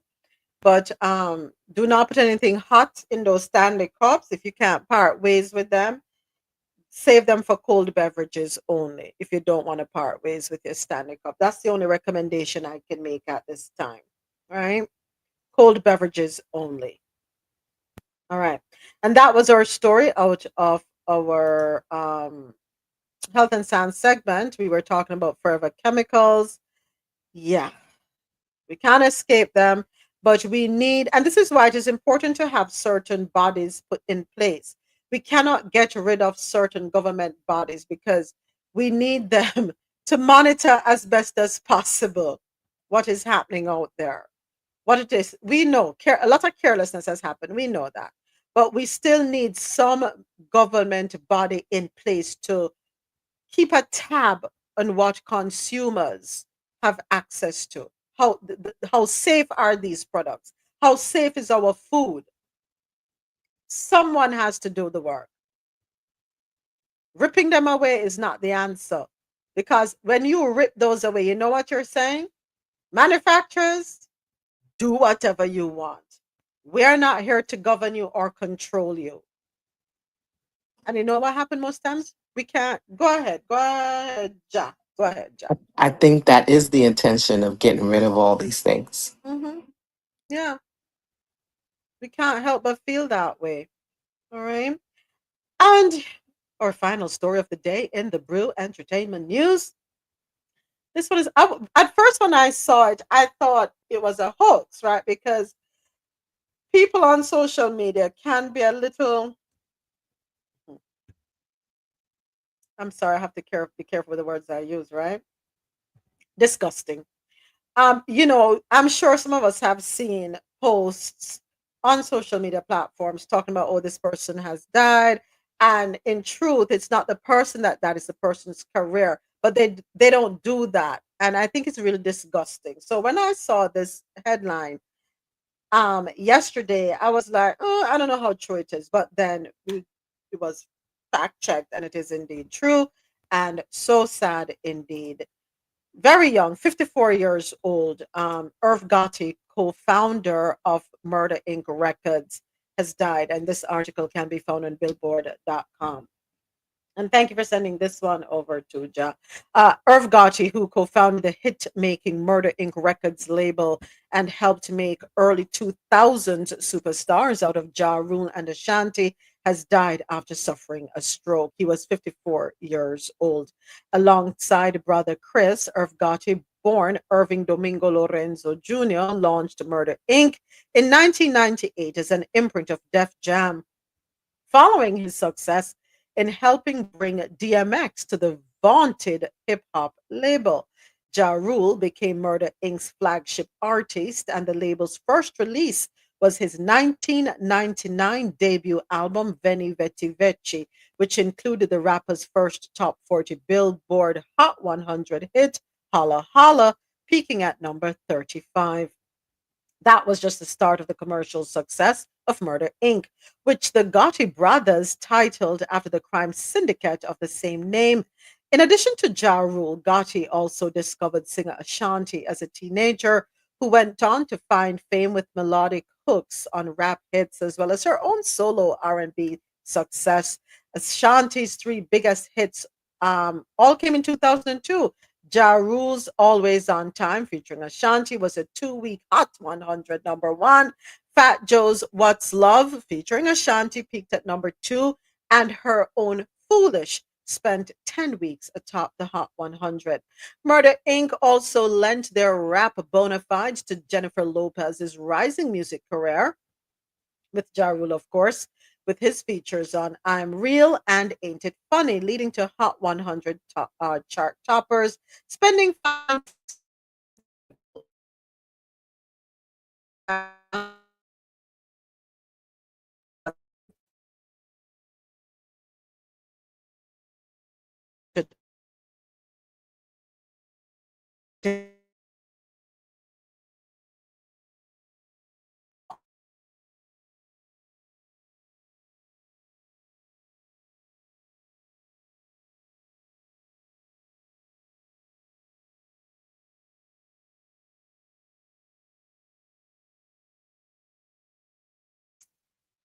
Last one, so young. The stroke he had must have been a massive one. Must have been a massive one for him to be gone so quickly, because usually you'll have one stroke and you're able to recover. If there's no recovery, there's a second, and it's usually, don't quote me on this, but usually it's the third stroke that wipes you out. So this one What must I have been pretty massive. Go ahead, Ja. what I heard from other people is that he had several within a short period of time. There you go. I'm along the right track then, right? Because usually it's not one that takes you out. It's after the third, typically. And that's what I heard. So, I had just asked people. I wasn't following the story. Right. That's so sad though. Really sad. Sad and unfortunate, at such a young age. Yeah, young, because I'll be 52 this year and he's just 2 years older than me. We can't take life for granted, folks. There are so many. Go ahead, Ja. Go ahead. I was just going to say that at least he lived his life doing what he loved. That's important, isn't it? That should I be a feel so. lesson. Yeah, that should be a lesson to all of us. Um, I'm going on Google here 1 second. So I want to make sure we are paying attention to the factors that can cause stroke. High blood pressure. High blood pressure can damage your arteries, making them more likely to burst or become clogged. Smoking. Nicotine raises blood pressure, and carbon monoxide reduces the amount of oxygen in your blood. Diabetes, a health condition that can increase your risk of stroke. High cholesterol. High cholesterol can contribute to plaque buildup in your arteries. Heart disease. Some types of heart disease, like atrial fibrillation, can increase your risk of stroke. Obesity can lead to other health conditions that can increase your risk of stroke. Your diet, we have to pay attention to our diet, folks. Eating too much saturated fat, trans fat, cholesterol, and salt can increase your risk of stroke, contrary to what some may believe it can. Alcohol. Drinking too much alcohol can raise your blood pressure and increase your risk of stroke. So, those of us who like to indulge, we have to exercise caution, right? Too much of anything is no good for us, okay? Age, your risk of stroke more than doubles every decade after the age of 55. Your race, African Americans and non white Hispanic Americans have a higher risk of stroke than other groups in the US. And there's family history. Strokes can run in families. Also, genetic disorders. Sickle cell disease and other genetic disorders can narrow arteries and increase your risk of stroke. And there's one thing that's missing from this list: stress. Stress, stress, stress. We stress about everything that we have absolutely zero control over. The things that we have control over, stop stressing. Do what you must. Some of us take on other people's problems and stress out with selves. If you're not made up for that, don't take up where you're not cut out for. We have to monitor what we expose ourselves to based on this entire list that I went through. And just to give you a quick run through: high blood pressure, smoking, diabetes, high cholesterol, heart disease, obesity, diet, alcohol, age, race, family history, genetic disorders. Outside of that, let's just ease the stresses that we put on ourselves. Please, folks. And apps that you use on a daily basis that cause you to be kicked out of the room. Don't stress yourself. You don't have any control right now. Listen, I need to go buy one lot of ticket and see if we can do what Alexa Samafido create our own app. A coffee in tow app where we meet there. For real. Because boy, I'm gonna tell you, yes, Jack, you're absolutely right. Stressing over what we cannot control, folks, will not help us. We are only taking away from our life, our quality of life. Quality of life is so important, right? Let us not rob ourselves of the full extent to which we can live. All right, so there we have it. All right, I'm going to go ahead and wrap up YouTube. YouTube, I want to say thank you so much for being a part of Coffee in Tow. Want to say thank you. We gained some more followers today. Thank you so much to our, I should say, subscribers. Oh my gosh, how could I not use the right terminology? Want to say thank you to our new subscribers, those who joined the Coffee in Tow journey today. We thank you for coming on board. And actually, today marks 4 weeks since we took things seriously. We started on YouTube. All right. So thank you once again, YouTube. We will be back with you Monday morning. Can't tell myself I'm glad for the Friday. We will be back with you Monday morning, 9:30 a.m. for another episode of Coffee and Tow, God willing, if He permits. All right, so I want to wish you a wonderful weekend. Fan base, I'll be right back with you. Have yourselves a phenomenal weekend. Be good to yourselves. And this is where we end the show. Coffee in Tow is an interactive world news podcast, a dynamic and engaging live show that streams across multiple internet radio stations worldwide. This podcast brings you real-time news updates, in-depth analysis, and interactive discussions on global events, making you a part of the conversation no matter where you are. With a diverse range of expert guests and listener participation, it's your go-to source for staying informed and connected to the world. Coffee in Tow is brought to you in part by Lormel Skin Food. Log on to lormelskinfood.com. Discover the range of natural skincare solutions. Indulge in the radiance of natural and organic beauty with the best natural and organic soap bars, whipped soaps, body butters, and oils. All 100% natural products. Lormel Skin Food for a natural, beautiful you. The world's best coffee from our farms to your cup. It's Grand Coffee House.